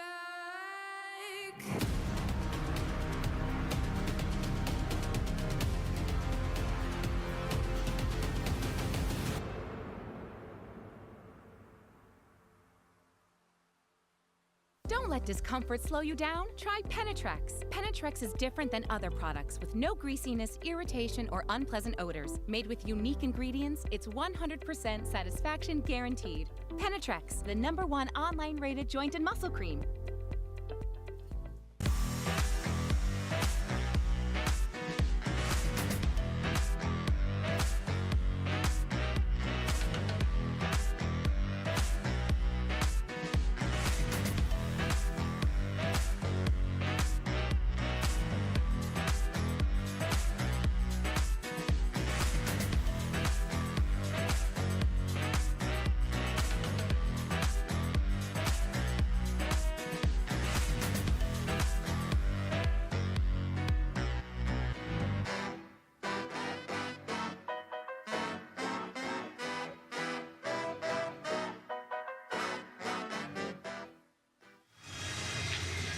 Welcome back, everybody. We're having a YouTube subscriber giveaway, Kyle, so you've got to get out there. You have got to subscribe. Then all we want is just a little bit of info so we can tell you when you win. When we get to 50,000, we're going to have prizes from all of our great supporters. So, and then you don't miss any of our matches. So it's a win, win, win, win, win, win. Sounds easy enough to do, Dave. I feel like people got to get on that. Absolutely. I mean, we'll have prizes from Fila, Skechers, Dirt Tape, OGO, Hyper Ice, Takea, and Gooder. So, and if you subscribe by March 22nd, every eligible entrant's getting a free ground pass ticket to a PPA event. Got to do it. And Catherine Parenteau, I just said Gooder. That was another Gooder shot by her. Man alive, is she on fire. Borderline great. Yes. Right. We talked about her, passing again in combination. Dips the first one, gets the volley to hit up, and then a clean pass for the second. Point. Yeah, this is an absolute onslaught here now. 8-1. 8-1.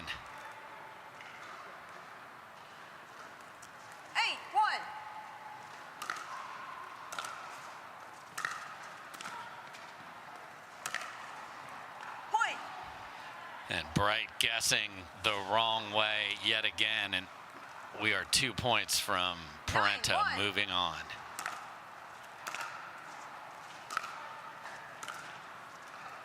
Point.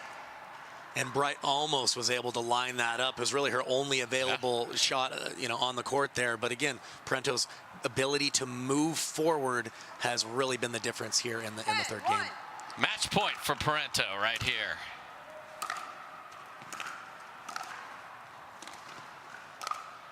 And closes it out with a big swinging two-handed backhand, and that is what championship singles pickleball looks like. Catherine Parenteau pushed, loses game 1, battles in game 2, and dominates in game number 3.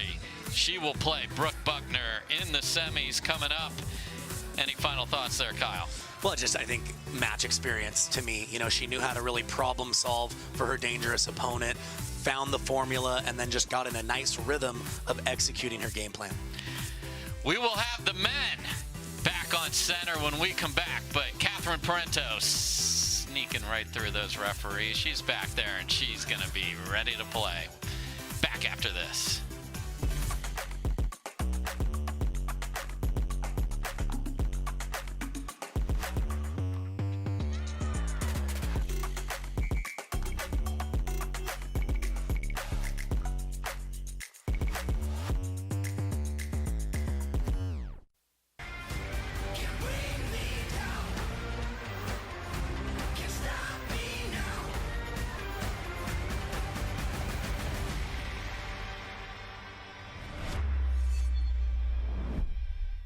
Introducing Simply Spiked Lemonade. Real fruit that left the farm and has seen too much to ever go back. Simply Spiked Lemonade. Tastes like your favorite lemonade, now spiked. It's getting juicy.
to the Vulcan Indoor National Championships presented by Lifetime, and we're at a beautiful Lifetime just a little south of the city of Minneapolis there in Lakeville, Minnesota. Snow-covered Lakeville, Minnesota.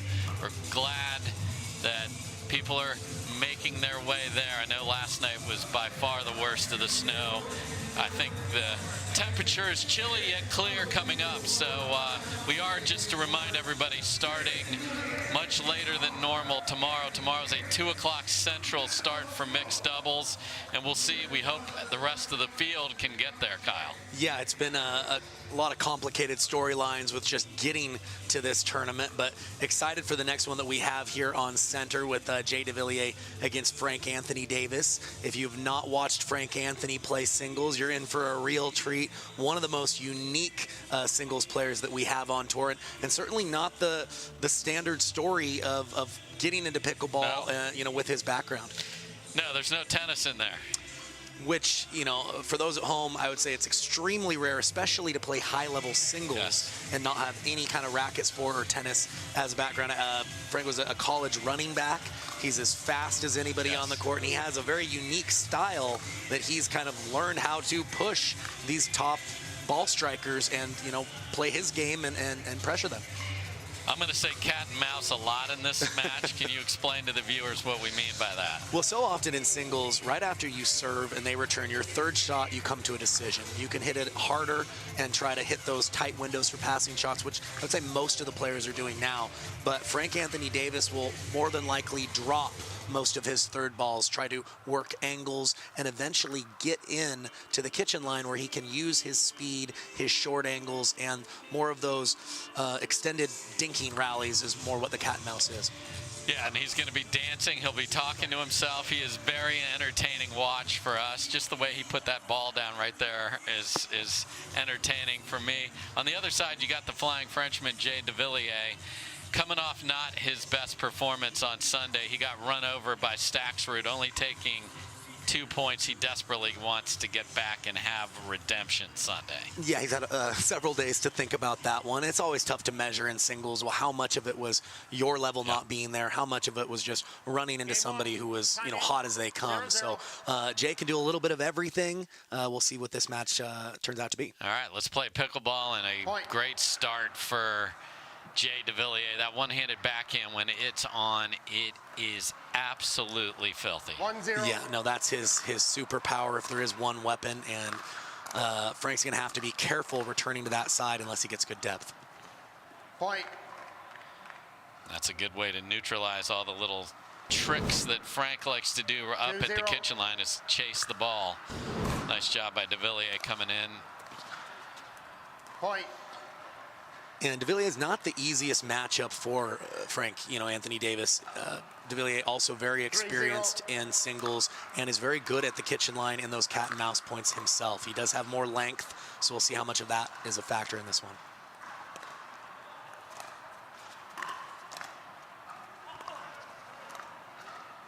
Point. And it's a big factor on points like that, so matchups do make a fight, and I agree with you. I mean, if Devilliers is patient in this match, he's going to be ahead on these, and Frank's going to have to find his absolute best just to hang in this match.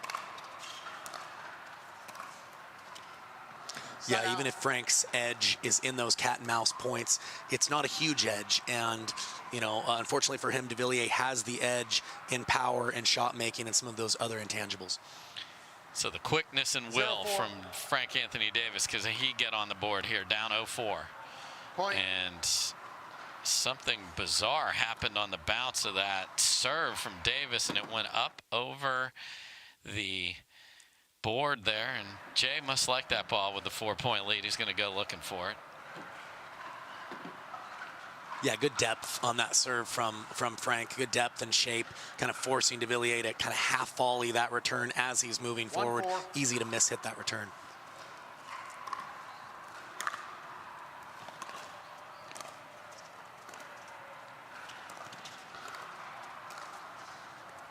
Point.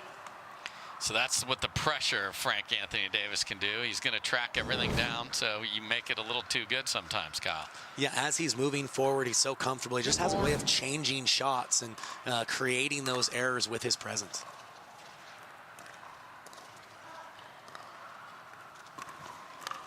Oh my. And everyone is dancing. We entered Dancing with the Singles players here. Look at Devilliers stay out of the kitchen here. There must be some music played that I'm not sure of, because they're both boogieing out there.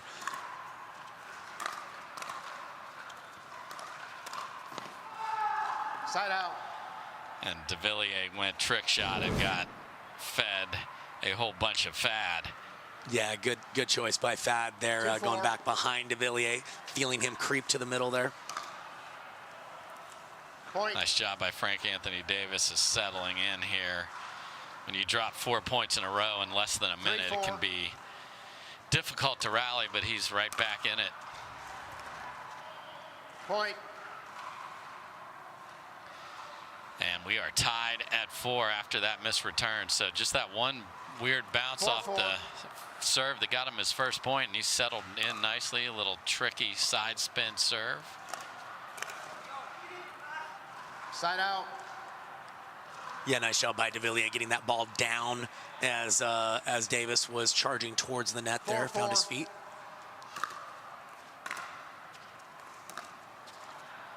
Side out.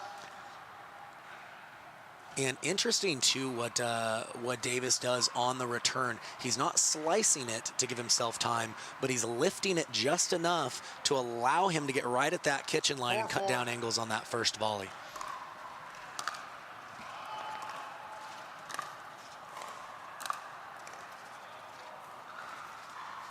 Point. And he was beat cold there, but Devilliers misses. Davis is smiling because he knows he was on the wrong 10 of the 20 there, but it didn't matter.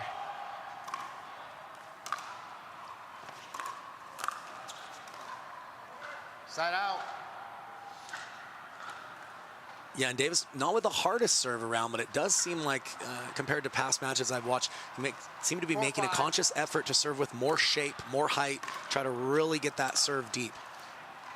Oh, that's a nice ball from Devilliers there, so we're tied at 5. New paddle there for Frank Anthony Davis. If you hear us say Fat, it's all over his gear, too, on the hat and the shirt. Point. And here comes the Frenchman. Yeah, I think that's a good pattern here and an edge that Devilliers is going to have when he can get Frank stretched for that first one and close immediately in. He can use his length and some of his hand speed skills from doubles.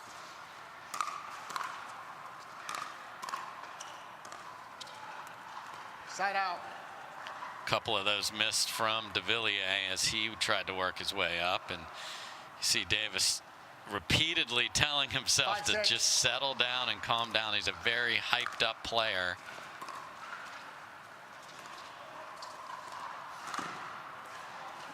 Point. Just deep from Devilliers, and we are tied at 6. Well, I think, from Frank Anthony's perspective, 6-6. So easy to be reactive and try to play like your opponents are playing, but he's got a unique style. He's got to remember his game is to slow things down, and he's not going to beat Devilliers playing Devilliers' game. He's got to remember to be himself out there. Yeah, no one has more conversations with themselves than Frank Anthony Davis to do that reminder. So 6-6. 6-6.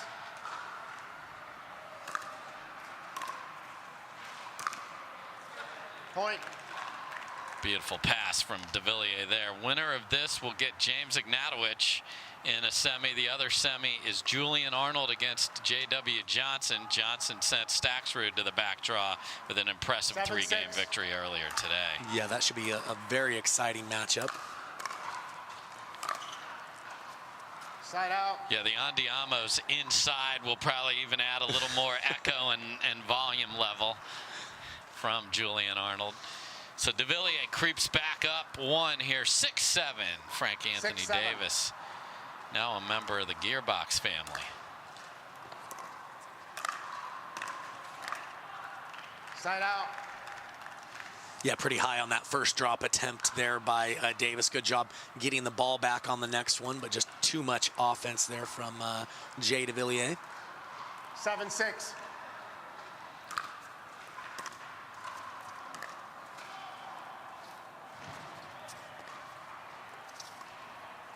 Oh my, and Frank Anthony Davis tried to set a record for the least depth on 2 consecutive shots in the history of pickleball.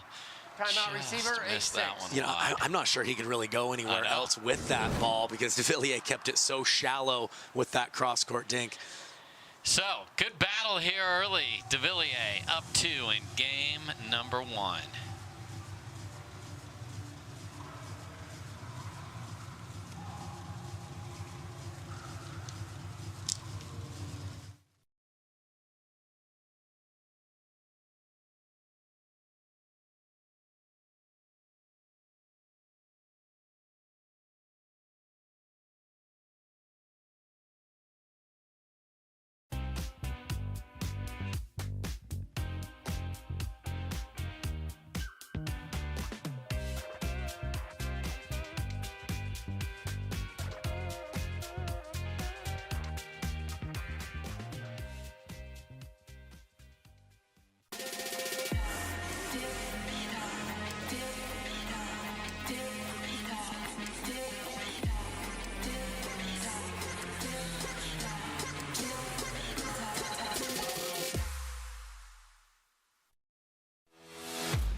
OS First, the official sock sponsor of pickleball.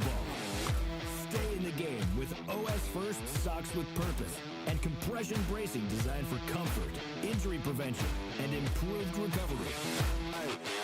OS First is the official sock brand of pickleball and the PPA Tour. Visit www.thepickleballsock.com to learn more.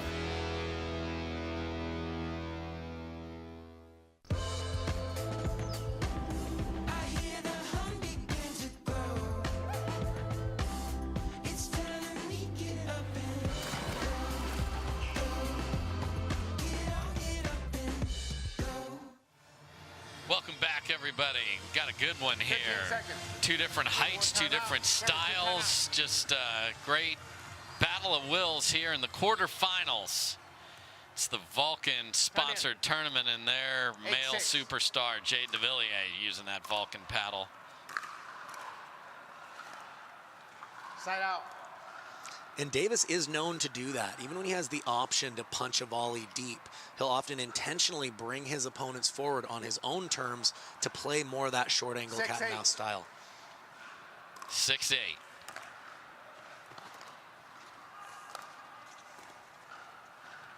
Side out.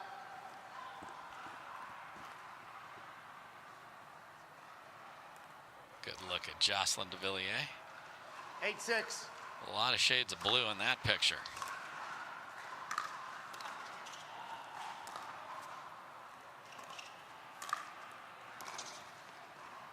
Point.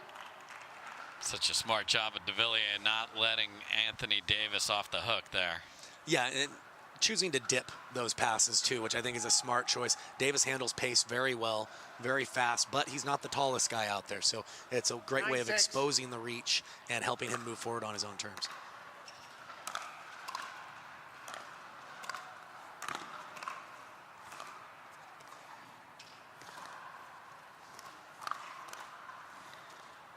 Side out. And just when you think Frank Anthony Davis is out of the point, he's right there to finish it. Again, intentionally bringing Devilliers forward and then eventually winning another one of those cat and mouse exchanges. Yeah, don't try that at home, folks, unless you're really sure. Side out. And misses by a few feet. And the Frank one-on-one conversation continues. He's a nice guy, always letting us into the inner monologue going on. Love it. Got I'm going to recall something the score. just off. Trying to look at some of our other cameras, see what might be going on there. A little debris came out of the crowd. Again, we appreciate anyone that was able to get out there and safely get to the site. 9-6. Expect a lot more folks tomorrow and through the weekend. Side That out. ball skips off the tape, but also skips just deep. Yeah, definitely had that one lined up if it wouldn't have hit the tape, but a little unlucky for Devilliers there. Point. Okay, and a missed return. And Davis is known to have a comeback or two in his arsenal. Let's see if he can mount one here. Side out. Oh, and throws his whole body to the left and tried to go backdoor there. And that is one of his shots, Dave. He's probably the only person I've played that will use misdirection from the baseline as a passing shot. But that's one in his bag of tricks there. Just doesn't make it there. Look at that paddle control. Point. He's able to take a ball behind him and extend the point, but ultimately just too out of position for the next one. And Devilliers has a game point here in the first game. All right, so Frank Anthony Davis calls his second timeout. There's a good look at Jay Devilliers. That is what a Lifetime water bottle looks like. That is not a beverage of some difference. Yes. I think that looks like some high-end water right there. Sign me up. That's some very tasty water. Ice cold in that cylinder. Just a good look at Frank Anthony Davis. From the Northeast, not a lot of players from the Northeast. Frank, do you think that'll change over time, Kyle? Absolutely. I've taught a couple of camps, had the good fortune of teaching in the Northeast, and they are hungry for pickleball. The diehards there, you know, they need more courts, they want more courts, but they love pickleball up there, and just hopefully we can see more growth in that part of the country. Well, I'll be doing a little bit in that this next weekend as part of the MIT Sloan Sports Analytics Conference. We're going to be moderating a panel about pickleball. We're going to have one of our athletes, being Jay Devilliers, will be there. Jessie Irvine will be on the panel. Connor Parenteau from the PPA and Brian Levine from MLP. So it's going to be great to have that. That's in front of literally all the major sports properties in the country. So it's great. Great. I'm a privileged part of that to have pickleball in front of that audience. Well, they will certainly love to have you guys there. Side out. Okay, so Davis saves one game point, but can't do anything with the ball back. Second chance for Devilliers. 10-7.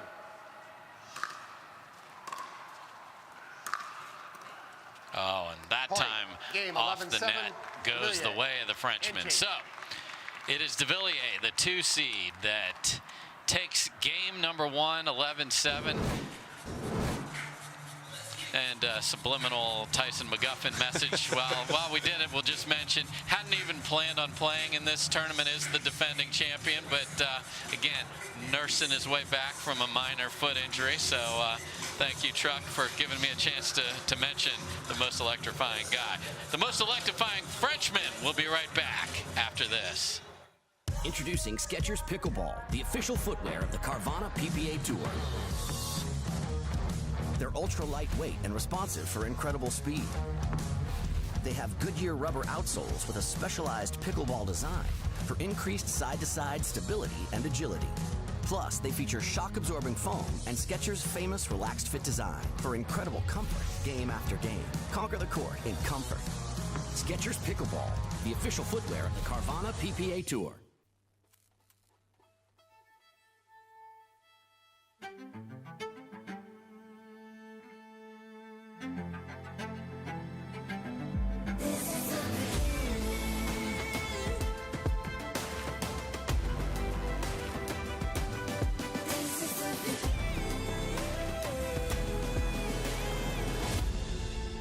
It starts right here. To make it to the game, it takes dedication and training. To stay in the game, it takes grit and stamina. To win the game, it takes strategy and skill. You keep focus on your approach, drop, and champion shots, and we'll help you stay focused on your strength, flexibility, speed, and downtime. Having a sports medicine partner in your court is key to helping you make it to the game, stay in the game, and win the game. Select Medical is proud to be the exclusive provider of physical therapy of the PPA Tour. Welcome back, everybody. Dave Fleming with one of the best instructors in the game of pickleball, Kyle McKenzie. Love sharing the broadcast booth with you, sir. Game 2. And Time in. again, Jay Devilliers. 0-0. didn't let the Frank Anthony Davis show get in the way of him closing out game number 1.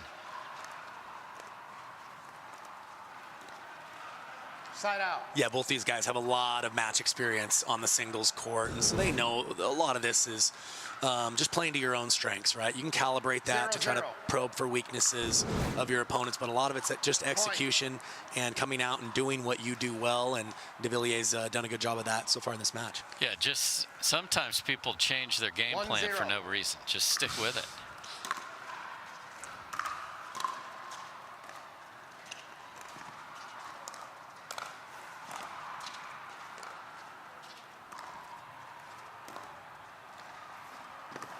Look at that ridiculous rollover, and then Devilliers can't sneak it over himself. Talk about shape. The ball that Frank Anthony Davis just hit there, right up the side of the ball. Well, just a classic fad point there, moving Devilliers left, right, never giving him anything he could fully sink his teeth into. Oh, the dropper, Ernie. Beautiful touch from Devilliers. Yeah, I mean, the guy has as much variety as anyone, and some pretty decent touch flying through the air there. That's an amazing shot.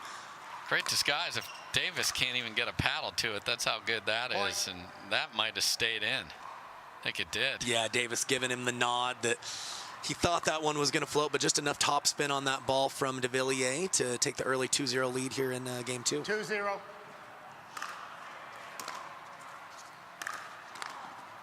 Point. Nice job by Devilliers stepping in and really putting some pace on that. You've talked a lot about shape, and I couldn't agree with you more. Sometimes you got to just blow it past him, and Devilliers does it there, up 3-zip.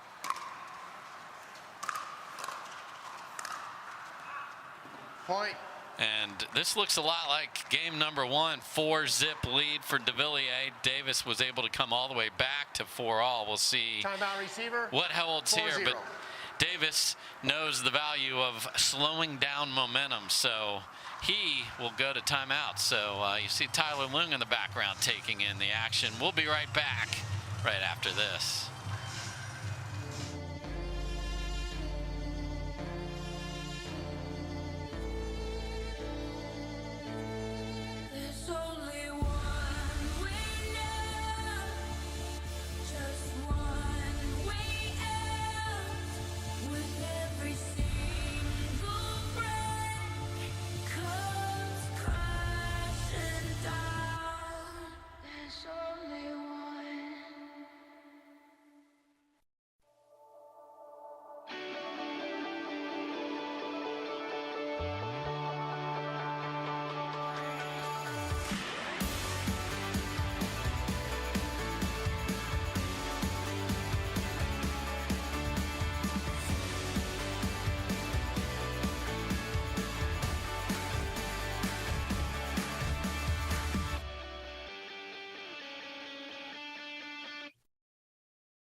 There's our beautiful court at Lifetime in Lakeville, Minnesota, just south of Minneapolis, and it's all the Frenchmen so far in game 2.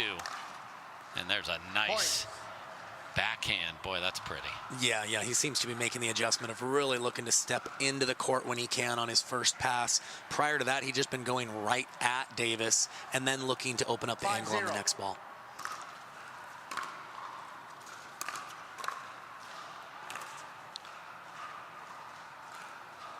Oh, that stays in. Oh, no. Side out. And Frank Anthony Davis is laughing and chuckling all his way up to the net. What a stab by Devilliers. And sometimes when you make your first circuits drop shot, you're like, oh, I'm great at this. I'll make 3 or 4 of these. Yeah, to me, that was definitely a heat check shot selection there by Devilliers. Side out. It's always nice if you do that to get the ball back quickly, as Devilliers does there. So 5-zip, last quarter final of the day.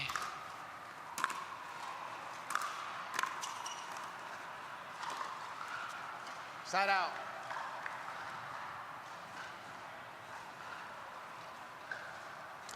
Much needed side out there by Davis. Let's see if he can get on the board here in game 2. 0-5.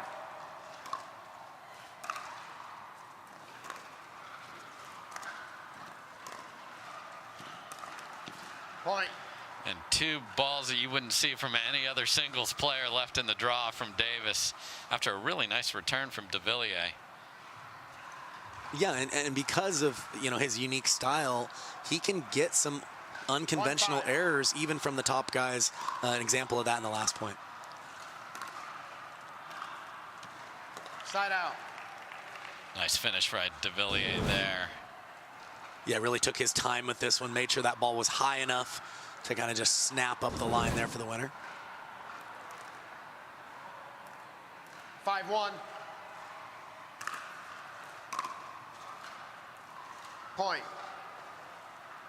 Missed return makes it 6-1. Again, winner gets James Ignatowich. 6-1. That would be a rerun of a semifinal we saw just a few days ago between Devilliers and Ignatowich, if Jay is able to finish off this match. Oh my. Look at this court coverage. And point. It is in, the paddle goes flying, and it is Devilliers who wins an epic rally here. Slides that ATP. Timeout receiver. I mean, look at that 7-1. wingspan. That had a little bit of everything. I think Davis thought that ball was going to go long and kind of just jammed his toe into the ground at the last second, but unfortunately for him, looked like that ball did hit the line. And everybody needs some ice cold refreshment there from those special lifetime bottles. Really nice from Devilliers here. And you don't realize there's no way someone that tall can be that quick and athletic, but he is. Yeah, no, absolutely. I think one of the things that he does as good as anyone is not just making volleys on the stretch, but he's a strong guy, and he really has the body control and the strength to really stick the volley, even when seemingly he's completely on the full stretch. 15 seconds. Yeah, so impressive athleticism on that last point for Devilliers. And I think that's why we mentioned early on that to some degree this is a matchup problem for Davis, because yes, he's bringing Devilliers in on his own terms, but Devilliers is very comfortable with the touchy-feely stuff at the kitchen line as well. Side out. Oh, and Devilliers was going to go body and say, let's have a hands battle here, but didn't make that one. So 1-7, Fad's got to go if he's gonna.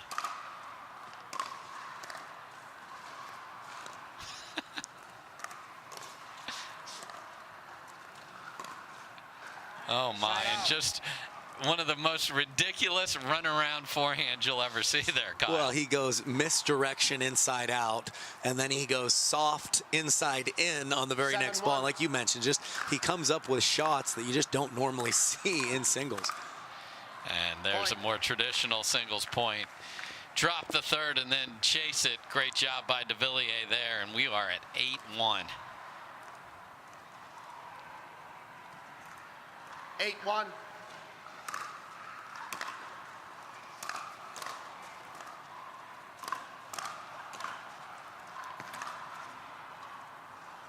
This lob on the stab will not stay in, but Devilliers, another guy, never gives up. Never. No. 1-8. Very mentally tough competitor. Watched him play a lot of matches, and he's dug out of some holes as well. And just you can see the experience and just that joy of competing that he has, and he brings that level time and time again. So good serve by Davis. Gets a mistake there. 2-8.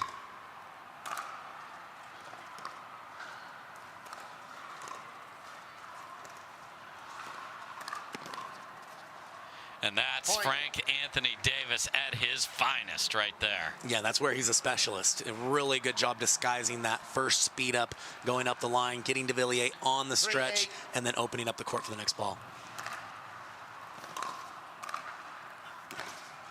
Side out. Yeah, you know, from Davis's perspective, he's tried that misdirection inside-out shot a few times, and it's a good one to have, but I think you've got to earn that one by going inside-in often enough to get Devilliers leaning the wrong way. You don't hear inside in a lot. What do you mean by that? Yeah, it's when you run around your backhand to play a forehand, but rather than kind of go that natural cross court, you just pull it up the line. Normally a tight window there, but your opponents are often leaning towards the middle. And Frank Anthony Davis was leaning right. The one-hander from Devilliers goes left, and we are at match point for Devilliers.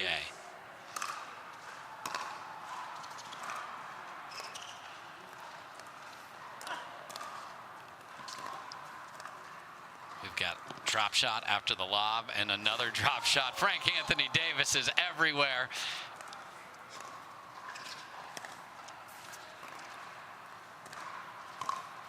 Oh my.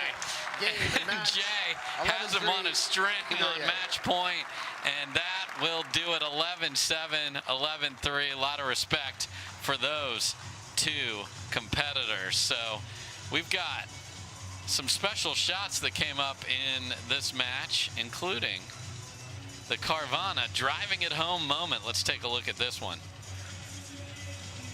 Big angles, unbelievable ATP, and then just that stretch that lands on the line, and then we had a yard sale in the background with the Frank Anthony Davis paddle, but that's just unbelievable athleticism. Yeah, from both guys, right? They're going forward, they're going side to side, and at this level you need all the different types of movement. You've got to be able to keep your touch when you're on the full stretch. Great example of what both these athletes are capable of. And there comes Jay Devilliers right at you. That's the Carvana driving it home moment, and there's one happy human being right there. Played very well against a very difficult opponent. So this is the Vulcan Indoor National Championships presented by Lifetime. More right after this.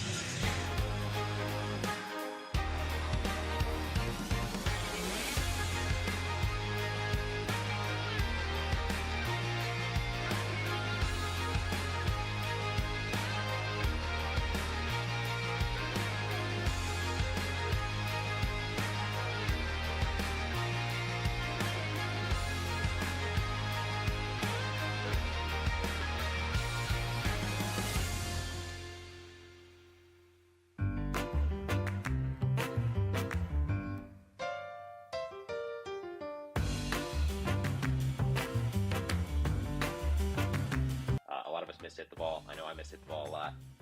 So speak for more yourself, forgiving.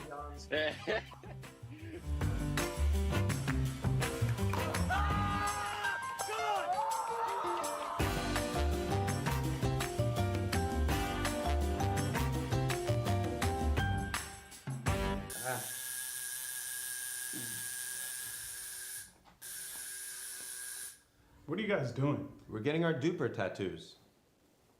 You know it changes every match, right? Oh,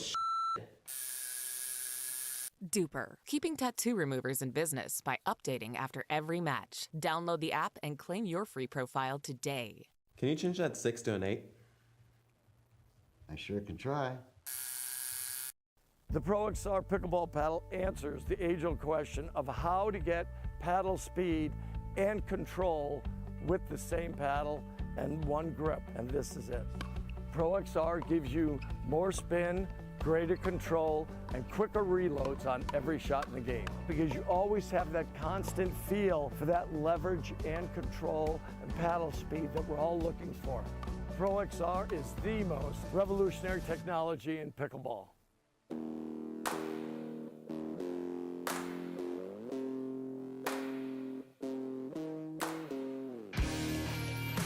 This spring, you don't have to be a baller to buy like one. With a power bid approval from Guaranteed Rate, you can go head-to-head with cash offers and win. Call a Guaranteed Rate loan officer today.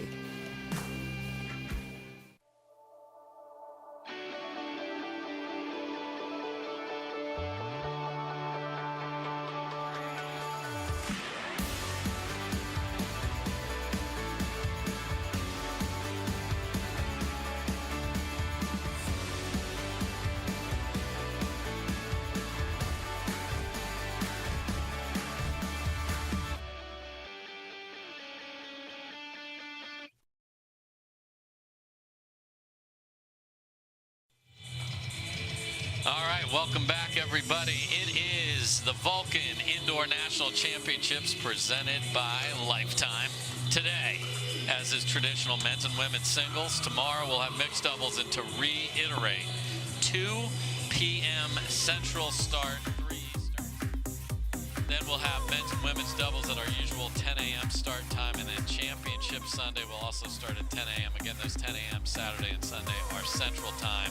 It always starts at 10 a.m. of the time zone that the tournament is being held in. So if you're on the West Coast, that'll be an 8 a.m. Get up, you know. They used to talk about breakfast at Wimbledon, getting up and watching that. Well, breakfast with the PPA on the West Coast. So, back to the ladies here, and our first semi of the day, and it is Lea Jansen and Salome Devidze. Before I get your insight here, they have played 4 times. Lea Jansen took the first 3. Salome got the last one, and every one of these matches is ridiculously close. 11-9 in the third, 12-10 in the third. The last one that Devidze won was back at the PPA Takei Showcase in November, 11-9, 13-11, Kyle. Yeah, and both these women are a couple of fiery competitors. Lea Jansen specifically, you better know that she knows the score and knows that Salome got her the last time, and she's going to want to get through this one absolutely for that opportunity to play on Sunday. Yeah, obviously we're not going to dwell on this, but Annalie Waters not entered in the tournament. She has won everything she's entered since last June, so a chance to get that gold medal, get the points associated with it, the prize money, it's all sitting there. Well, and speaking about Jansen specifically, she's been extremely consistent with her results in singles, but hasn't had that gold in quite some time because of Annalie Waters being so dominant. So you better believe players like her, Devidze, Parenteau, towards the top of the game for singles, feel that this is a real opportunity, and so there's a little bit more riding on this one. Yeah, for sure. So good discussion here to start out with, and you know, this is a interesting battle of styles because Devidze likes to pass, Lea likes to come in. How's that going to work out? Well, exactly. I think, you know, to your point, Devidze is a little bit more comfortable at the baseline, though she's improved her ability to move forward. I think Jansen has all the ability in the world, both at the baseline and moving forward. I think in matches where the nerves get the better of her or where she's not feeling as confident, she tends to stay back. I'm not sure that's where she's going to have the biggest edge in this match. I think she needs to look to get forward despite the passing ability of Devidze and to look to apply that forward pressure. Yeah, you're going to get past today. I mean, Devidze's just too good from the baseline. However, your path to victory is continual pressure in making her do that. So we talked about how close these matches are. You win this, you're done for the day, and you're playing on Sunday. That's huge. If you lose this, just to remind everybody, the 2 semifinal losers, we hate to say losers, but somebody loses the match, Kyle. We do keep score out here. We do indeed. Well, they will play for bronze later in the day. So big opportunity riding on this. Lea Jansen's been ridiculously consistent, just hits the podium every single week in singles. That's not easy to do as these ladies are coming.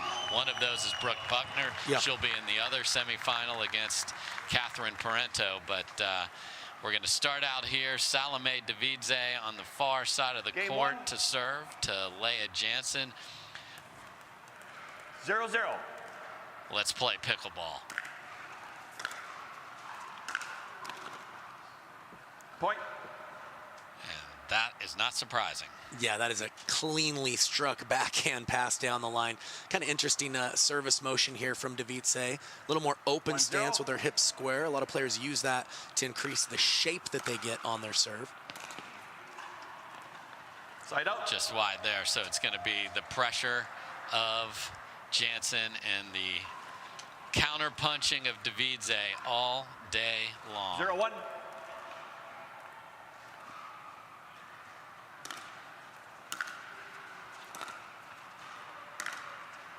Just deep on the return.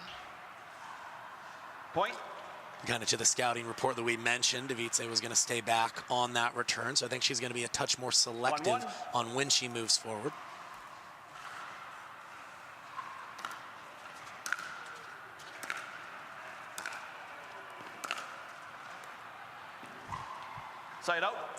trying to will that into the fairway like a golfer there. Couldn't do it. 1-1 early. 1-1.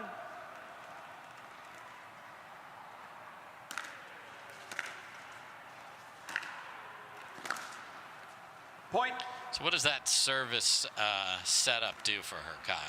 Yeah, I think that, you know, it's a heavier ball, right? So what it does is that spin jumps both up and into your opponent. So if you get good depth in addition to that shape, it kind of throws off their weight transfer, almost forces them into a half volley type ground stroke, much tougher to be effective on. Quality return from Jansen there. But, you know, my good friend Tyson McGuffin, he made a similar change, I believe, last year.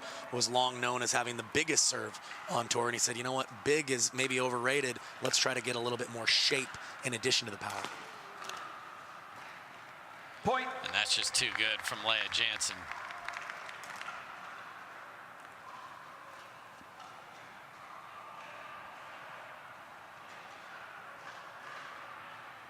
Good look at Lea right there. Goes through 2-2. a ritual before every point.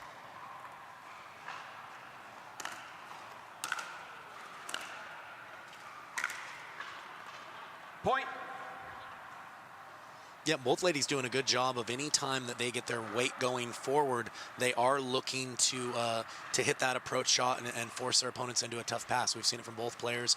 We'll see which player looks to do more of that as the match progresses. Wow, clean winner return from Devidze. That is hard to do. Yeah, she took that right on the rise and timed that perfectly. You do not see that very often. Mackerel, what a shot from Devidze. 2-3. Side out.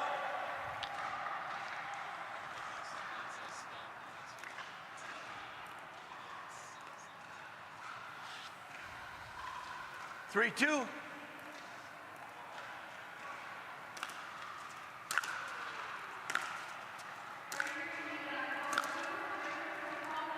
Side out.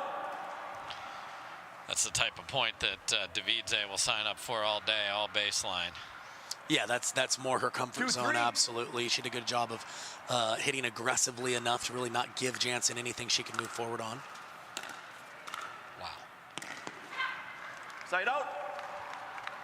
Yeah, and for me, Jansen's one of the most comfortable women with those on the stretch volleys and singles that are very unique. You don't get on the stretch that often in doubles. So the type of volley in singles is just a little bit different.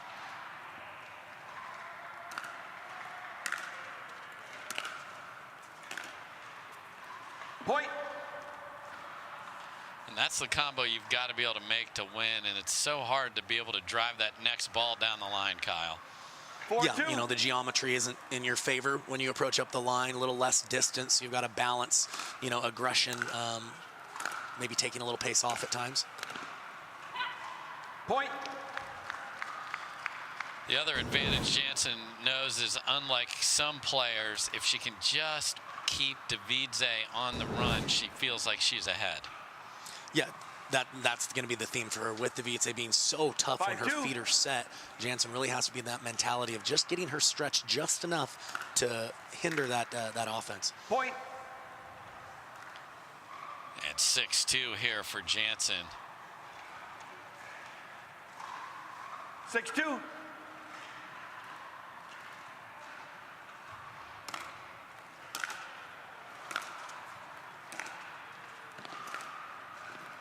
Oh my goodness. And it's Jansen with the word of the day, shape. Shape, absolutely. She realized that she had not a whole lot of angle to work with, so she took a lot of pace off, just tried to dip that ball. I don't think she was going for a winner, but happened to work out for her that way. Yeah, she don't mind that it was clean. That's a bonus. Exactly. Trying to get a pop-up and you hit it past her. 7-2.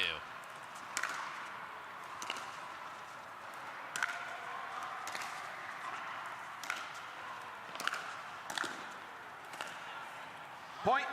And okay, Devidze with a slam of the paddle Score on the 8-2. other side. Frustrated by playing a tremendous point. And there you see the Yola paddle goes flying to the ground there. Really nice set of ground strokes and point construction and a lot of frustration. Scoreboard says a lot of that. So can Devidze settle in? That woman, Lea Jansen, playing fantastic here in game number 1.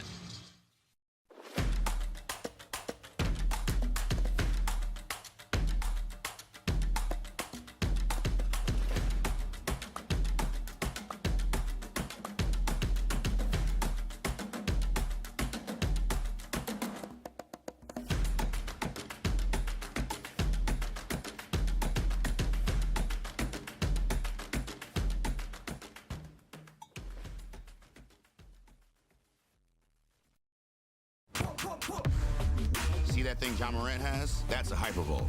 That thing he uses to warm up and stay loose before he throws it down.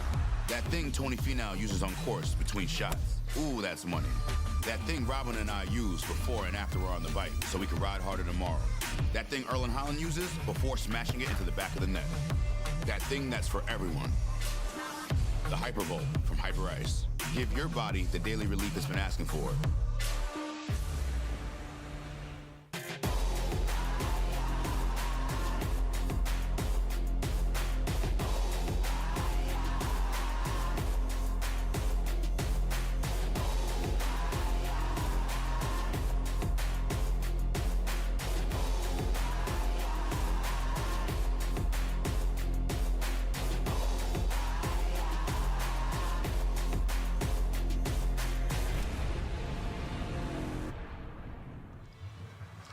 Welcome back, everybody. Dave Fleming with Kyle McKenzie.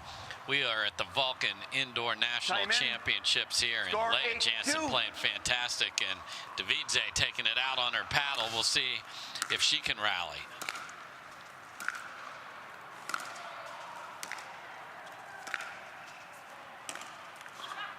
Point. What are you seeing from Jansen here on these baseline rallies? She's been terrific the last couple. Yeah, you know, her lateral movement looks as good as ever. She's been pulled to the backhand side a couple of times, been forced to go open stance, but still kept the point neutral even when she wasn't able to get that extra power with the closed stance backhand. Side out. And an interesting choice of return there. Devidze goes for the full cut. Yeah. Spin got Jansen there. I think it was just weird enough to throw Jansen off, but I don't think that's going to be working as a pattern going forward. Change up only. There's a good approach from Devidze. So she had not scored forever. Does so here. Now 3-9. One seeing some of that frustration before the timeout from Devidze. You wonder how much of that is her recognizing this opportunity as well, with Waters out of the draw. Okay. Oh. Loud yelling, and watch where these eyeballs end up here after this pass if we keep it here. There we go. Okay. Yeah, that was definitely pointed in a certain direction with the let's go there. There was a target for the for the volume.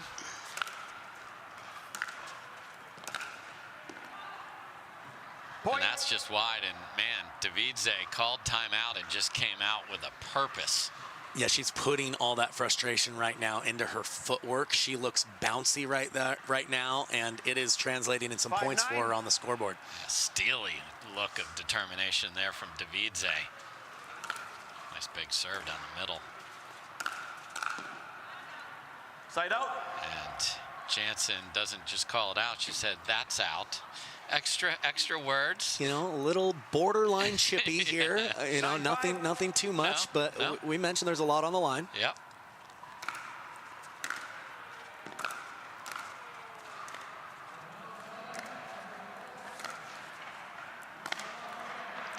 Beautiful overhead. Oh, and okay. This is as demonstrative as Devidze has been in a match that I've seen in a long time. Yeah, you know, I mentioned their fire. That's certainly personality that they have, but you're right. I haven't seen this much animation in a very competitive way from Devidze between the points. And what a volley from Lea Jansen after a humongous serve. And this is a great approach down the line. Yeah, so tough. We talked about that earlier. So tough to move one way with your body and pull that volley back across to the open court. Nicely done there by Jansen.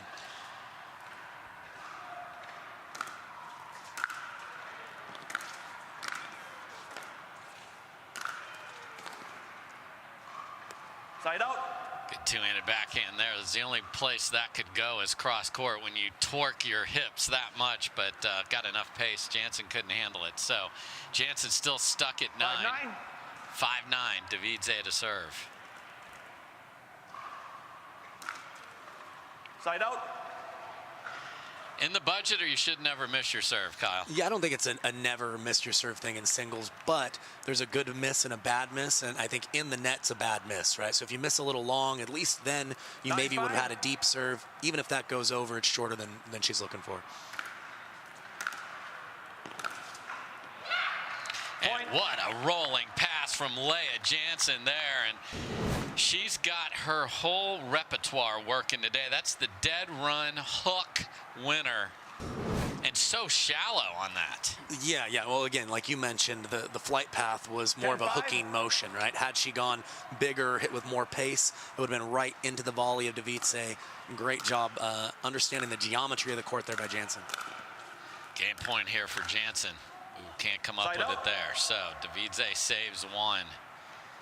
So Jansen has taken everything that Devidze could throw at her and got to game point. Let's see if Devidze can push back some more here.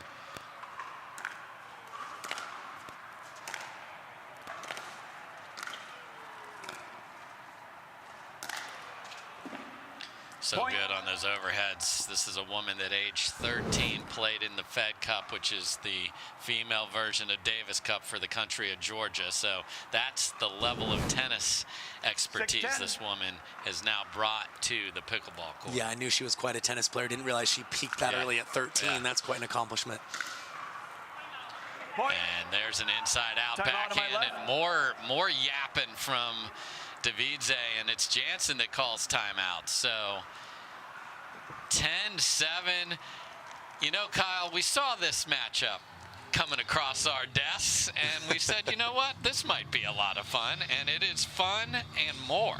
Yeah, there's a little going on back and forth here. We've had a that's out, you know, by Jansen. Had an immediate timeout from her right here before that ball even landed. So I think they respect the talent that each other brings. But again, we talked about the moment that they're playing for right now. It's knocking. It's a semi, which is always a big deal for an opportunity to play on Championship Sunday. But with the dominance of Annalie Waters, you got to feel like the door is a little bit more open. A player like Jansen, who had so many silvers, so many podiums, she wants that gold really badly here. And she's in a solid position here in game one. Yeah, Devidze wants to take all that away and has really cranked up the pace and the emotion level. And as you saw, men are up next with what's going to be awesome. J.W. Johnson and Julian Arnold. You think we've had volume here? No, we'll only have one player participating in the volume in the next one. That'll be Arnold. That's a fire and ice matchup 100%. If there ever was one, but very entertaining. We've got to certainly have a good one here. So there's a good look at Salome Devidze serving at 7-10.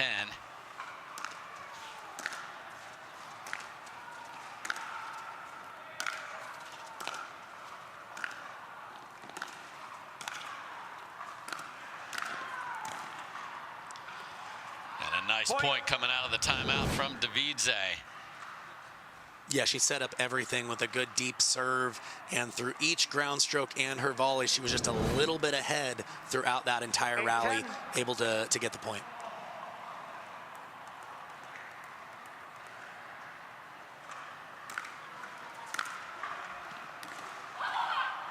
Side out. And to me, that's the new and improved Lea Jansen. In big moments, she used to just get a little gun shy about moving forward, and she would stay back and just hit passing shots, which she's very good at. But I really feel like in those big moments, if she can take it to Devidze, that's her best chance at coming through with the victory here. Clutch return, gets the ball back, second game point for Jansen. Oh my. Goes for the serve, gets a missed hit return, but perfectly struck as it turns out. Second chance is gone. Devidze, 8-10. 8-10.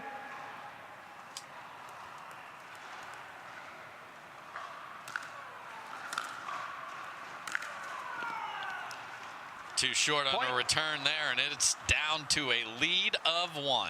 Yeah, Devidze started this match off with just a few unforced errors, got very frustrated with herself, and she's showing what she's capable of now here, just down 1 after being down pretty big this entire first game. Yeah, that pretty big was 9-2 when she threw the paddle, called the timeout, and now she is within 1. So it has been a run of 7-1 for Devidze here, and it has been what I've seen and what you've called is just more forceful on everything, more purpose, really stepped to the line on the serve and has been going after that and saved 2 game points along the way as well.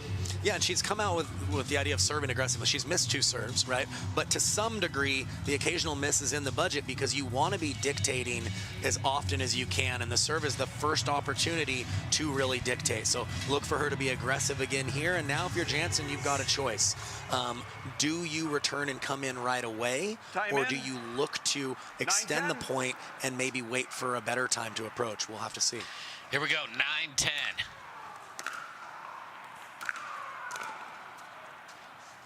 Point. And that volley sails just a bit deep, and as we went through their history, all those 11-9, 12-10, 13-11s, here we go again. It's going to take more than 11 to win game number 1. Yeah, we're right on cue here at 10-all.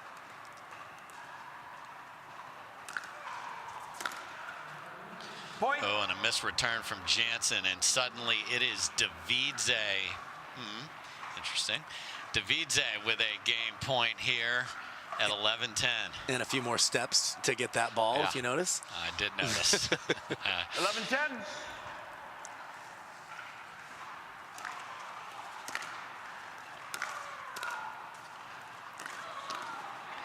And it is Salome Devidze that comes all the way back. Jansen walks to the line to tap paddles, and there was a delay in that happening.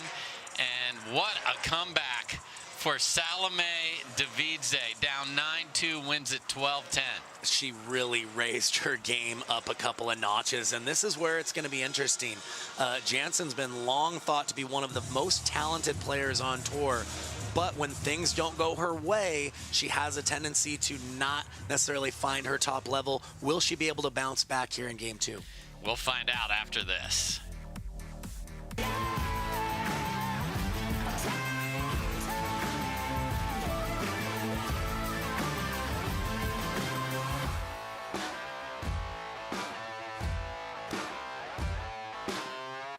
For many of us, we just charge ahead because planning for your future takes time.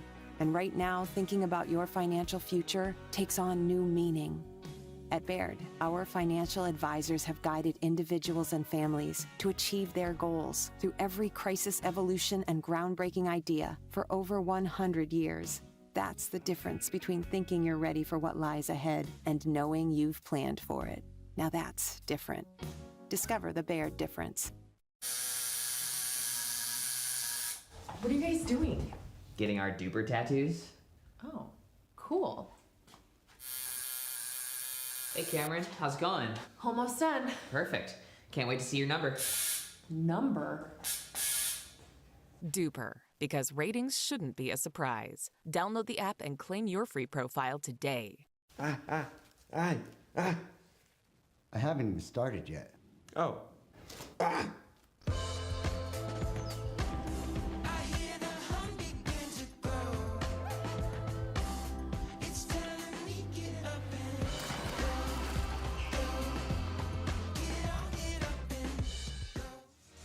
Welcome back, everybody. Dave Fleming with Kyle McKenzie. And Kyle, we saw quite a comeback from Devidze, down 9-2. Fired the paddle into the ground, but really found herself in that. And sometimes you got to be true to yourself, even if it is a little temperamental. Well, that's certainly the camp that I'm in there, Dave. Obviously, you know, you hear people question, oh, shouldn't yell out in frustration or slap your knee or whatever. To me, you have to be yourself. And she clearly was not accepting the level that she had originally come out with.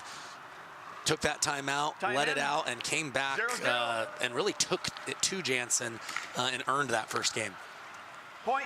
Saved 2 game points along the way, did Devidze at 10-5 and 10-8 down. And Now Jansen has the hill to climb. Gets a freebie to start. Side out. It's deep on the serve. Yes, it was. And to me, Dave, if you're Jansen here, I think you just got to go and enjoy the journey and compete. I don't really feel like she played tight or let that game one slip away. I just think her opponent came out and got hot. But, you know, it's best out of 3. We'll see what happens for the whole match. Yeah, this was not errors. This was winner and perfectly played, and sometimes you do just get beat. And Jansen threw different looks at her. Sometimes she returned and stayed back. Sometimes she came forward. She chested the forehand and the backhand, and Devidze was just too good.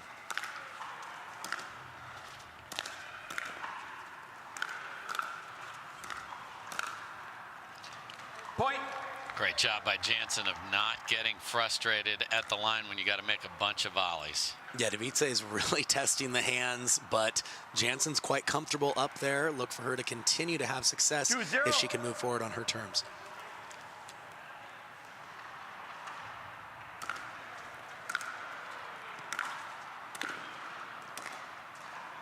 Side out. Just deep on the volley for Devidze.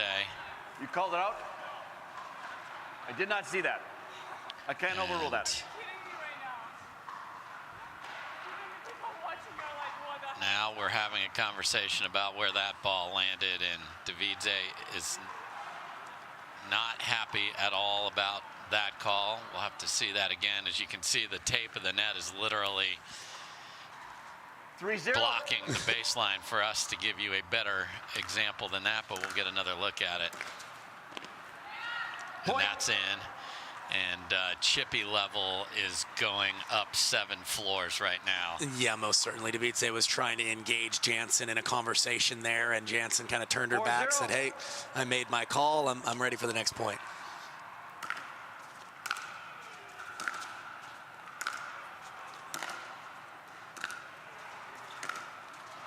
Side out. That goes in the net. Here's a look at that last ball that caused the distress. Appears to be well inside the line, and I can understand why Devidze was frustrated. Yeah, absolutely. Definitely a missed call there by Jansen.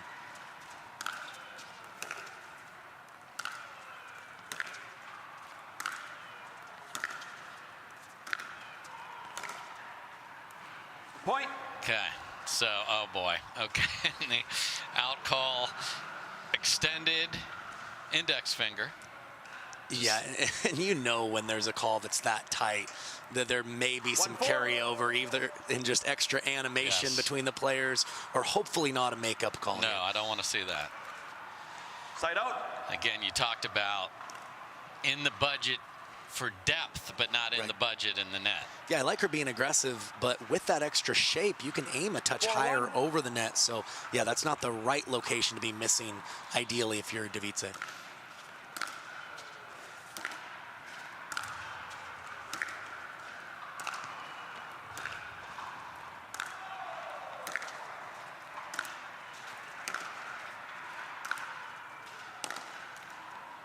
Side out. And that is a point Devidze is going to be happy to play all day long. Yeah, Jansen had Devidze off the court at one point and didn't take her moment to move forward. She let Devidze out of jail, a couple more shots, and she's able to win the exchange. 1-4.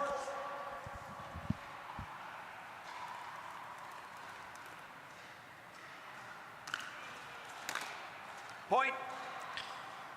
And there's the benefit of going for the serve right there. So plenty of height above the net there, and we are at 2-4. Again, semifinal winners done for the day. Loser will play for bronze. Buckner and Parenteau in the other ladies semifinal coming up a little later this afternoon.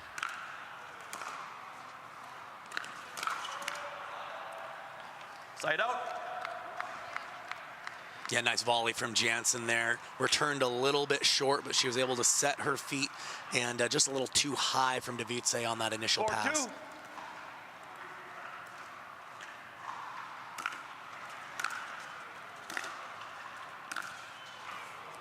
wicked from Devidze. We saw a similar ball from Jansen in that same spot. Maybe that's a wicked forehand roll corner there, Kyle, because that was outrageous. Yeah, if you can control, get out wide, get your right foot kind of around that ball, you have the option of hitting that outside edge. They make it look easy. I promise you, it is a very tough shot. And then a gorgeous ball down the line from Devidze. And here we go again. Jansen with the early lead, and here comes Devidze. 3-4.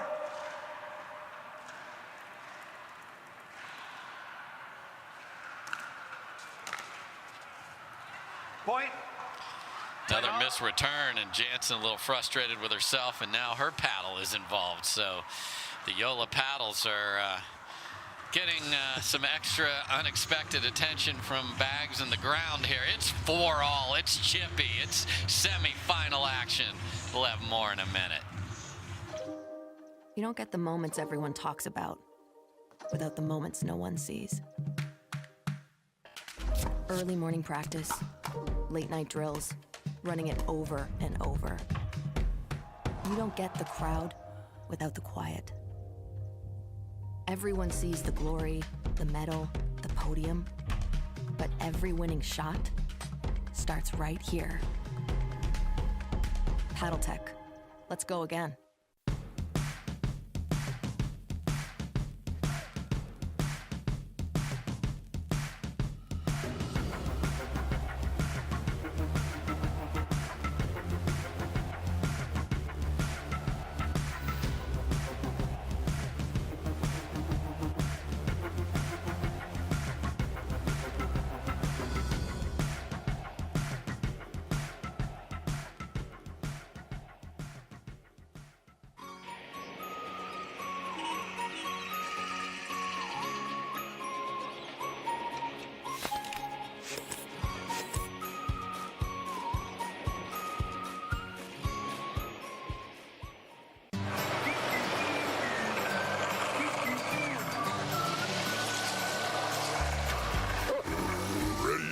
Not yet, buddy.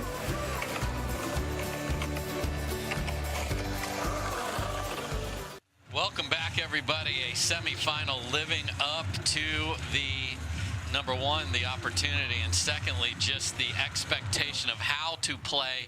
Couple of potentially strategic mistakes that Jansen's made on her last two approaches to the net. Yeah, I love that she's coming forward, but when you play a player like Devidze who can pass well on both sides, you want to approach normally up the line to take the angle away.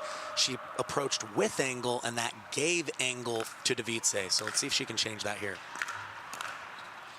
And she has an earbud in her ear from Kyle McKenzie as she returns down the line and hits a beautiful volley into the open court. Like clockwork, 4 apiece. 4-4.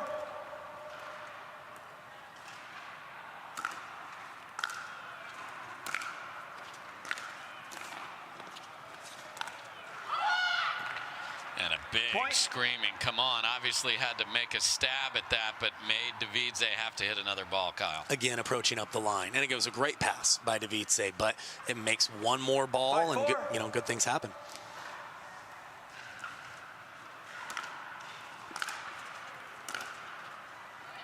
Out.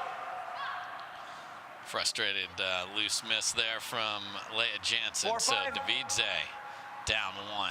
Has game 1 in her pocket, though.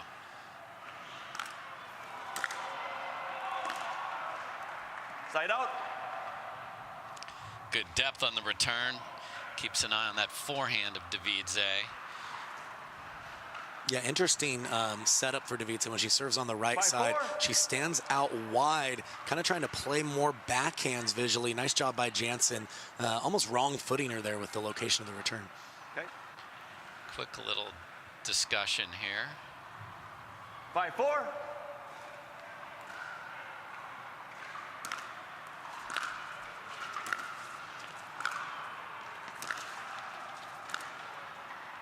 Point. And Jansen gets the skitter, and sometimes that's all it takes to throw off a player's timing. Yeah, you see how Devidze is raising up on that. It's because the ball's bouncing so close to her, just doesn't have the spacing to be able to get those hard, deep ground strokes. Oh, a little sneak attack from Jansen, and then a short-angled volley off the top of the paddle. I'd have to see that again to speak to intention. Yeah, it looked a little funky. She does have a good short angle volley. I'm not sure if that's exactly the flight path she had in mind, but it worked out for her. Point. Big serve from Jansen, and here we go again. Up 10-5, had a game point in game 1. 10-8 had a game point, wasn't able to close. Now has rallied and up 8-4 in game 2.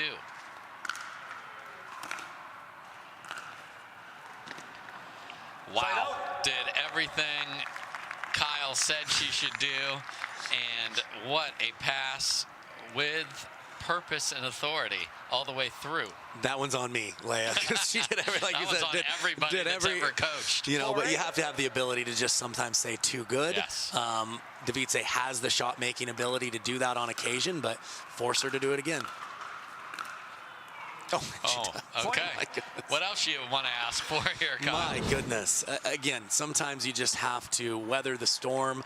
I wouldn't mind a timeout even here from Jansen just to cool Devidze off. Those are some very tough passes that she came up with in back-to-back shots. Yeah, I'm not leaving you alone on that. That's not on you. These are two ridiculous passes in a row off of a return down the middle and a return down the line that usually don't give angles, or at least not those angles.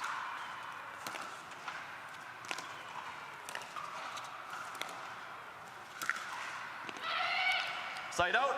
And it's Jansen with an answer, and that's when Devidze is less comfortable having to move laterally and come forward. Doesn't have the court coverage to be able to get all the way over, and nice shot again. Shape, not pace, because Devidze would have been able to get that, but not the dipper. So, 8-5. 8-5.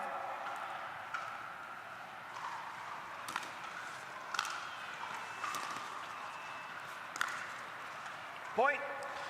And very few groundies have been missed from Devidze when not under pressure. Tried to go inside out on the backhand there and came up middle of the net, and this time she just lays the paddle down. So at 9-2, slam the paddle. 9-5, just lays it down. So timeout called from Devidze. What a battle. We'll see how game 2 ends after this.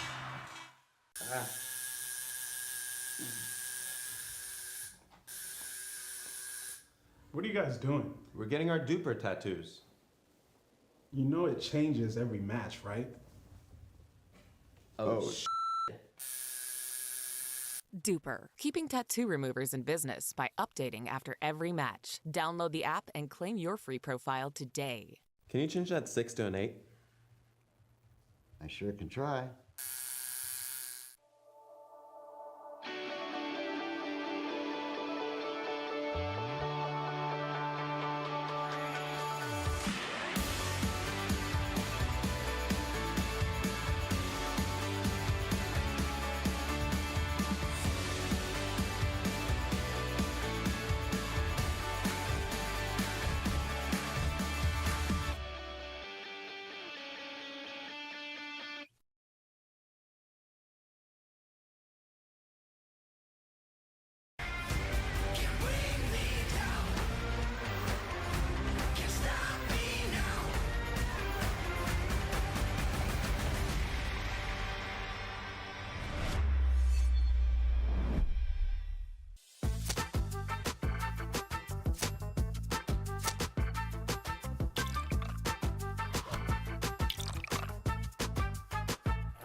Welcome back, everybody.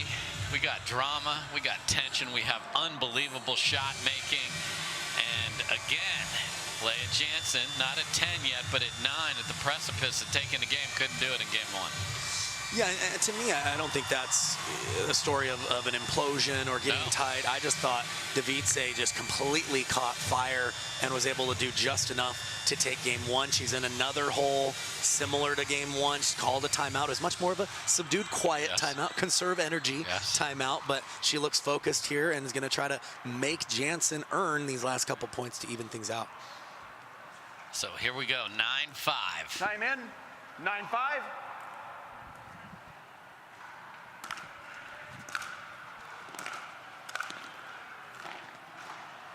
Side out. Very high on the pass there from Jansen. Yeah, when you go to that two-hander up that high, really easy to rotate across your body and find that that extreme cross-court angle. 5-9.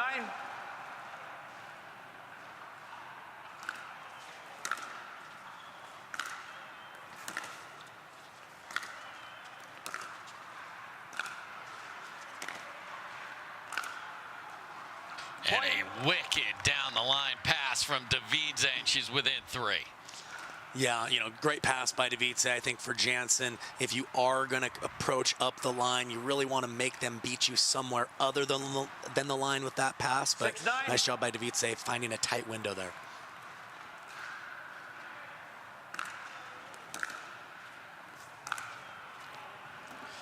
Just misses basically the same ball there, but thank you. Side out. Some nice positive reinforcement to herself there. She really went after the serve, and it was a good one. Kept Jansen back. That has not been the case. That's how good the serve was. 9-6. So again, Jansen looking to try and close the door.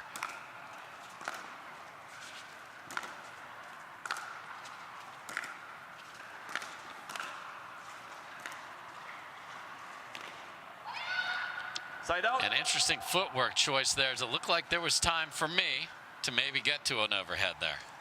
Yeah, I think tough. I mean, because it was going kind of across her body the other way. She's got to make a split-second decision. Chose to just go with the swinging two-hander, but unfortunately for her, mishit it.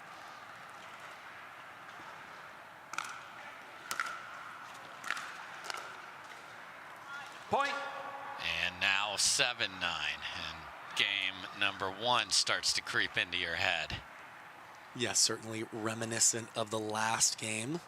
We'll see if Devidze can bring the fire again here in game 2.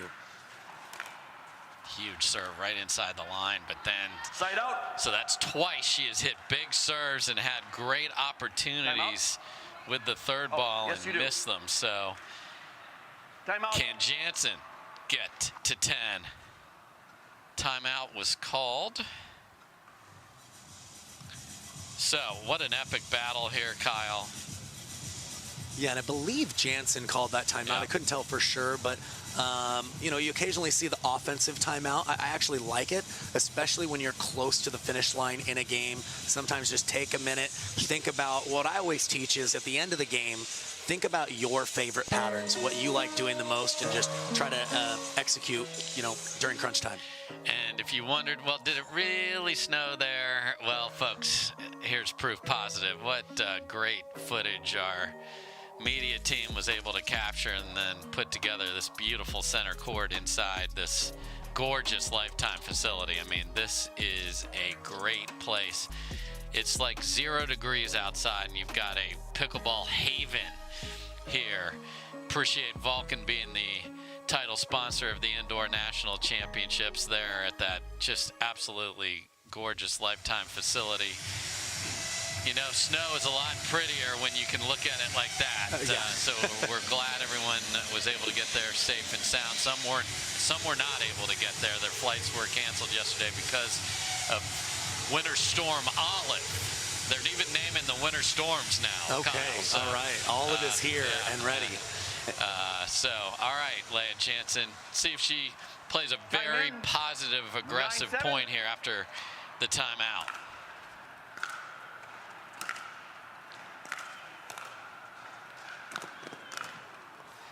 She does just that, and Devidze on the dead run is able to get it by her. Yeah, and it was a smart point by Jansen. She approached up the line, held line, hit a good first volley, and Devidze comes out of nowhere for an amazing on-the-run pass just in the nick of time. 7-9 here to serve. 7-9.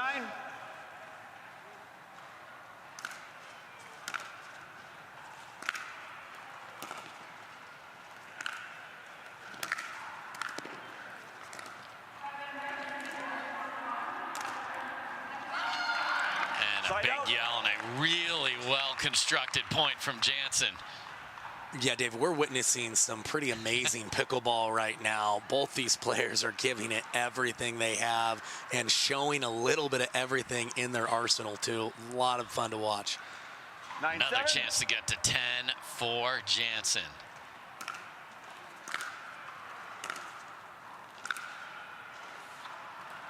And that stays in from the body language that I saw from Jansen. Unbelievable ball. There's that approach down the line. Try not to get beat down the line. I think that hit the line itself, though, by Devidze. What a shot under pressure.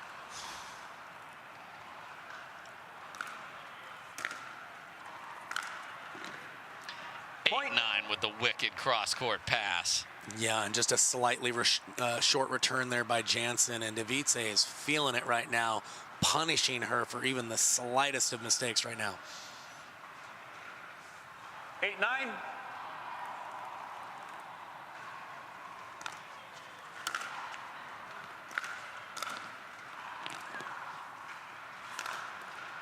Beautiful overhead from Lea Jansen and a even better first volley there, Kyle. Yeah, it's not easy to do. It's such a foot race to get to the line and then to have that body control to stop and stick the ball. He really put her in an offensive winning position for the overhead. Another chance at 10.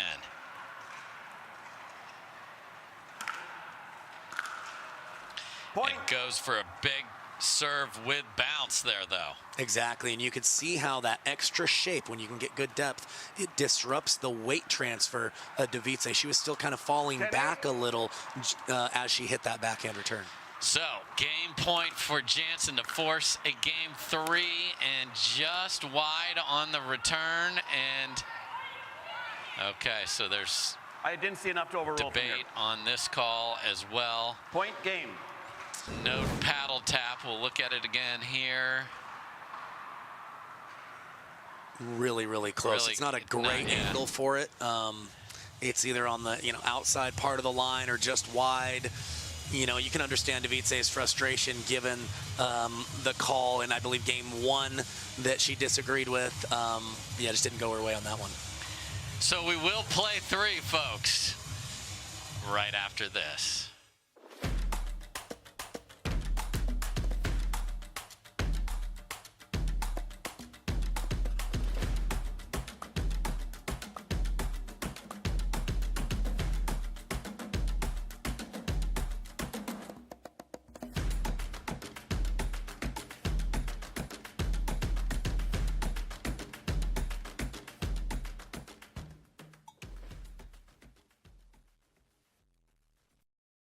At Foot Solutions, we have highly trained, board-certified podorthists available at our retail locations to expertly fit you in a truly custom orthotic and recommend the perfect footwear from our collection of stylish international brands. We are proud to have thousands of positive reviews online, showcasing the care and attention to detail that defines our service. Come into Foot Solutions and see for yourself how visiting with one of our specialists can improve your quality of life.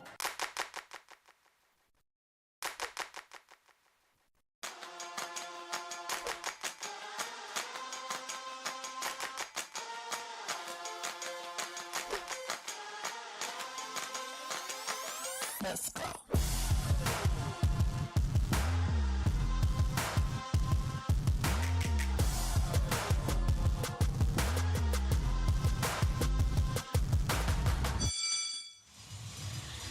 Welcome back, everybody. It's tense. We're going to play 3. And here's another look at that last game point where it appears that ball is darn close to the line, if not on the line, Kyle. Yeah, it's tough to see much space. It's possible that it was wide, but if you're Salome Devidze, you're feeling like it was in, and you're feeling like it's the second one that didn't go your way. She's just going to have to be mentally tough here and compete and just kind of have a short-term memory as far as that goes. So there's where we're at. Jansen and Devidze going 3 for a spot, and then Buckner and Parenteau will play later. My goodness, here we go.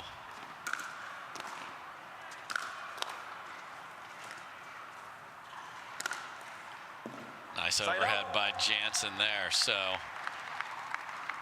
we got all sorts of activity going on here, Kyle, and it's going to just who's going to get to 11 first and have just raise your level both of mental toughness and your ability to execute. Yeah, the pickleball itself, Dave, has been extremely high level, and they've showcased a lot of skills. They're not just winning points in one way by any means. Wow. Devidze's staring that one down too.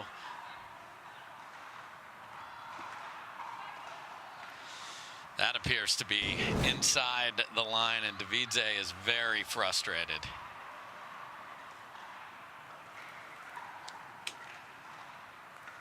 1-0.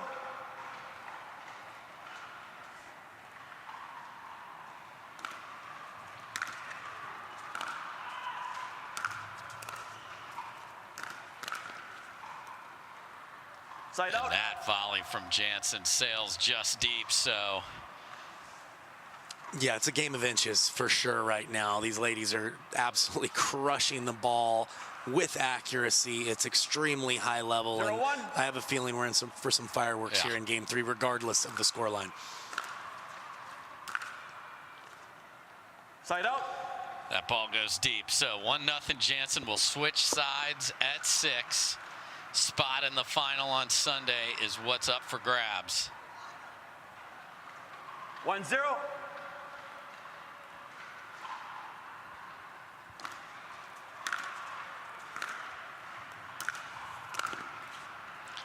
Point. It's a good point from Jansen there. Yeah, good depth on the approach. We mentioned that earlier. When you don't have the spacing, sometimes your body inherently has to raise up, but that floated the pass just enough for an easy volley for Jansen.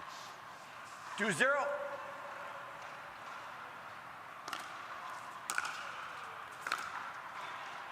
Point. And what a forehand reply from Jansen. A clean winner on a third, Kyle. Yeah, you don't see the when winner. The player's at the baseline, okay? Exactly. I get you hit a passing shot.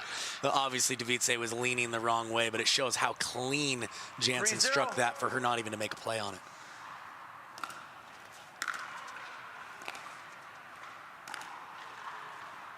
And that goes wide, and again, it is Jansen up early. It has happened all 3 games today. She's had the lead.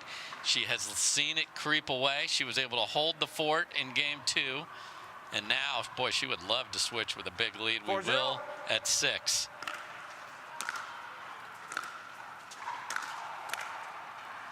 And that's a great approach and volley there from Jansen, and she is at 5. Yeah, and this is the point where in each of the first 2 games, Devidze's made her run and made it a lot closer and tighter at the end. We'll see if she has one more run in her here in game 3. Point. And that return sails deep, so the worst nightmare for Devidze as she is going to switch sides down 6-0 in game 3. That woman, Lea Jansen, up big and trying to get to Sunday. I don't think she's feeling it right now. I will be on my phone all week. Looks like somebody needs a little Hertz TLC. Liv, you're on vacation, but I don't think you're feeling it. Huh? Please, your phone. It's okay. Hand it over. Yeah, you're good. Go enjoy yourself. Sam. You feeling it now? Let's go. Everyone needs a break sometimes. She's feeling it. Let's go. It's your journey. Own every mile in an available H-Track all-wheel drive Hyundai SUV. Get 0% APR on the 2023 Tucson or Santa Fe, or $750 bonus cash. Hurry in.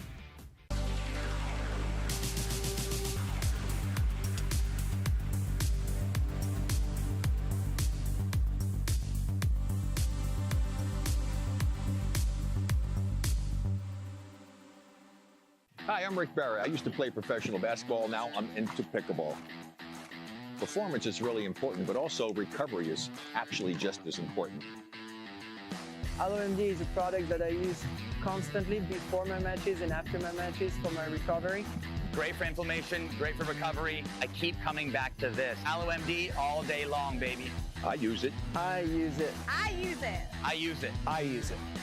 AlloMD, Acute Relief Cream. Welcome back to the Vulcan Indoor National Championships presented by Lifetime. Dave Fleming with Kyle McKenzie and Lea Jansen. Perfect start here in game number 3. Yeah, and she's bouncing around. She can kind of sense the finish line now. She's got all the momentum here. Let's see if she can keep it after the side switch.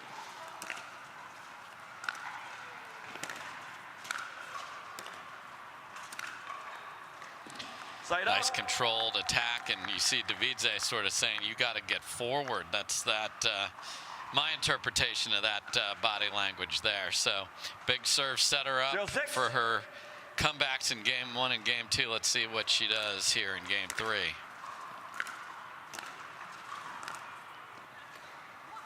Side out. Devidze just unable to find that quality in her game where she was able to put 1, 2, and 3 ridiculously high-level shots in a row together.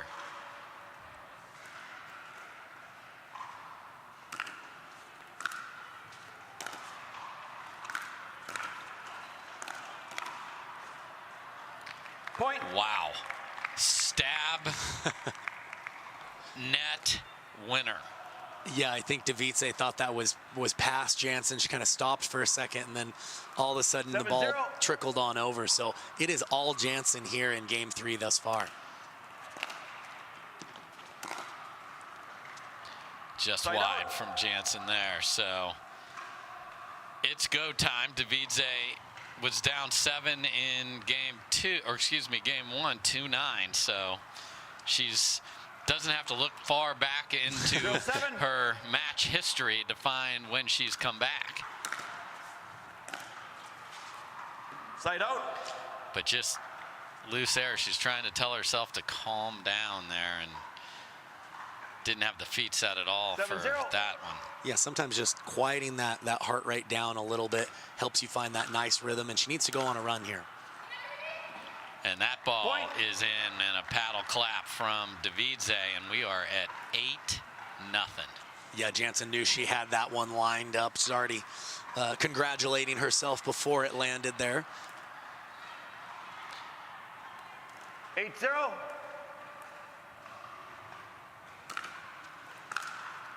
Point. And the wheels are starting to come off for Devidze here. 9-0. Just a different vibe on the court here. Yeah, she's slowly walking to the ball. You know she's extremely frustrated. She's played such high-level pickleball for the majority of this match, but just hasn't been able to string together really any momentum and find her level here in game 3. Yeah, so want to thank everybody that made it possible for us to even play ball here today. I mean, just yesterday, so many changes going on, communicating with all of the players. So thank you to the PPA staff, to the volunteers that are still getting there, to the referees, pickleball tournaments crew. Had to reset literally everything so that we can have this high-level, entertaining pickleball. So thank you to everybody that has made that possible, and appreciate everybody in the truck at Tennis Channel headquarters showing you these great pictures. 9-0, Lea Jansen, 2 points from Sunday, and now 1 and another missed serve. And as I said, the wheels were coming off. That might have been the last one right there. Yeah, we saw her come back from a 7-point deficit. A little different here, down 10-0. She's going to continue to compete, but this is a tough one for her. 10-0.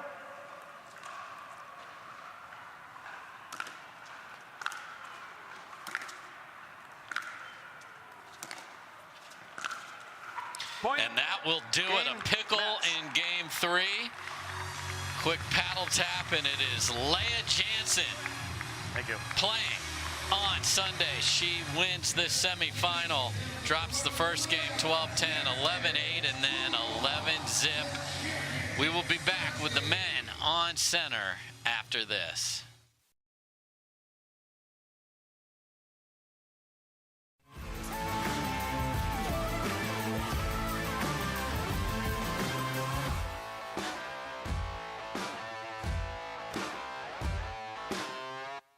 Gooder, $25 active sunglasses for anyone. That includes you, Wildcat. We see you out there bringing the fun to the starting line. You're the life of the party, whether there's a party or not. We see you making sure everyone matches. That's important. No, go back. Hooligan, Yahoo, troublemaker. You just want fun sunglasses. Find your fun at gooder.com. On Holland America Line, we'll make it the time of your life. time and time again. Visit hollandamerica.com or call your travel advisor. Want to maximize your game performance to always stay in bounds? Look no further. Thorlo pickleball socks are specifically engineered with our innovative padding to help you perform your best. Pickleball socks that keep you on the ball. Find your sock at thorlo.com. Carefully crafted with Valencia orange peel, Blue Moon is one of a kind. Something this unique could hang in a gallery, but it looks best in our signature glass. Blue Moon, one of a kind. All right, welcome back, everybody. Another 3-game thriller here on center court at the Vulcan Indoor National Championships. Lea Jansen, the top seed, will play the winner of Buckner and Parenteau. And I would like to welcome for the very first time Liv Borski. She's on center court with our winner, Lea Jansen. Thanks, guys, and welcome back to Championship Court, where I have Lea Jansen, who just secured her spot in the finals on Championship Sunday. And wow, that was an intense match. Tell me what you were thinking. I mean, honestly, the last time I lost to Salome was when Anna Lee was not here as well, so I felt a ton of pressure going into this match, and I kind of had deja vu losing that first game, but I just tried to stay positive and try to hope she could start missing some of those shots, and it happened. Well, obviously, all of our tournaments are different, and they're at different venues, so obviously this one's indoors. How did you prepare for that? I did it. I just was kind of hoping for the best. I'm from the Pacific Northwest, so playing indoors is not too foreign to me, so I know it kind of suits my power game, and I just kind of swung away. How do you feel about being in your 4th consecutive finals for singles for the 2023 season? Awesome, and I'm super excited not to meet Anna Lee there, so I'm like more than excited about it. Thanks so much, Lea. Congratulations, and we'll see you on Sunday. Don't go anywhere. We'll be right back. I'm a professional pickleball player. My daughter, Anna Lee, is my doubles partner, and her 16th birthday is coming up. It'd be great to get her a car, and Carvana has helped us make that dream come true. They have thousands of options, and I'm a mom, so of course I want Anna Lee to have something safe. Anna Lee has absolutely no idea about this car, so I told her we're going to Carvana's vending machine for a photo shoot. Drum roll. I think this belongs to you. Oh my gosh, what? Happy Sweet 16, Anna Lee. Experience it for yourself at Carvana.com.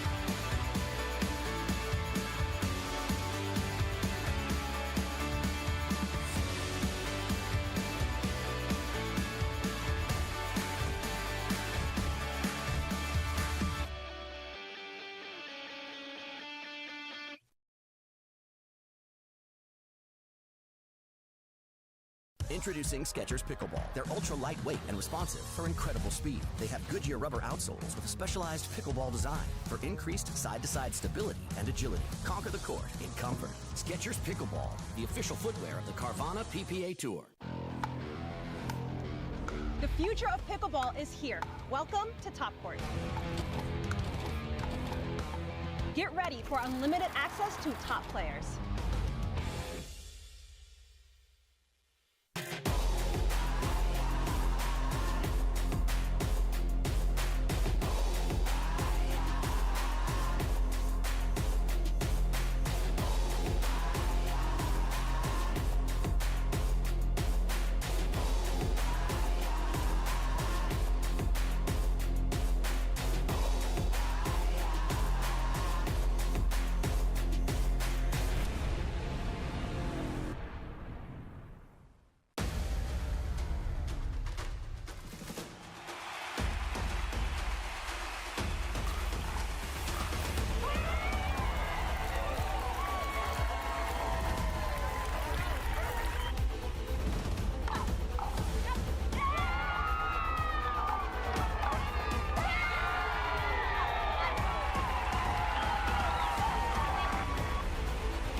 Welcome back, everybody. It is the men back on center, and it is J.W. Johnson who beat the man of the hour in singles this year, Federico Staksrud, in just a brilliant 3-game.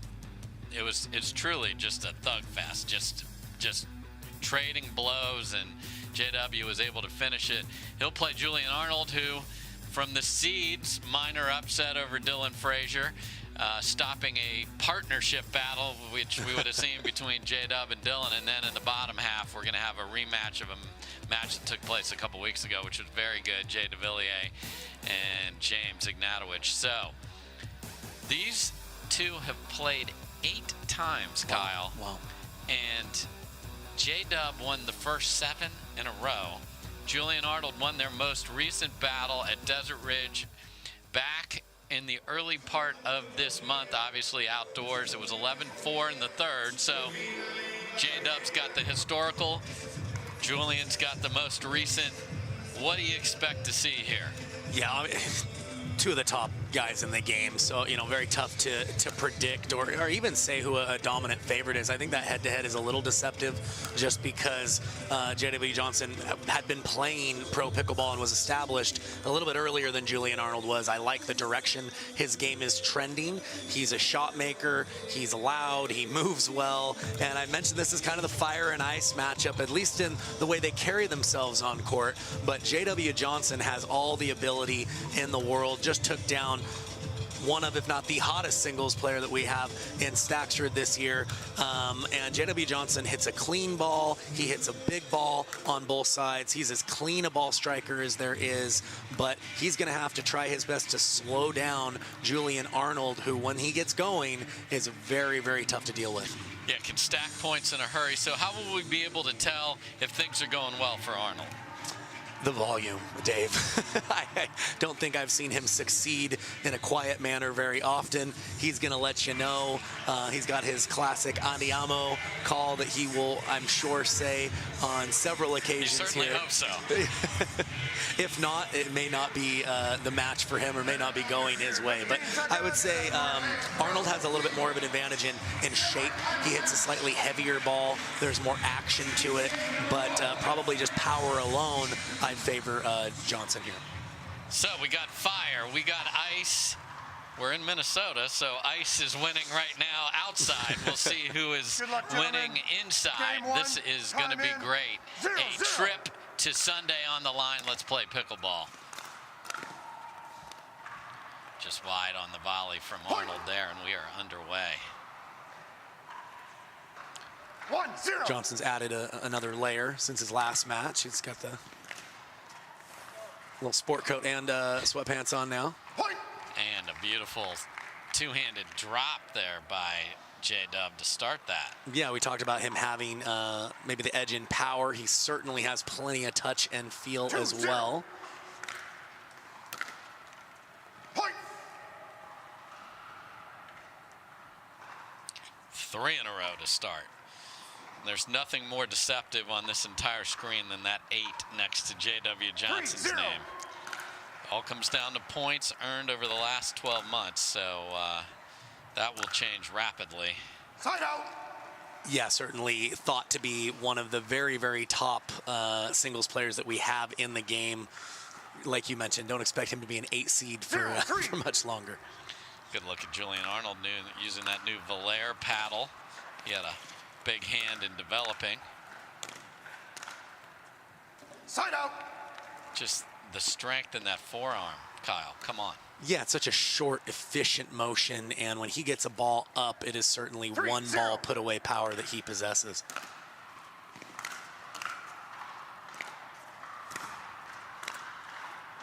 Side out.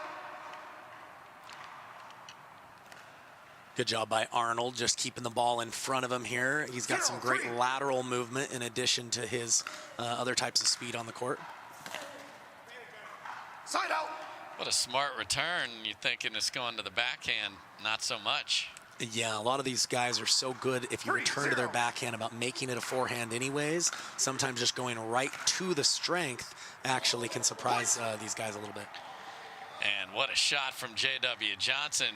runs around it and pulls that right down the line on cue, and it is 4-zip J-Dub. 4-0. Right in the corner pocket.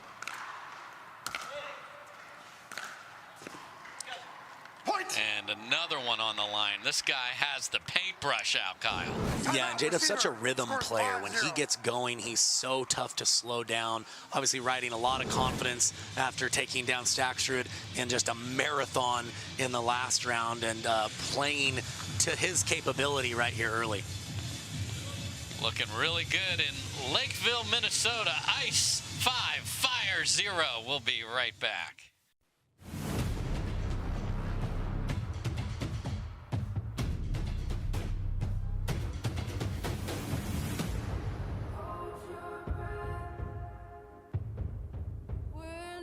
Turning back.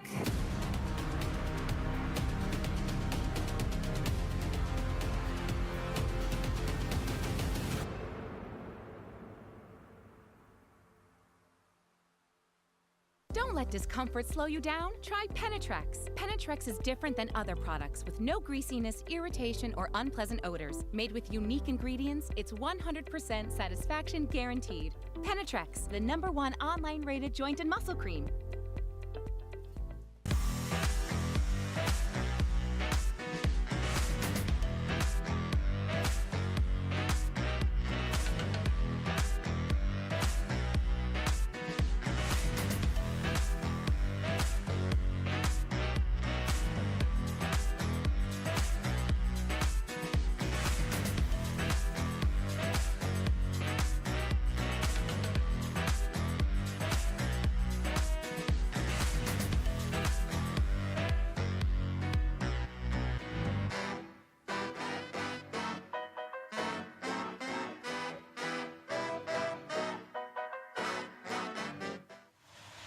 Welcome back, folks. This is the Carvana PPA Tour. We are in Lakeville, Minnesota at a beautiful Lifetime club, and we are having quite a day of singles action. And badly needed for Julian Arnold out of the timeout, down 5-0. Sometimes you just need that first one, gets the ball back. Yeah, absolutely. He's had some shorter returns here early, but this will be his opportunity to serve and get on the board. Point. And he will gladly accept all freebies. 1-5. Point. Wow, double freebie. And Dave Johnson, bark out the score for me, would you please? 2-5. Thank you.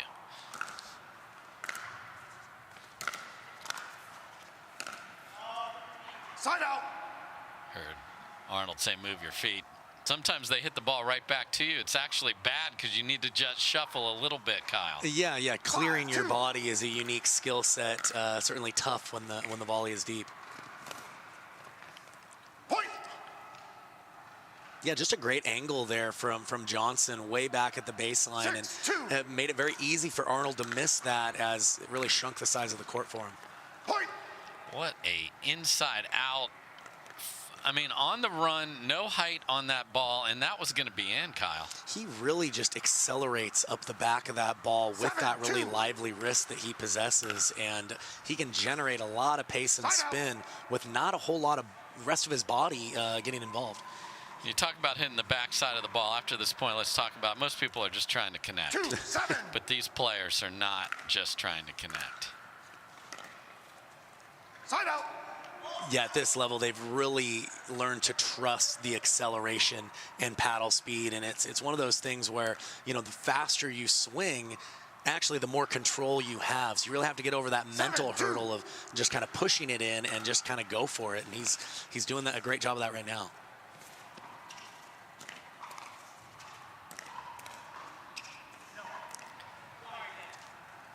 And Arnold runs it up the line twice. That looked like a very Ben Johns-esque reset there on the backhand side from J.W. Johnson. Arnold fired away there twice.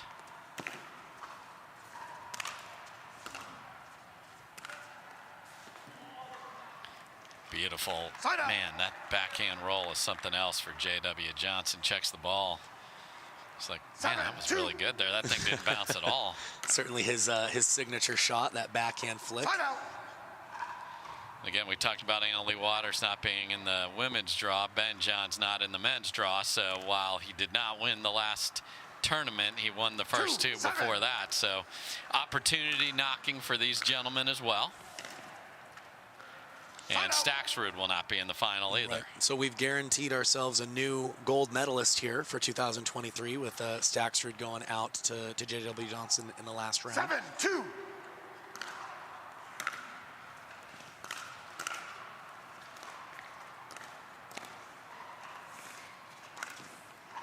Oh my, just beautiful court positioning and then a flick of the wrist. Yeah, he just looks so comfortable and almost casual coming forward, but he just has such a good understanding of the angles that he needs to cover once he gets up there. And Arnold a little frustrated with the miss. Yeah, and the pattern I'm seeing from Arnold, he just needs to kind of recalibrate his flight path a little on the returns because his misses haven't been long. They've been in the net, and he's had several quite short as well. And he's just not going to have that depth. You know, when he's doing that, he really, in singles, depth is the most important thing. You're always looking for depth. What you decide on is, you know, forehand, backhand, middle, but you're always wanting to get good depth. 10-2 game point for J.W. Johnson in a hurry. Beautiful shot there from Arnold. So can he get a little something going? He's been staring at the ground as if the ball isn't coming up again. Indoor surface, lots of new things to adapt to, and the adaptable will be the ones that win here.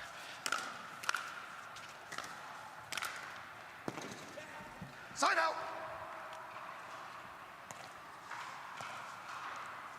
Yeah, Arnold just struggling to find his spots right now. You know, obviously frustrated, but when you're down 10-2, this is the time to just play free, try to find, you know, a pattern or some sort of confidence builder to take into a probable game two. Paddle clap from Julian Arnold there, and J.W. Johnson says, yeah, I know I lost the last one against you, but I'm 7-1, brother. That's an impressive performance from that man right there. We'll have game two after this.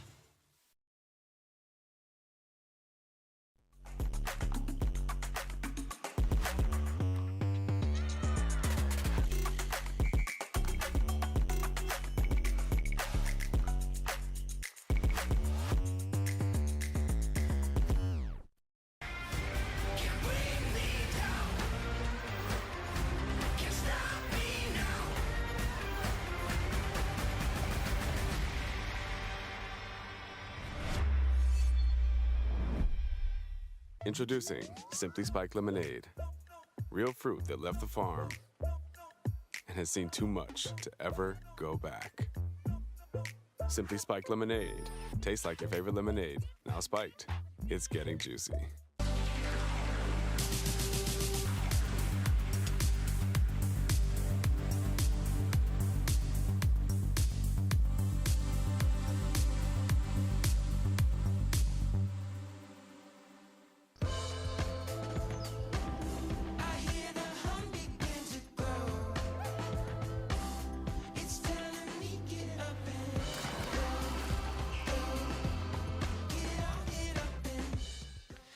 Welcome back, everybody. It is Ice winning outside and Ice again winning inside here in Minnesota as it is J.W. Johnson cool under pressure, just ahead comfortably, 11-2 in game number one.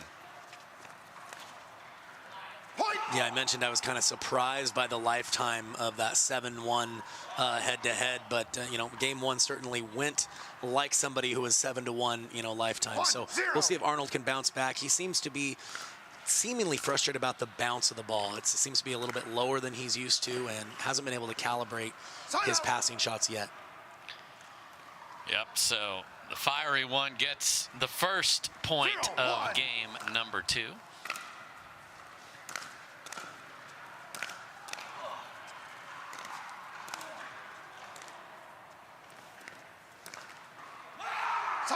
And the volume game's going up. Yeah, if you're an Arnold fan, that's what you love to hear. And obviously, it's go time for him now. We talked about, the opportunity for the women with Waters out. We mentioned Ben Johns will not be in the final. These guys have a great opportunity to play for gold.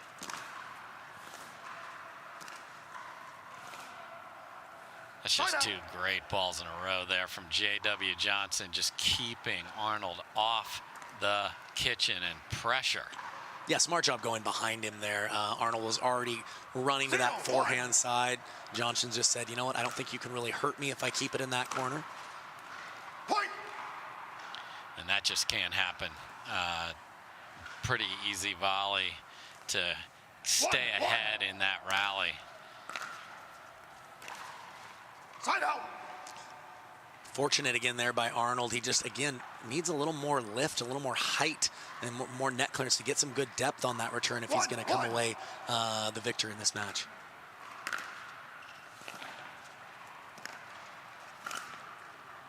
What a strike on the return from J.W. Johnson there. Just absolutely tattooed a two-handed backhand. Yeah, that was a rope if there ever was one. And good job by Arnold just making him play one more ball, but too far on defense there. Good job by Arnold there. And it's interesting, you see that, and then you see very limited off the bounce of the kitchen and doubles from J.W. Johnson of going after those groundies. So, because they are there. You just saw it, and you've seen it throughout this day against Staksrud as well. Side out. Yeah, I think Johnson's a very disciplined doubles player, especially in men's and on that backhand side. But I think he could maybe redline his game a little more. We see some of the ability he has. Hello, Exhibit A.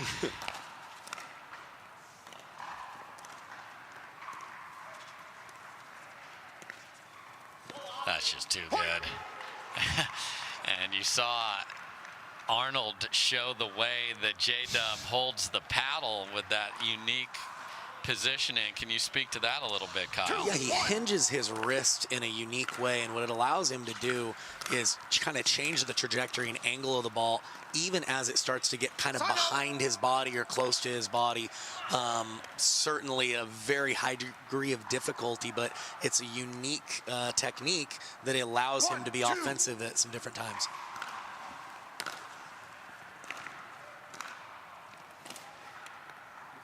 Another great first volley from J.W. Johnson all day long. I mean, if Arnold isn't perfect, he's eating it because the next ball is so deep.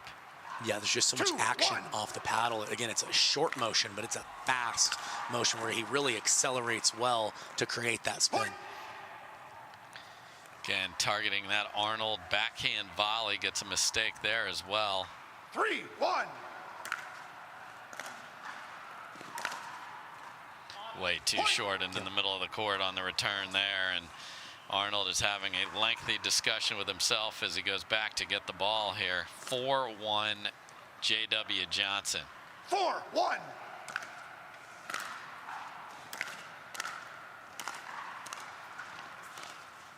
Side out.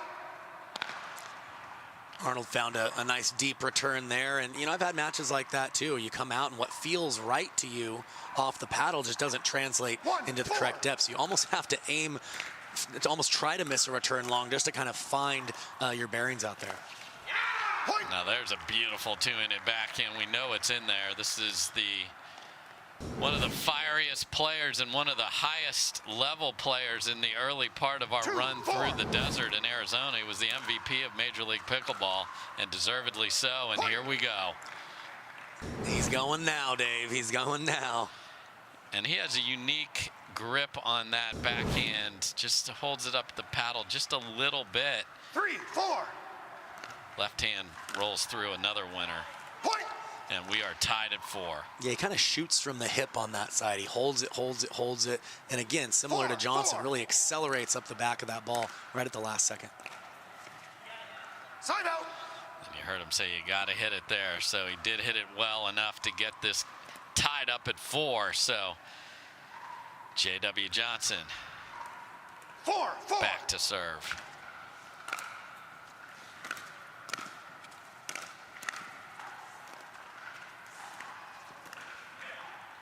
That's just brilliant singles. Yeah, like I mentioned earlier, he's just so calm moving forward, and that's so tough to be like that in singles when there's so much court that you have to worry about covering.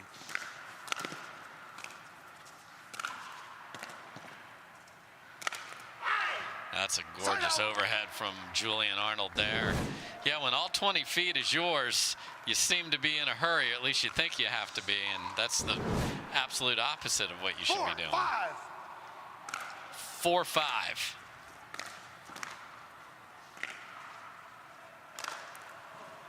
I see your Arnold overhead, and I've got an Arnold angle as well, says J.W. Johnson.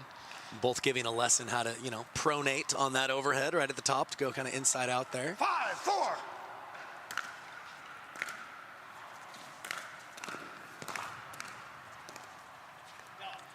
Side out. Wow. What recognition to take the one before that out of the air, Kyle. Well, and even the shot he missed, the degree of difficulty, darn near had that. To go from a fast battle to just completely taking the pace off that ball for a short angle, darn near worked for Johnson. But Arnold now right there. 5-5. 5-5. Dave Johnson still barking it out. Side out. I mean, the going behind your opponent in singles is just usually one of the easiest places to finish. Just make them make the first move the other way. Smart shot from Johnson. Side out. Yeah, good job by Arnold there on that volley. He put a little extra backspin on there, went straight up the middle, but it landed so short and stayed so low. Tough for Johnson to be able to do anything with that pass.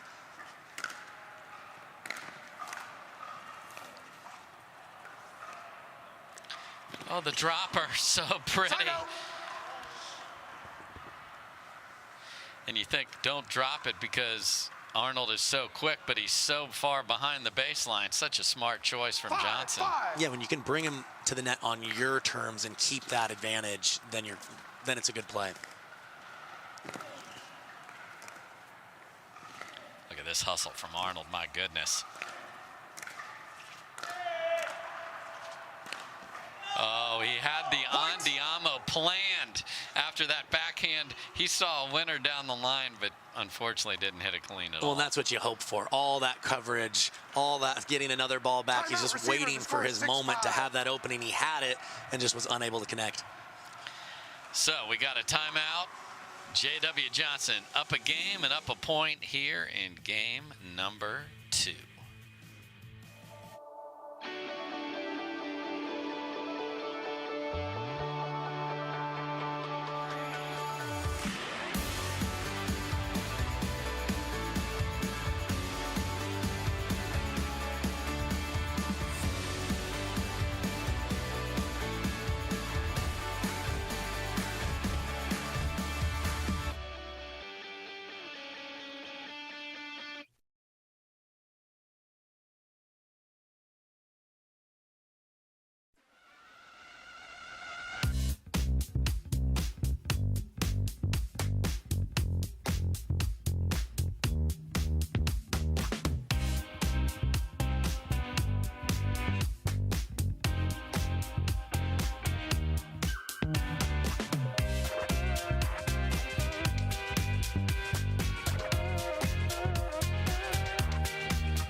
Thanks for watching, everybody. You can see the upcoming tour stops back there behind J.W. Johnson. We're going to Florida. Time in. After this, we got Austin, and hello, Utah. Red Rocks. Beautiful court there set just below the Red Rocks. Go to pickleballtournaments.com and PPA Tour. You can play where these guys play right next to them, Kyle. So many great venues all over the country. I promise you we will be coming to a stop near you at some point this year. Yeah, and hello Nashville, hello Seattle. First time in those two areas. That's going to be so much fun later in the year. Back to Denver again this year, I believe. Absolutely. So all we're doing is expanding and bringing this great sport to a lot of new players. And speaking of new players, the official information just came out this week. Pickleball again, wildly the fastest growing sport, over 150% growth of the people playing. It's incredible.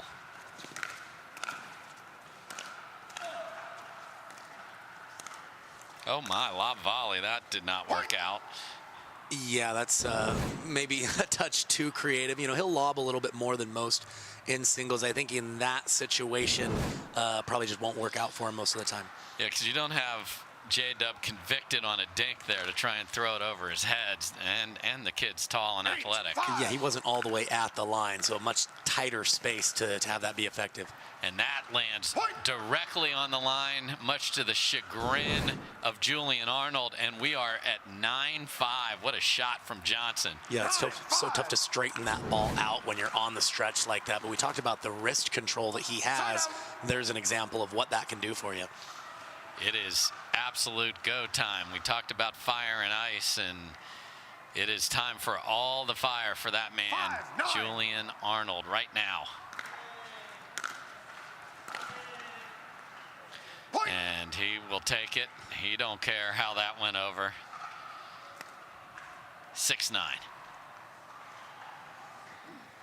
And a Bright back there hanging out. 6-9. Played a very entertaining match against Catherine Parenteau earlier today. Side out. Yeah, we talked about, you know, Arnold just struggling a little bit with the conditions. I'm assuming just based on his body language that the bounce is maybe a little lower than he's used to, and you don't see him miss that low in the net very often in a big moment like this. Side out. So trying to find that energy. 6-9. 6-9.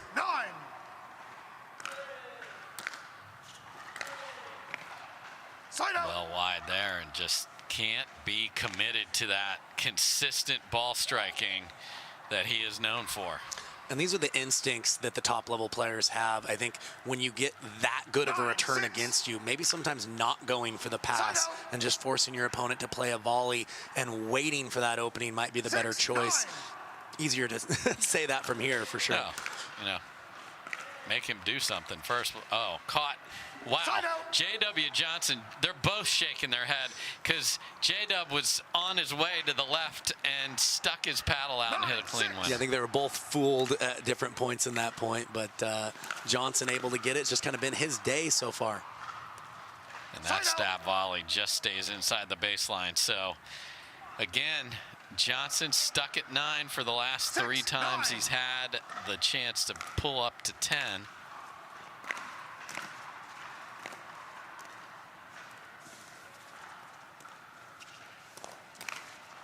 Oh my, read that like his favorite book did J.W. Johnson, but swatted it into the net.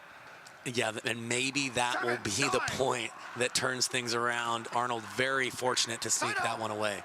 And then cannot believe that the serve trickled over the net. Obviously not a let. It's got to clear the kitchen to get a reserve. That didn't even get close to clearing the kitchen. So another chance to get to 10 for J.W. Johnson. And he is way ahead in the point, but the hands from Julian Arnold. Both these guys are elite doubles players, showcasing the fast hand battle there in singles. And again, Arnold giving himself another chance here to stay alive in game 2.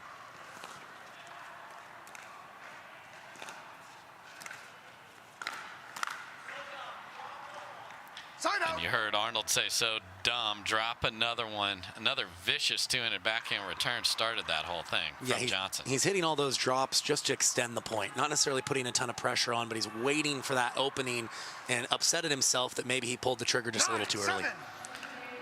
Oh, and goes with the lob serve to change it up. Wow. Oh, I hope he's okay. Something weird happened on that left leg there. I think he's all right. Yeah, he was trying to stop quickly and pull this ball, I think, across his body, but it was just too far outside his strike zone to do that. Looks like he's going to be okay. And we are at match point, go to Sunday point for J.W. Johnson. And that will do it. J.W. Johnson, welcome back to singles. Took last week off, comes back, flies up to Minnesota and says, I see you, Fed Staksrud, you're gone. I see you, Julian Arnold, you're gone. If Kyle McKenzie's going to call me Ice, well, guess what? Ice is going to Sunday. J.W. Johnson, impressive. We'll see him on Sunday, and we'll talk to him after this.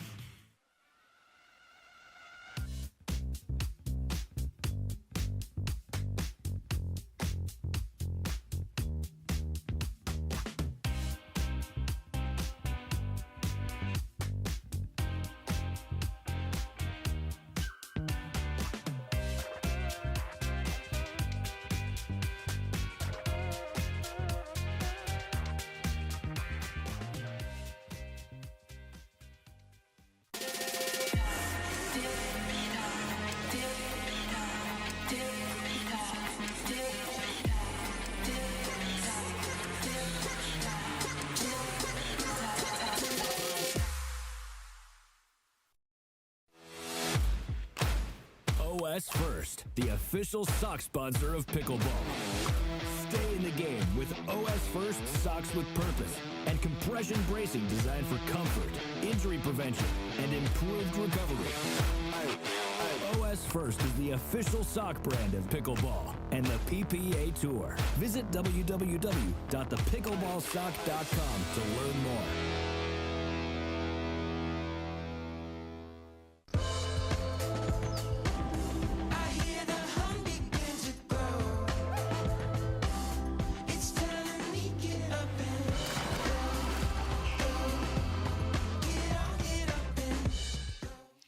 So J.W. Johnson is the first of our two male finalists, just playing great. Had a unbelievable battle with Staksrud and then just was ahead the entire match. Never let Julian Arnold get going. So he is standing by with our Liv Borski. Welcome back to Championship Court, where I have J.W. Johnson here with me, and congrats on making it to the finals. So obviously singles is a much different game than mixed and doubles. How do you keep yourself one step ahead of your opponent? Just lucky, I guess. No, I don't know. Just train a little bit back at home, have a few other people helping me with my single strategy, and other than that, just trying to figure out their patterns, and I can go on from there. Nice. So obviously you're very cool, calm, and collected when you play. Can you tell me your secret so I could do the same?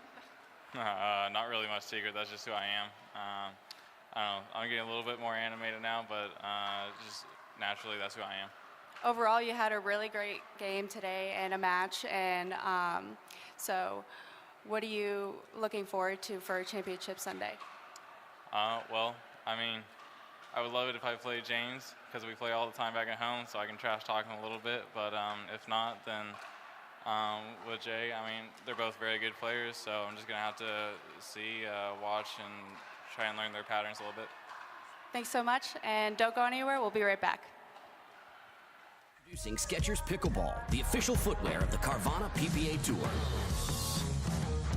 They're ultra lightweight and responsive for incredible speed. They have Goodyear rubber outsoles with a specialized pickleball design for increased side-to-side stability and agility.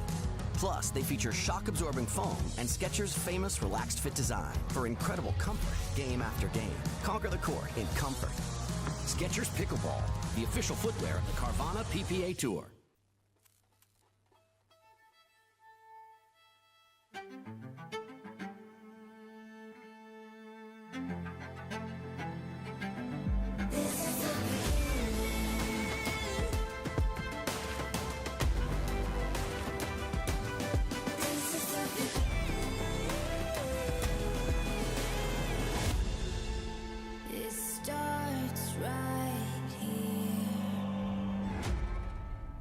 To make it to the game, it takes dedication and training. To stay in the game, it takes grit and stamina. To win the game, it takes strategy and skill. You keep focus on your approach, drop, and champion shots, and we'll help you stay focused on your strength, flexibility, speed, and downtime. Having a sports medicine partner in your court is key to helping you make it to the game, stay in the game, and win the game. Select Medical is proud to be the exclusive provider of physical therapy of the PPA Tour.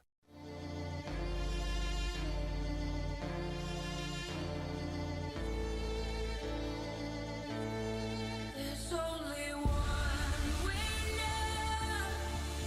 just one way out.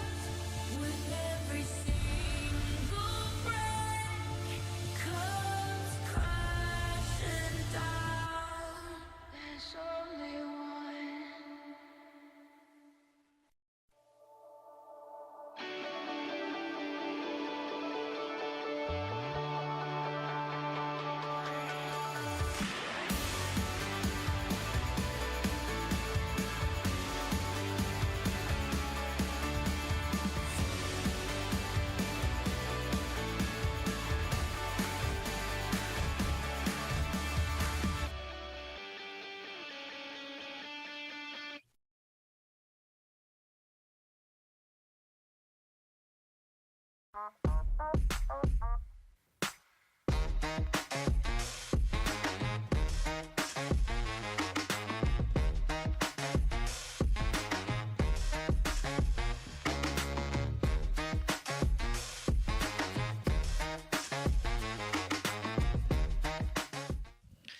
Welcome back, everybody.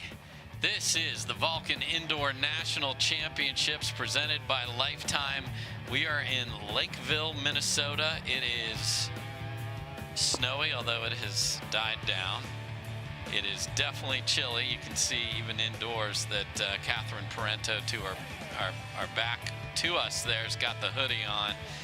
And on the other side is Brooke Buckner, big tennis background and can absolutely paste the ball, Kyle. Yeah, she's a beautiful ball striker. Newer to the Pro Tour, I believe last year sometime, but she's getting better each event. I really feel like she has a lot of the tools needed in singles. But Catherine Parenteau, we saw her play a heck of a match against Anna Bright earlier. And for me, she really has maybe the most variety of all the women's singles players. She's got a lot of match experience. She can play multiple styles and really dissect her opponents very well and kind of choose her best game to match up with some potential weaknesses or limitations of her opponents. Yeah, no doubt. And what you'll see from Buckner is just absolutely vicious ground strokes. And when you play tennis at the University of Michigan in the #1 doubles slot and 2 to 4 slots in singles, that's legit tennis. I know we have a male tennis prodigy from Michigan, Mr. Matt Wright, who played there several years ago. So a couple of Wolverines, and she even coached tennis at Western Michigan, Yale, and UNC Charlotte, and she is a North Carolina resident. So for those of you that haven't seen a lot of her, she's also part of the Mom Squad, as she, Elise Jones, Netta Wright like to call themselves. Mama too, Lucas and Ellie, and she just, as you mentioned, came over to the PPA Tour at the end of last year. Been playing mixed doubles with our Canadian buddy Steve Deacon, and that pairing starting to make a little inroads there. But you're going to see big ground strokes. The question for her is, can she match the variety that is Catherine Parenteau? Well, then, do we have a Michigan State Yeah, we most alma mater definitely rivalry? do right We here. talked about the Rose Bowl potential earlier. Well, this is a big one. This is big-time bragging rights, and anyone at Michigan State, we obviously, our hearts go out to that campus and all that they've been through over the last couple weeks, so you're definitely in our thoughts as we play pickleball with one of your stars from tennis a few years ago.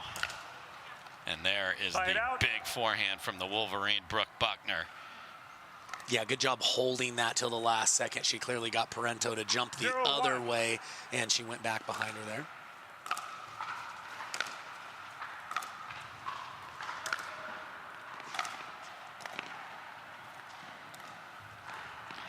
And there's the difference. Parenteau was literally locked in a corner and able to get out of it, Kyle. Yeah, and watching her matches, it really feels like her strategy to start a lot of these matches is really feel out what her opponents are capable of, where they're dangerous. She doesn't necessarily come to the net every time. I think she wants to see how comfortable they are staying in baseline rallies with her as well as moving forward.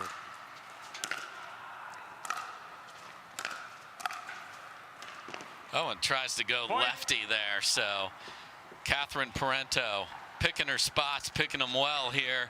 Up 3-0. Winner gets Lea Jansen, the top seed, on Sunday.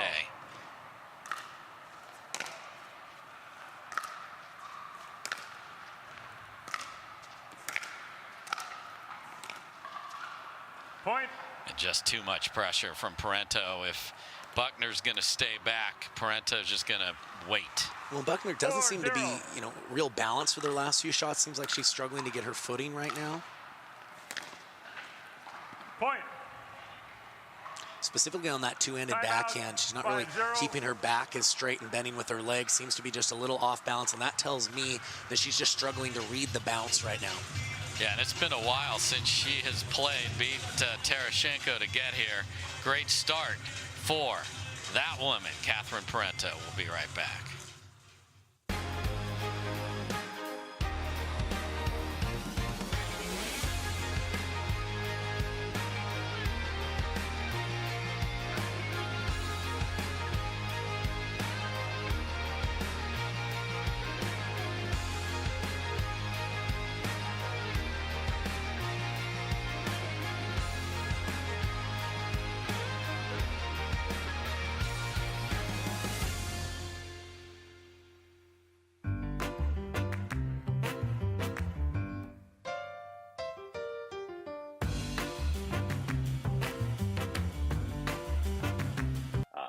Hit the ball. I know I hit the ball a lot.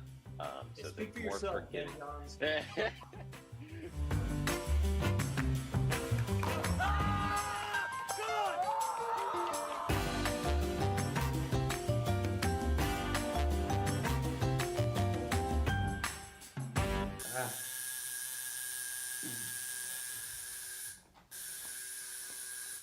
What are you guys doing? We're getting our duper tattoos. You know it changes every match, right? Oh, Duper, keeping tattoo removers in business by updating after every match. Download the app and claim your free profile today. Can you change that 6 to an 8? I sure can try. Welcome back, everybody. Appreciate you joining us here on a Thursday afternoon. We're following up the biggest streaming numbers in the history of the PPA Tour last Sunday in Mesa. So thanks for all the support of pickleball here on the PPA Tour. And it's time for Brooke Buckner to get going out of the timeout. Sails that one deep. And Catherine Parenteau could not look more comfortable in a semifinal.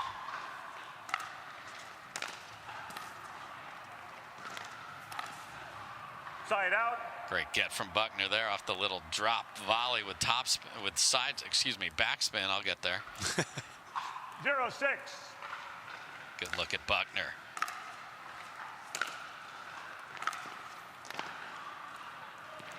And I'll show you a drop volley winner. Yeah, it's a good sign seeing her move forward, too. It seems like her lateral movement, she was struggling with it a little bit, but she's getting her weight behind her for her ground strokes now.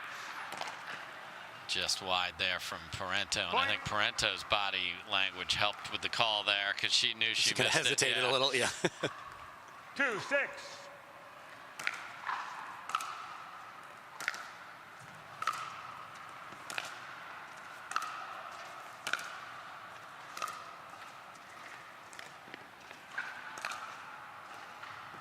And Parenteau had half the court open to her, but pushes it deep. Much better looking everything here for Buckner so far. Yeah, she needed to bounce back a little and get on the scoreboard, and she's, applying some scoreboard pressure now. This is good to see.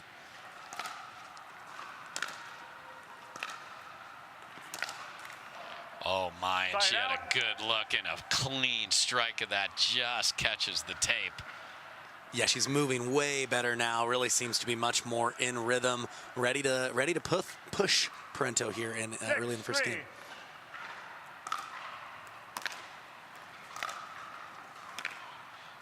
That's just deep. And let's, you're on center. It's a semifinal. Sunday is there.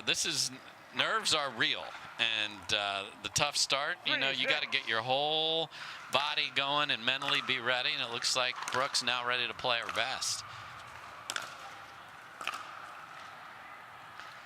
And those ground strokes from Buckner continue to keep Catherine from coming forward. And that 5-0 lead is only 2 now. 4-6.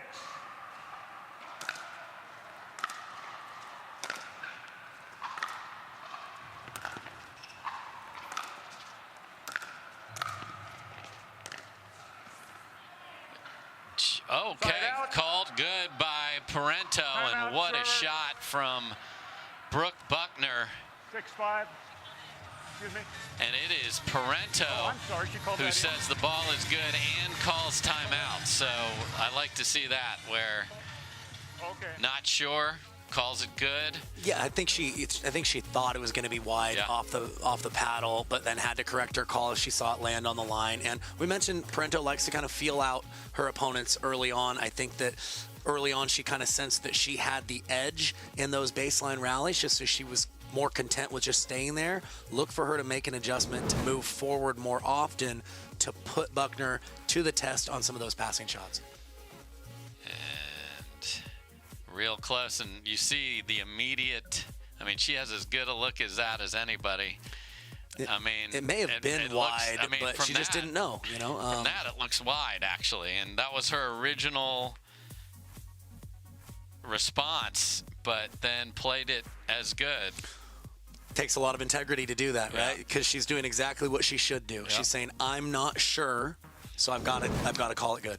So we'll come back at 5-6, I believe, and had a big opportunity to hit the open court. We saw Anna Bright frustrated. She went back behind. I think it was Catherine, as a matter of fact, a few times. So 2 timeouts, 1 timeout. Kudos to Brooke Buckner to just rally back here, and has won 5 of the last 6 points and is within 1.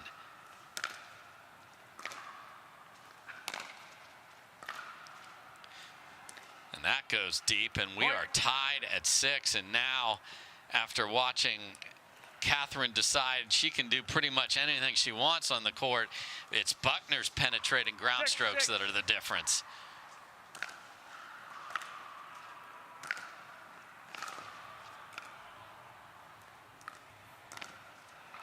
Oh, Buckner had it.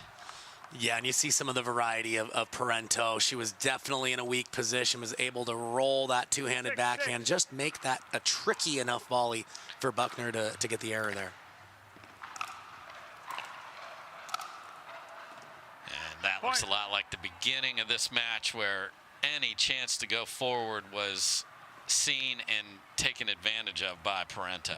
Yeah, and she approached directly up the middle there to take all the angle away, set herself up for a nice first volley.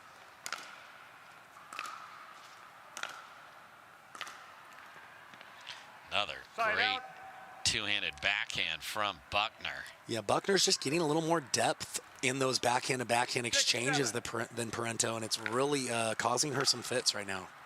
Point. And here we are, 7 up. These singles matches can change fast, can't they, Dave? Sure can. 7-7.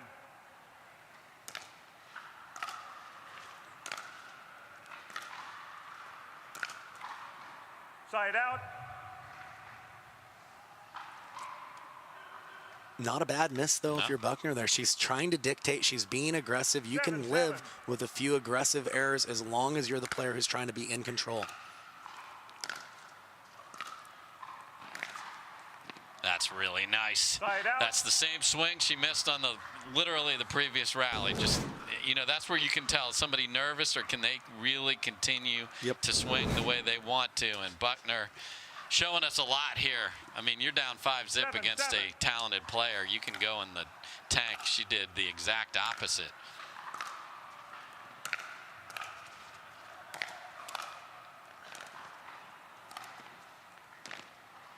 Tries to get there with the left hand, but again, Parenteau, too much. Yeah, nice job moving forward by Catherine there. One thing I would like to see from Parenteau, it seems like every time she's in that backhand-to-backhand pattern, she's only taking it up the line as an approach shot, and she's not getting a lot of short balls to do that. So she may need to just change that pattern occasionally without coming to the net. Point. And you might wonder, well, have these two ever played before? The answer is yes. Parenteau has won both matches, 11-9, 11-6 in Orlando last December. And then earlier this year at the Masters, 15-9 in the backdraw. So this is the third time these two have taken the court. Side out. Again, just excellent depth in that cross-court backhand right there from Buckner. Buckner, excuse me.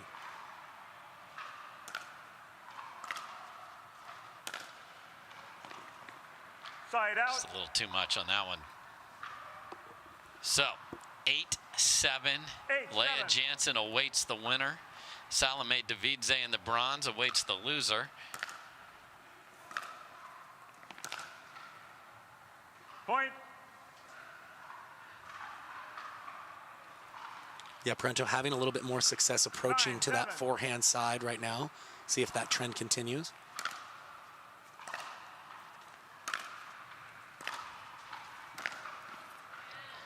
And the trend continued, but the results did not. And a little short, though, on that approach. And Buckner is now really stepping in and driving off that front leg. Yeah, she's swinging free. That's why I said she's had a few misses that are good misses, because she's bringing the tempo and the ball striking that she needs to give herself a chance to win this match.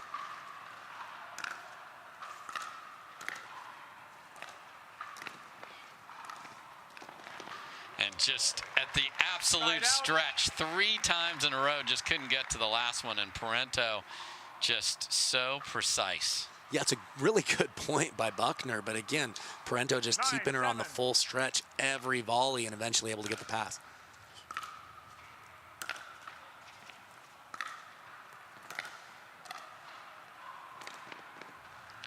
Oh, she was there in time, but couldn't make it. Timeout. And staring at game point down, Buckner calls timeout. So she has rallied back from down 5-zip, is now staring at a 3-point deficit, but is making Catherine bring her best to the table. Yeah, I think, just kind of looking at strengths and weaknesses of each other's games, Buckner seems to be getting a little more consistent depth on her backhand cross court, but Parenteau's had success changing the pattern and taking her backhand up the line. I think if Parenteau can continue to calibrate, sometimes changing the pattern as an approach shot, sometimes changing the pattern and just staying back, I think that's going to be problematic for Buckner here, but we can see if she has some adjustments in her arsenal. Yep, and obviously this is a big moment for both these ladies. Have an opportunity to play on Sunday. I mean, you get that when you go back to the hotel on a Thursday night. You sort of take some extra momentum into the doubles on Friday and Saturday. Point game. And that will do it. So a missed return from Buckner. So Buckner falls in a big hole, rallies back, makes Catherine call a timeout, but then after that timeout, Catherine showed why she is the second seed, one of the best players in the world. Game 2 after this. The Pro XR pickleball paddle answers the age-old question of how to get paddle speed and control with the same paddle and one grip, and this is it. Pro XR gives you more spin, greater control, and quicker reloads on every shot in the game, because you always have that constant feel for that leverage and control and paddle speed that we're all looking for. Pro XR is the most revolutionary technology in pickleball.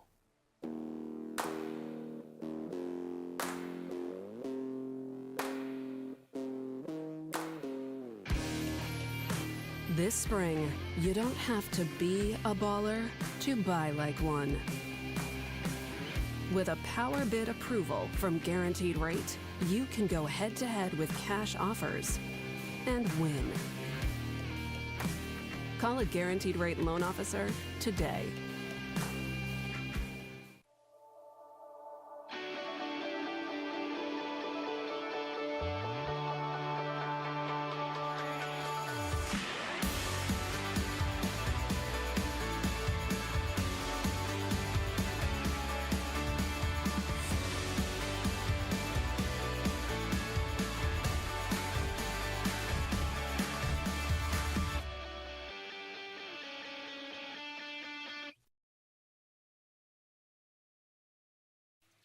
Welcome back, everybody. Hey, we got a contest. Subscribe to the PPA Tour YouTube channel. Submit your contact information to ppatour.com/giveaway.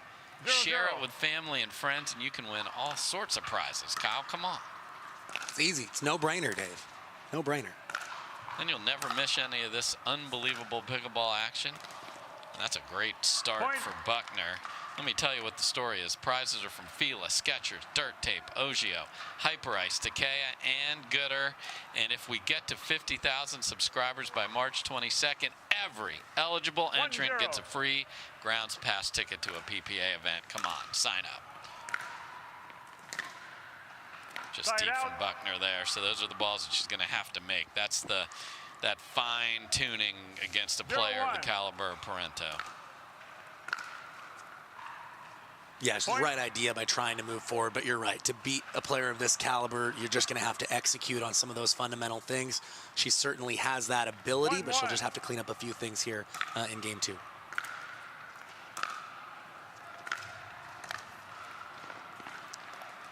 Wow, Parenteau usually has such beautiful movement. Looked like she stretched, and I thought that was going to be put away. I think she was surprised that Buckner was able from that corner to pull it that far over, and just maybe a little small lapse in concentration. Side out. No lapse there. Yeah, she righted the ship on that one, absolutely. Yeah, sometimes you're like, I need another forehand high volley, and you're thinking about that. Exactly. And to get it on the next rally is just like such a gift from the pickleball god. So you can just flush that out of your brain, because singles especially is so maddening. That it can absolutely. Sit with you. Absolutely. A little mental checklist. Yeah. Yep, that one's good, and then moving on. 2-1 Parenteau in game 2.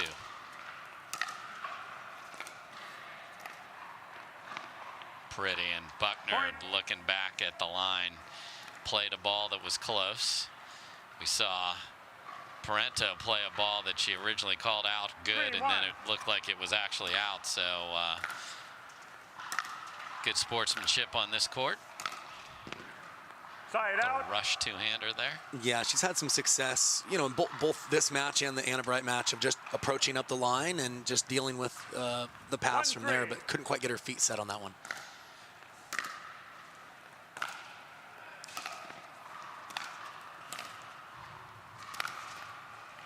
Beautiful two-hander. That's a wicked, big swing. Yeah, she's got plenty of power off the ground, and when that ball is up, she kind of has that looping two-hander, plenty of rotation, plenty of spin, and got the point there. As a card-carrying member of the two-hander club, I love seeing it. And that's nice, too. So Buckner, again, this time not digging a huge hole for herself, was down 3-1. Now has it knotted at 3. 3-3.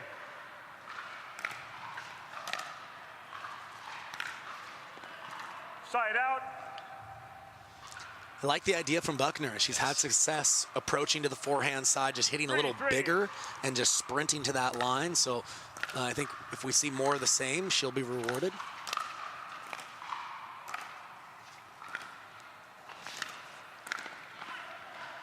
Point. Saw the ball that was going to be low, but Parenteau did such a nice job at dealing with that, Kyle. Yeah, she's so good in all the little intangibles that you need to be good at to be successful in singles, and just another example of that there.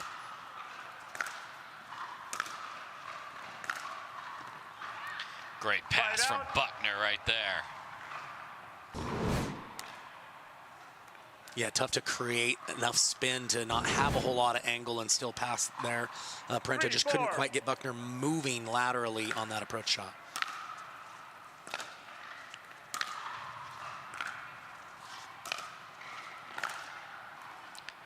Oh, just missed that swing there. That looked very much like a tennis point as she cut the backhand before this one, and then just wide.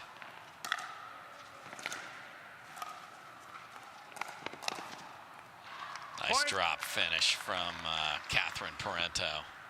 And again, I think just the variety in the all-court game of Parenteau has been the difference so far. You know, she's moving forward, she's approaching to different sides, but she has the ability to do so much at the kitchen line. Soft, hard, one-handed backhand, two-handed. She's got it all. That's just an unbelievable volley on the stretch. Again, some players try to punch that deep, but the fact that she cut that short, so good, Kyle. Yeah, she knew that was the furthest distance she could get Buckner to run, and couldn't quite catch up with it. Point. And a timeout coming from Buckner. Parenteau, just 7-3. so many shots to beat you with. You've talked about the arsenal, and we're seeing it here. Buckner's playing some very, very good pickleball, and it is Parenteau's precision that's a little too much right there. Buckner trying to find an answer.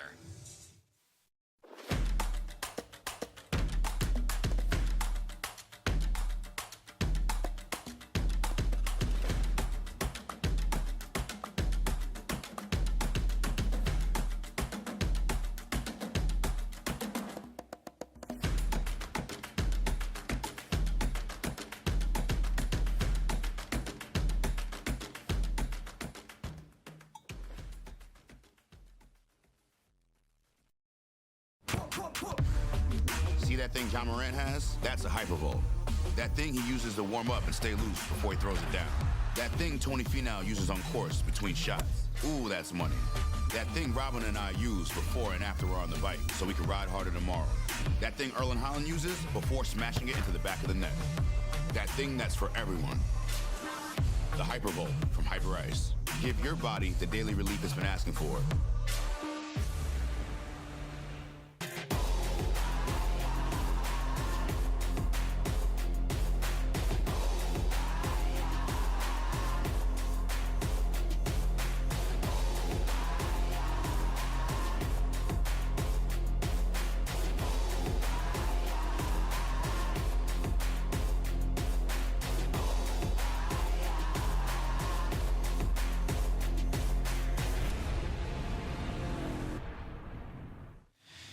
Welcome back, everybody. There's a quick glance at the draw. The winner of this will play Lea Jansen on Sunday. I mean, we're keeping you honest out of there. We'll give you real quick glances sometimes.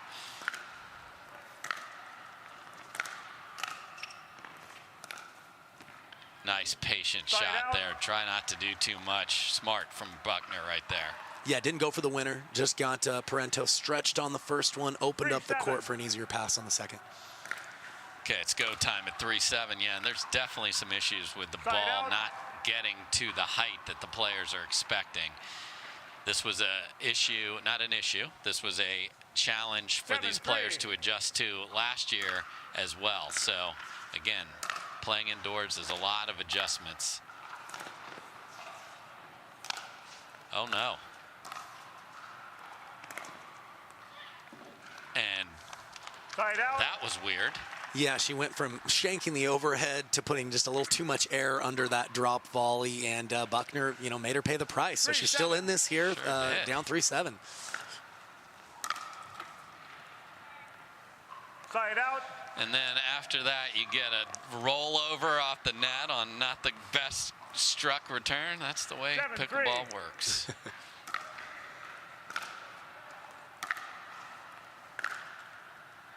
Point.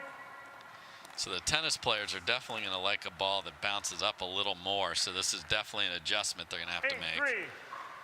8-3 Parenteau. Side out. You know, I do feel like with that lower bounce, it does favor somebody like a Parenteau who has more of an all-court game, who can use a lot of that variety, whereas the power hitters or ball strikers may just struggle with that ball not quite being in the strike zone that they're used to. Yeah, because her movement's so good too. She'll be able to adjust her body to that. She'll cut the ball. She'll hit topspin.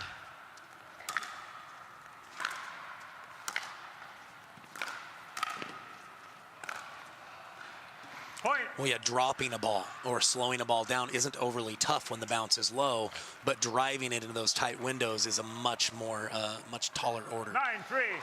Parenteau, 2 points from Sunday.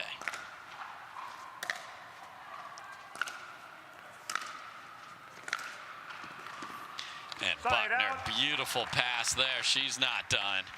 Yeah, great body control and balance. Moves out wide for that open stance forehand. Propels herself back into the court 39. after that beautiful pass.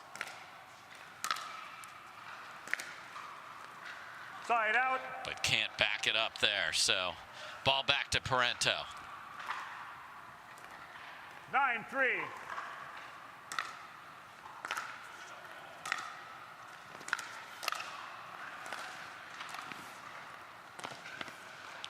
Point. And we are at match point. Great control from Parenteau on the stretch for that volley. Really tough to have good feel when you're stretched out like that. 10-3. Great execution by her.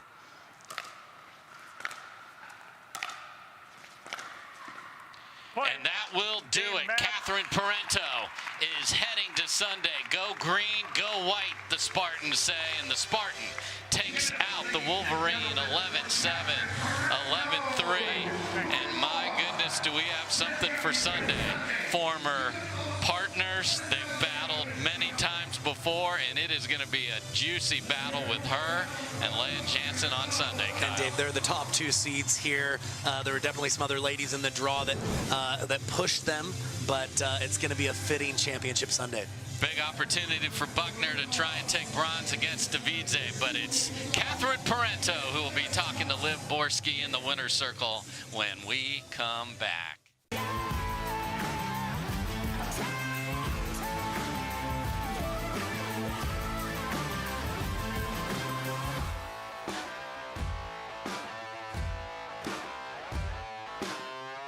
For many of us, we just charge ahead because planning for your future takes time. And right now, thinking about your financial future takes on new meaning. At Baird, our financial advisors have guided individuals and families to achieve their goals through every crisis evolution and groundbreaking idea for over 100 years. That's the difference between thinking you're ready for what lies ahead and knowing you've planned for it. Now that's different. Discover the Baird difference. What are you guys doing? Getting our duper tattoos. Oh, cool. Hey Cameron, how's it going? Almost done. Perfect. Can't wait to see your number. Number? Duper, because ratings shouldn't be a surprise. Download the app and claim your free profile today. I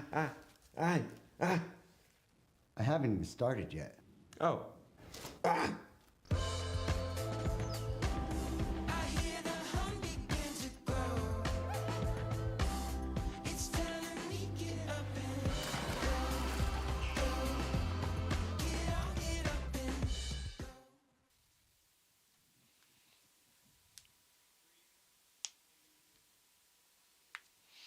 Welcome back, everybody.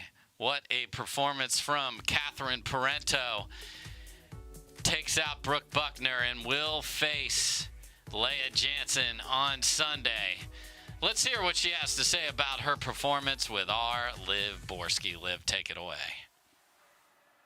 Welcome to Championship Court, where I have Catherine Parenteau here with me, who just earned her way to the finals. Tell me your thoughts about this match. I thought I played pretty well. I know Brooke pretty well. We've been playing against one another, I would say, since she's been playing pro, maybe for the past year and a half. Her game just keeps on improving every time I play her, so I was ready for a battle. Well, obviously it's freezing outside, and you made your trek here in the snow to get here. Do you think that the cold affects your gameplay at all? Maybe a little bit. The ball is a little bit colder. Actually, the courts are pretty softer, so the ball doesn't bounce as much, so it's a good mix-up. Obviously, you have made your way in the pickleball world. If your younger self was here to see you now, what would she say? If who? Your younger self. Your younger self? She'll probably be pretty impressed, I guess. So I'm going to keep going and then hopefully do well on Sunday. Thanks so much again. Congratulations, and we'll be back. You don't get the moments everyone talks about without the moments no one sees. Early morning practice, late night drills, running it over and over. You don't get the crowd without the quiet. Everyone sees the glory, the medal, the podium, but every winning shot starts right here. Paddle Tech, let's go again.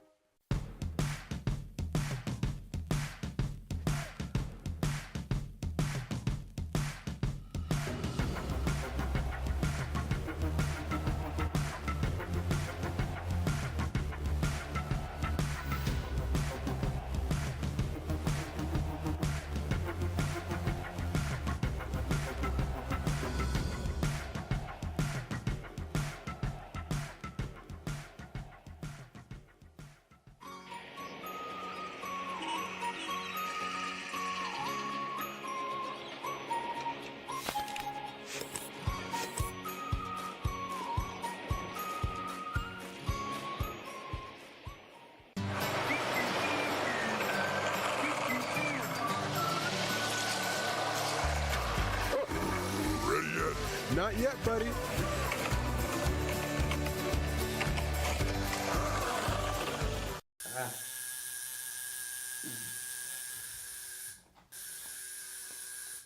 What are you guys doing? We're getting our duper tattoos.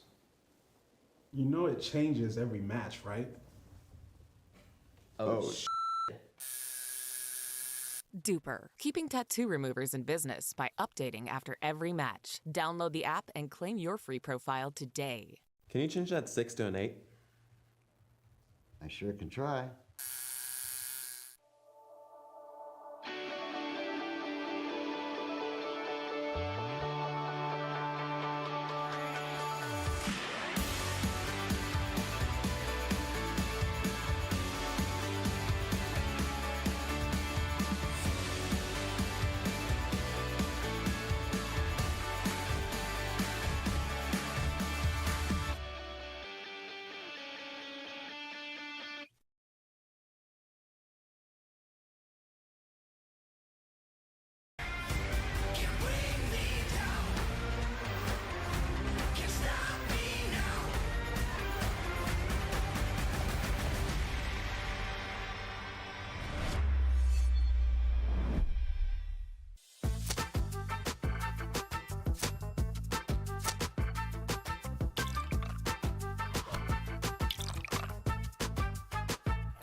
Welcome back, everybody. Dave Fleming with Kyle McKenzie, and our last match of the day is a juicy semifinal here at the Vulcan Indoor National Championships presented by Lifetime.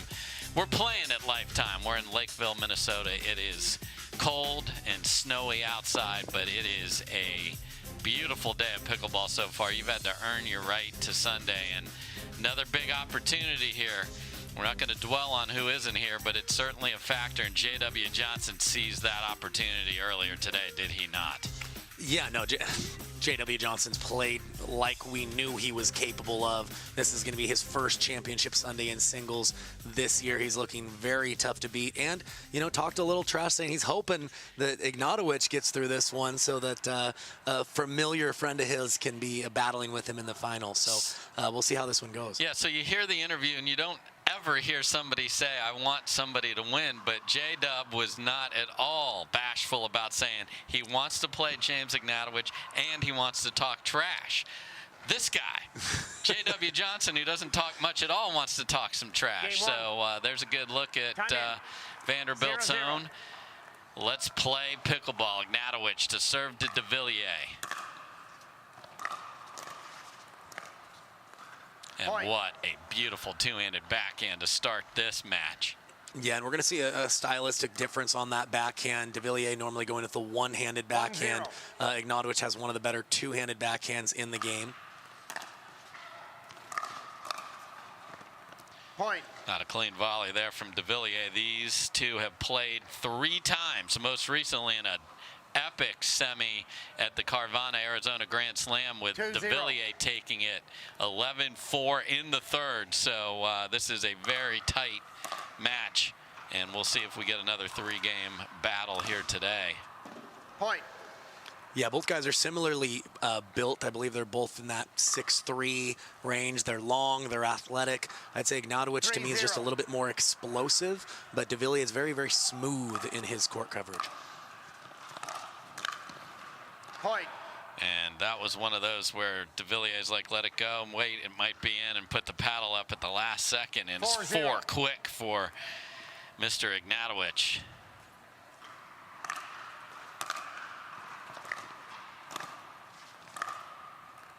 Just misses there, and those feet never stop moving for Ignatowich. Got called for the hindrance that went round the world in MLP with his split step call that happened at MLP, but his effort and movement will never be in question.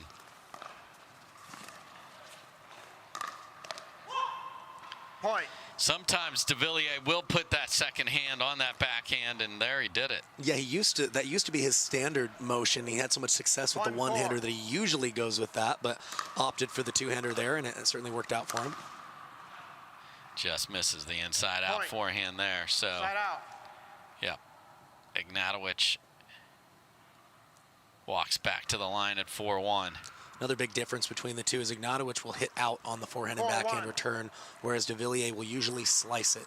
That gives him a little more time to get forward, but gives Ignatowich the ability to use that spin to create more topspin. And his two-handed backhand is absolutely lethal. Look at how deep that serve and return were, and he beat a 6'3" man cleanly down the line. He has as much power as anybody and can hit winners from anywhere on the court. Side out.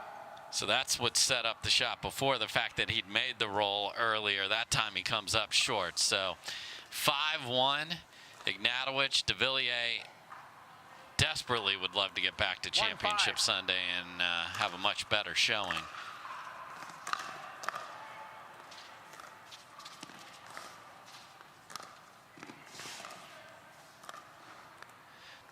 Beautiful drop shot from Devilliers. Devilliers, if you didn't follow last week, made Championship Sunday and got run over by Staksrud 11-2 and then pickled in the second. So redemption opportunity here for Devilliers.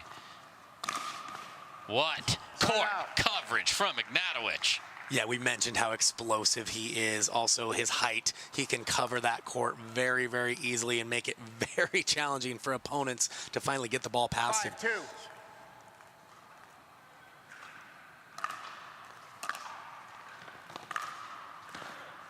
Point. And I heard Devilliers potentially say he's having trouble seeing the ball. I think I heard that. Yeah, I heard the same thing. Just struggling with maybe the lighting. There could be some glare. I know they were dealing with that a little bit earlier. Point. And that's as frustrated as you will see Jay Devilliers. He usually is able to keep his negative emotions under control. You'll definitely see him exude energy when it's going well. But Ignatowich up 7-2. Nashville's own from Vandy looking good here in the semis.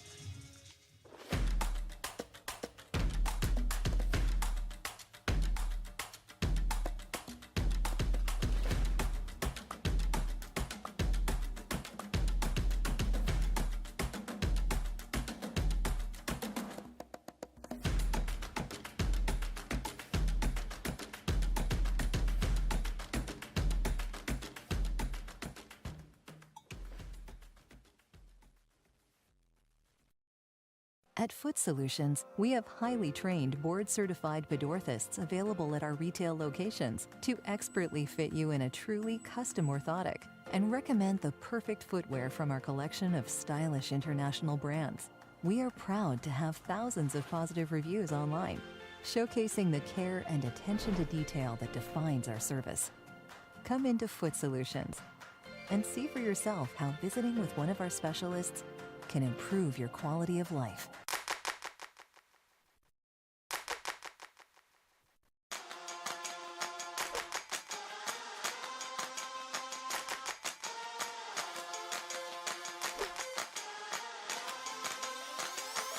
Let's go.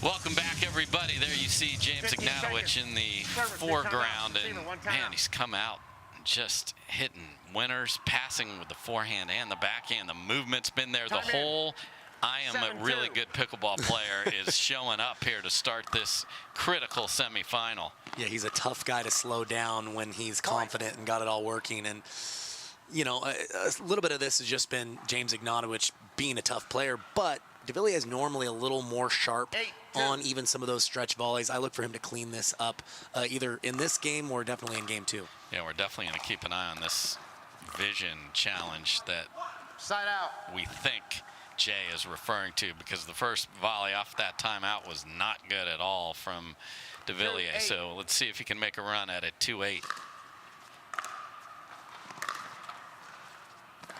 Oh my, and a just stuck on the net for a second there, Kyle. Yeah, that stayed there about as long as it could. And, you know, some good fortune for Devilliers that it fell on the correct side for him. And that's one way to start a run. For sure. So gets that gift.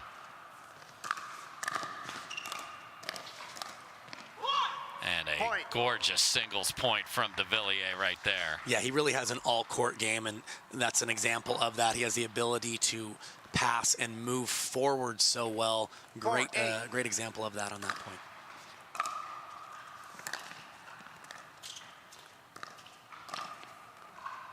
What reach from Ignatowich there. We saw the cat and mouse game with Devilliers playing a much shorter man in Frank Anthony Davis earlier in the day. Yeah, going to be smaller windows, you know, moving Ignatowich laterally with those long arms and that big reach.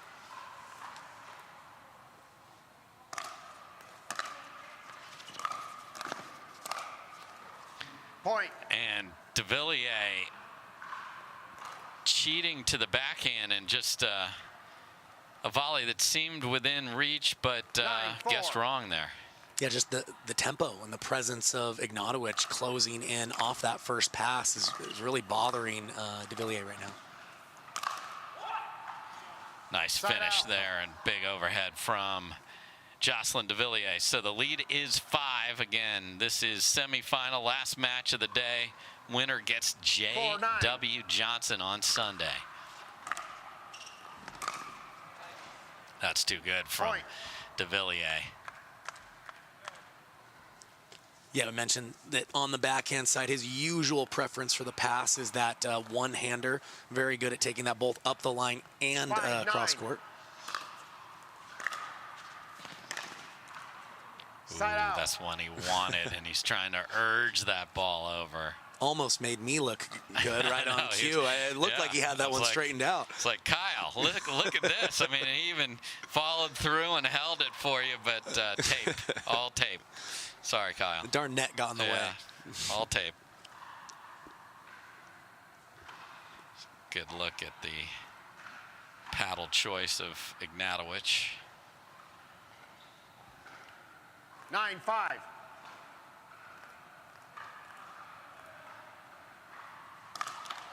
Side out.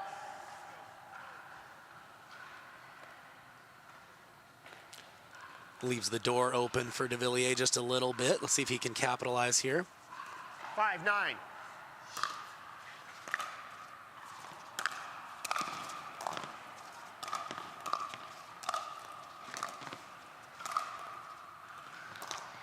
Couple little push volleys there from Ignatowich just to keep Devilliers on the move. Yeah, didn't do too much with them, was in a position of strength. I think they were both kind of surprised. The ball kept coming back rather quickly. Just didn't want to make the error, was a little safer with those, and it worked out for him.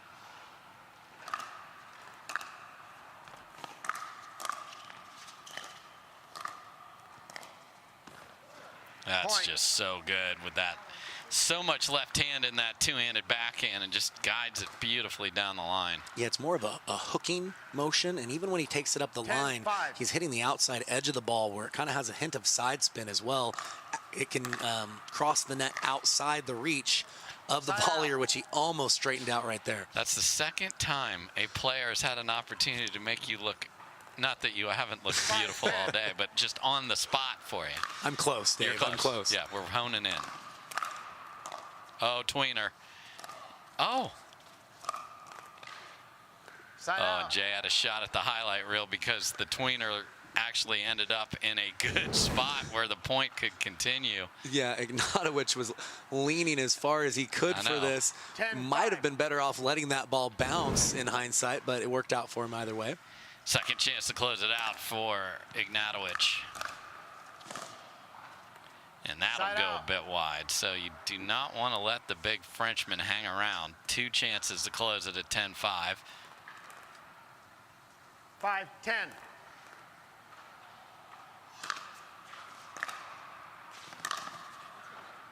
Side out. And Devilliers about to punch a hole through that Vulcan paddle. Hey, there are sponsors. Settle. Settle. Server. Yeah, it's frustrating. He had his feet set nicely, had that one measured, and just a little early on the swing there and pulled that one wide.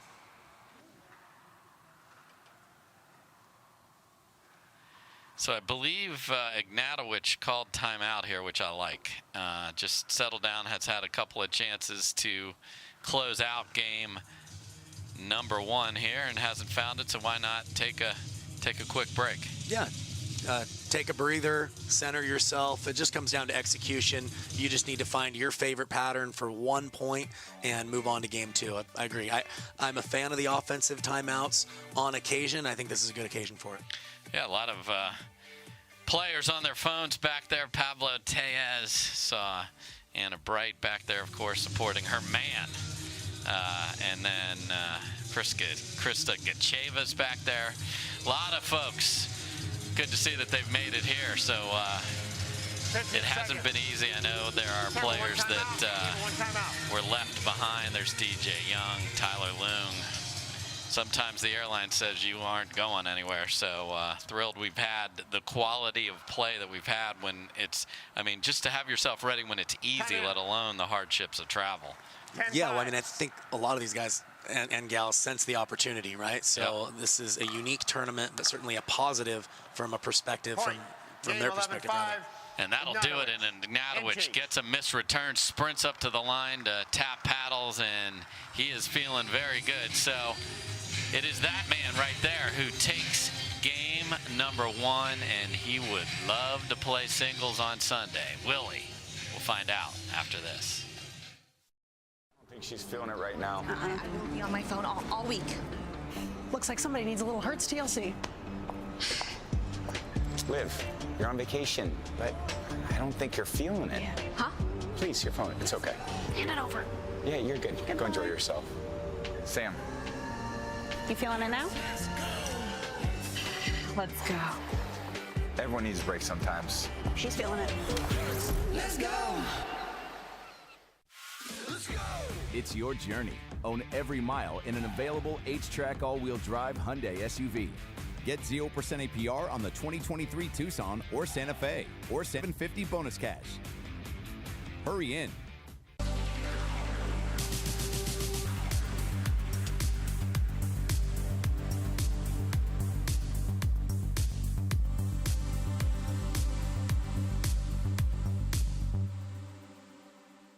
Hi, I'm Rick Barry. I used to play professional basketball. Now I'm into pickleball. Performance is really important, but also recovery is actually just as important. AlloMD is a product that I use constantly before my matches and after my matches for my recovery.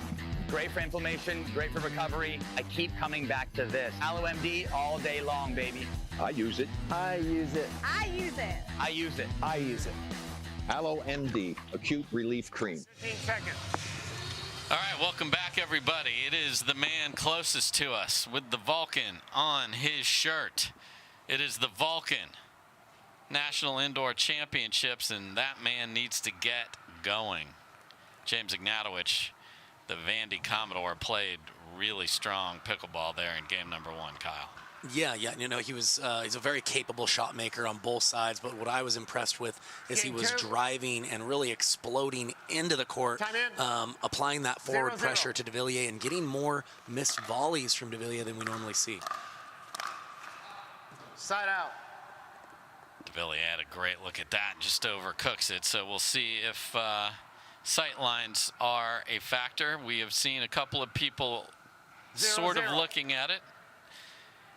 Now, Devilliers would be on the good side.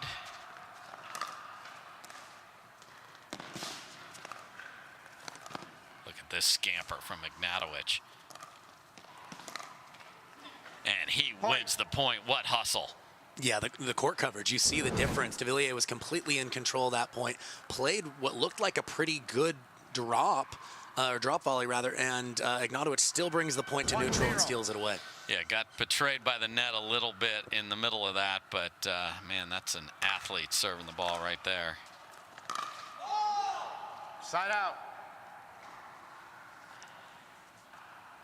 Yeah, Ignatowich knew that was an opportunity for him with the short return from Devilliers, but he's going to need to go on some runs of his own to really apply pressure here. He's not going to completely stop Ignatowich, but if he can apply some scoreboard pressure, that's his best chance here.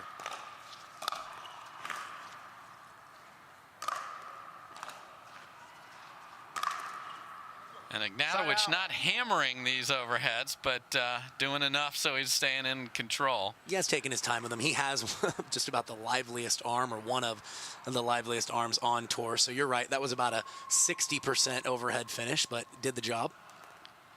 1-0.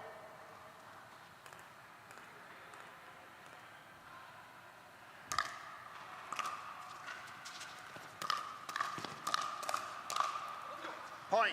And a quick let's go, and the feet are moving, and Devilliers needs to find answers. Yeah, a couple short returns in a row. He got a little fortunate on the last one, but just too much offense from Ignatowich if you can't get that initial return deep and make him work to come forward. Side out. The rare wide. I can't see it. Yeah, you don't see that one too often. No. Got a little greedy going Almost for the there. tee and Devilliers' backhand return. 0-2.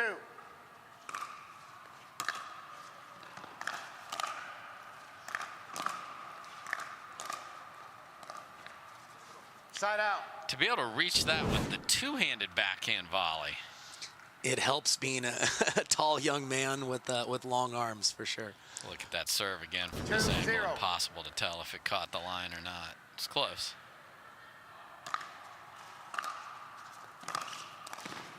Point. And just pouncing on short returns. Yeah, he's exploding. He's recognizing that right away. And again, it's not just the initial pass, but he's jumping forward right afterwards and really making it a tight window for any safe volley from Devilliers. Point. Again, and a frustrated Jocelyn Devilliers is walking back. May have signaled timeout there. It looks like he did. And his returns are getting him in trouble, and Ignatowich, to his credit, is not letting him off the hook, and he's rolling two-handed backhands for winners all over this court. Jocelyn Devilliers is going to have to rally. He's down 4 in game 2.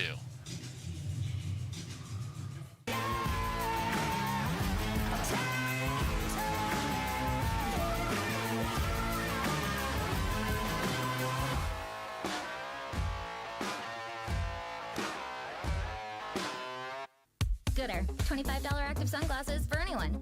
That includes you, Wildcat. We see you out there bringing the fun to the starting line.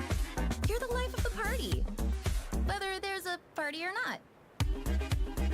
We see you making sure everyone matches. That's important.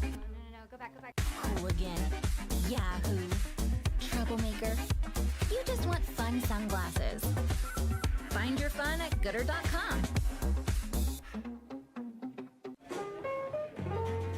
On Holland America Line, we'll make it the time of your life. Time and time again.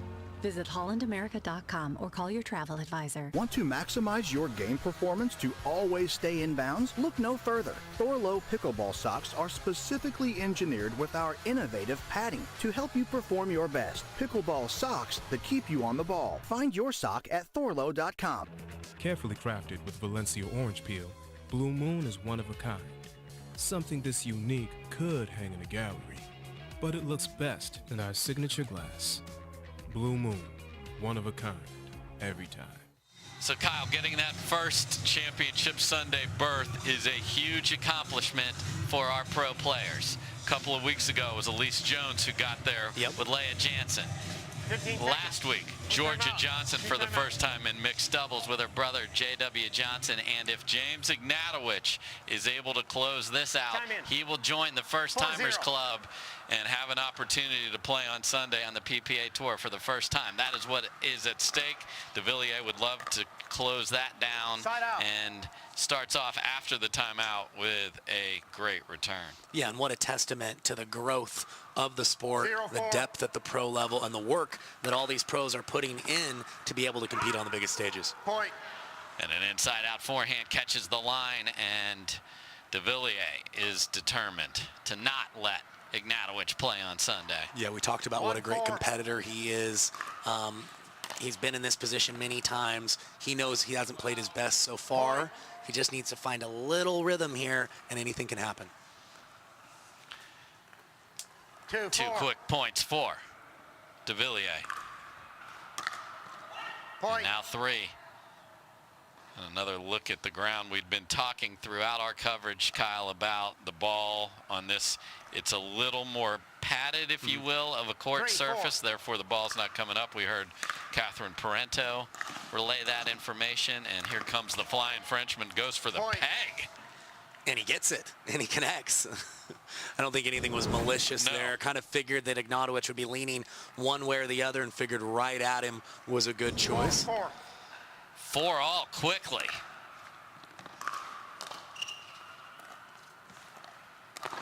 And now the patented Jay Devilliers Ernie, and look at this.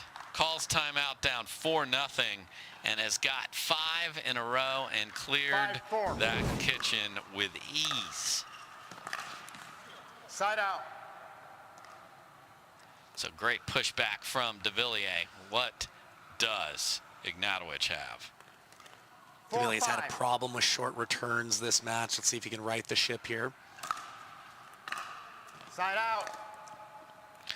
That ship sunk right there. So another chance for Devilliers to keep this going.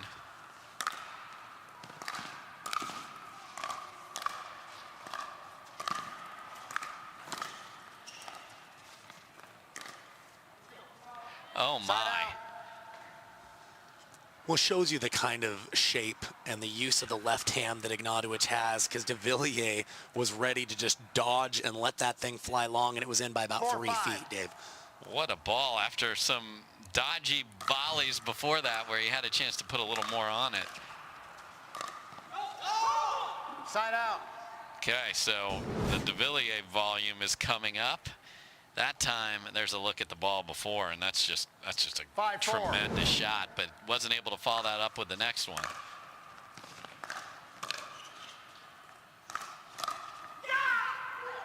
Point. And 6 straight. Yeah, you see Devilliers having a little more bounce to his step. Didn't settle for the backhand that time. Ran around, used some good footwork. 6-4. And he's looking very alive here in game 2.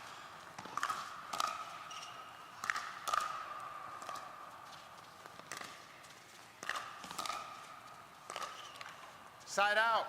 And Ignatowich is not doing a ton with those volleys, but keeping them deep. And picking on the backhand. Yes. I think he felt like if he could continue to take time away, that Devilliers wasn't able to hurt him with the clean pass, and was right on that occasion.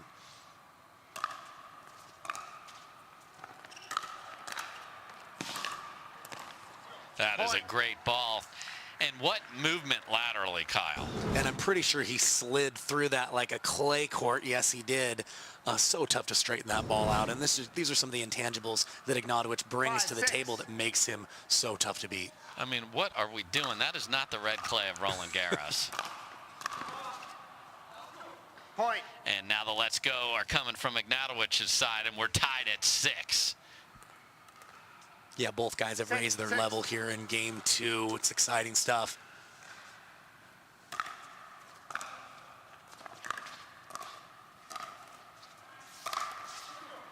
And another short return sets off a series of unfortunate events, and Devilliers is going to sit down and think about it. So, second timeout used here for Devilliers, a little frustrated with himself.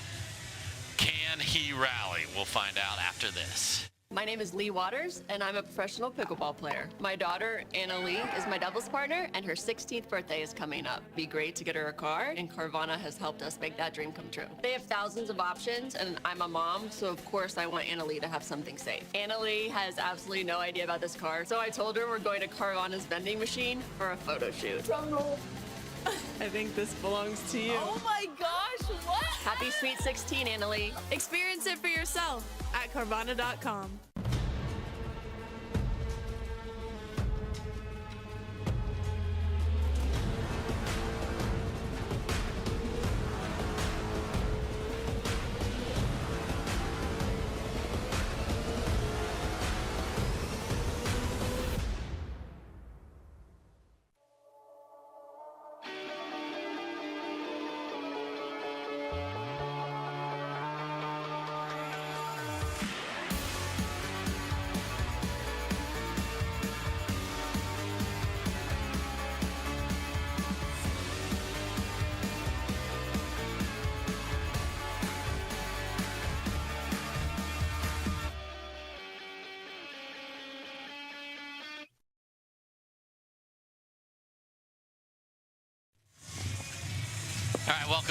everybody.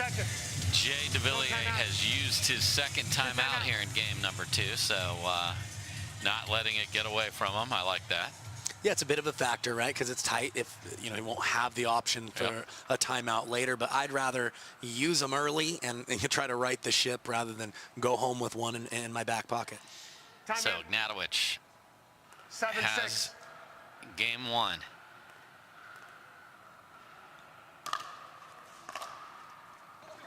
Oh, and gets a missed return, and there is the punch into the Vulcan paddle. That looked painful for all parties. Yeah, he's done a great job on his own serve here this game, Devilliers has, but just hasn't been able to find any rhythm on the return of serve. Another big serve from Ignatowich, who wasn't there. And that was a huge opportunity lost that he didn't chase that first third, which was gorgeous. Yeah, there was a clutch first volley from Devilliers. He was late coming in and really stuck that first volley to take back control.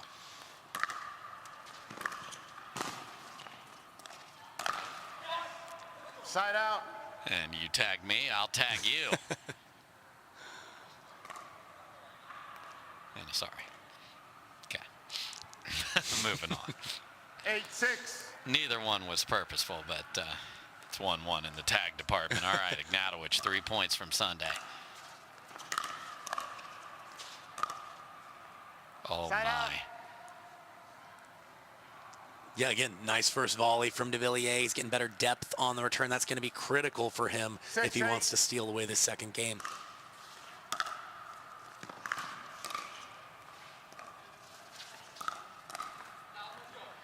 Just a step late, and he's ready to punch the paddle again. So you can just see the frustration in the body language. Yeah, he felt like he read that one right. Yeah. He didn't even overcover the line, but just still unable to straighten out that volley there.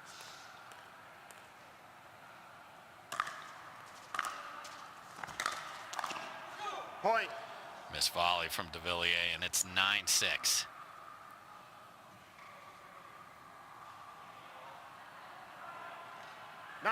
Sometimes when I'm struggling with depth on the return, I'll choose to go cross court.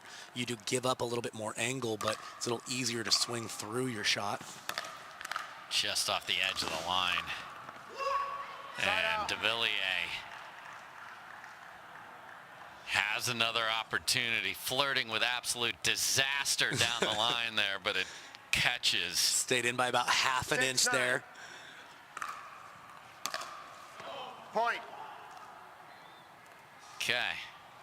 Devilliers just trying to will himself over the finish line here in game 2.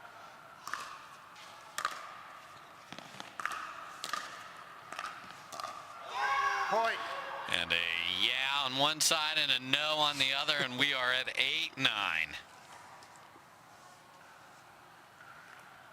8-9.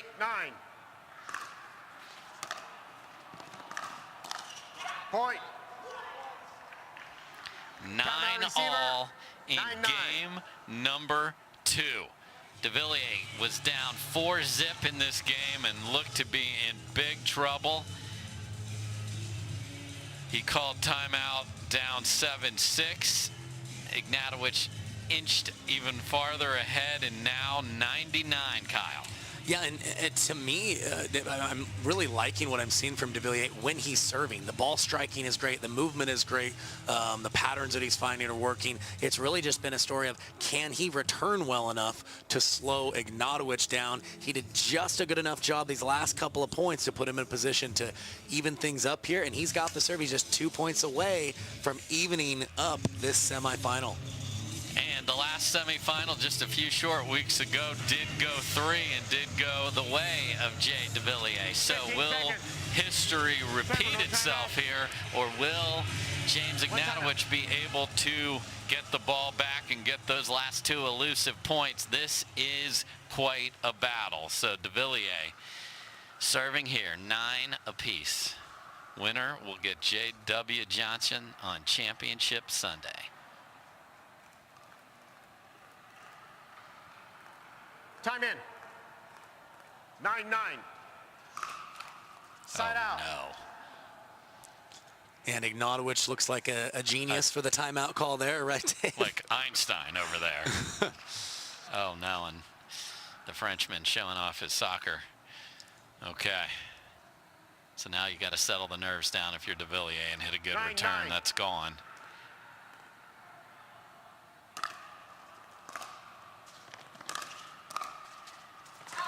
Point.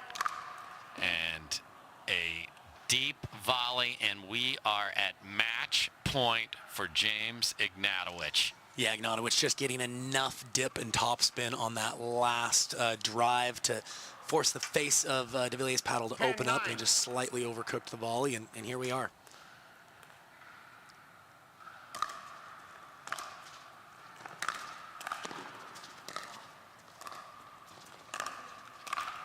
And a missed volley, and welcome to Sunday. James Ignatowich fights off that man, Jocelyn Devilliers, and is able to clinch his first ever trip to a PPA championship Sunday. Devilliers came roaring back, Kyle, but missed a bunny at the end there. Yeah, you know, it's certainly an unconventional miss for him. He's normally very secure on the volleys, but I love the roar out of Ignatowich. What an accomplishment for him to be in his first championship Sunday. So, we will talk to him when we come back. Introducing Skechers Pickleball. They're ultra lightweight and responsive for incredible speed. They have Goodyear rubber outsoles with a specialized pickleball design for increased side-to-side stability and agility. Conquer the court in comfort. Skechers Pickleball, the official footwear of the Carvana PPA Tour. The future of pickleball is here. Welcome to Top Court. Get ready for unlimited access to top players.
Opportunity is there, and J.W. Johnson asked for James Ignatowich, and he's going to get him on the biggest stage. Liv Borski has Mr. Ignatowich standing by. Welcome back to Championship Court, where I have James Ignatowich here with me, who just earned a spot in the finals for this Sunday. Even though we saw the semifinals, tell me about the quarterfinals. Yeah, in the quarterfinals, I played against Christian Alshon. A lot of people going in thought it would be close, and those people were wrong. It was close. It was close at 0-0-2, or 0-0-1 rather, in singles, and then from there I just proceeded to dominate him. And honestly, I'm glad that it wasn't on camera, because something like that shouldn't even be publicly available. I noticed in the first game that you took an offensive timeout. What was the strategy behind that? Well, I mean, I think I was just a little tired. I mean, Jay's a great guy, and he definitely is. It's tough to stay focused against him because he's just, you know, so handsome and like French and stuff that sometimes I got to call timeout and try to just center myself and focus on the ball. Speaking of strategy, did you have to alter your mindset from transitioning from tennis to pickleball? I did. It's funny, when I played tennis, I didn't really move my feet that much. I was more focused on like looking cool, and I wasn't really as focused on winning as focused as I was on what other people thought of me. And then when I went into pickleball, I decided, you know what, screw that. I'm going to move my feet like exaggerated, I don't care. I mean, it doesn't matter if I look cool or if I look weird. I'm just going to try to be myself out there. And it's definitely, yeah, I mean, I'm a heck of a lot better of a pickleball player than I was a tennis player, and I think that might be why. All right, thanks so much, and congrats again. Back to you, Dave. Okay, let's unpack that before we get out of here. Now, this is a very entertaining gentleman off court. He's got his own podcast and has done a lot for the game of pickleball, but a pointed remarks to Mr. Christian Alshon there, Kyle. Sounds like we're getting a little bit more trash talk in the pro game, and I, for one, love it, to be honest with you. We heard from J.W. Johnson saying he was hoping to play James Ignatowich and was maybe going to talk a little bit of trash. I'm sure they're going to be texting each other with a little bit of trash talk back and forth. And I don't know, Dave, Ignatowich may be giving Ryan Sherry a run for his money with the most entertaining off-court interviews. What's up with these indoor conversations we're having with these players? Because Sherry put out one of the best interviews ever in North Carolina after he won that tournament. And Ignatowich, so Mr. Alshon, you have the floor. Wow. Yeah, putting him on blast. And Alshon is one of the most talented players we have up and coming. I'm sure that won't be the last time they play. Definitely building a storyline for the next time they meet. So J.W. Johnson gets Ignatowich. They'll play on Sunday. Lea Jansen will get another shot at Catherine Parenteau. We'll have mixed doubles tomorrow, men's and women's doubles Saturday, and Sunday is championship Sunday. Saturday and Sunday start at 10 Central. Tomorrow, folks, starts at 2 p.m. Central. For Kyle McKenzie, Liv Borski, great job first time. I'm Dave Fleming. Thanks for watching. We'll see you tomorrow. Bye-bye.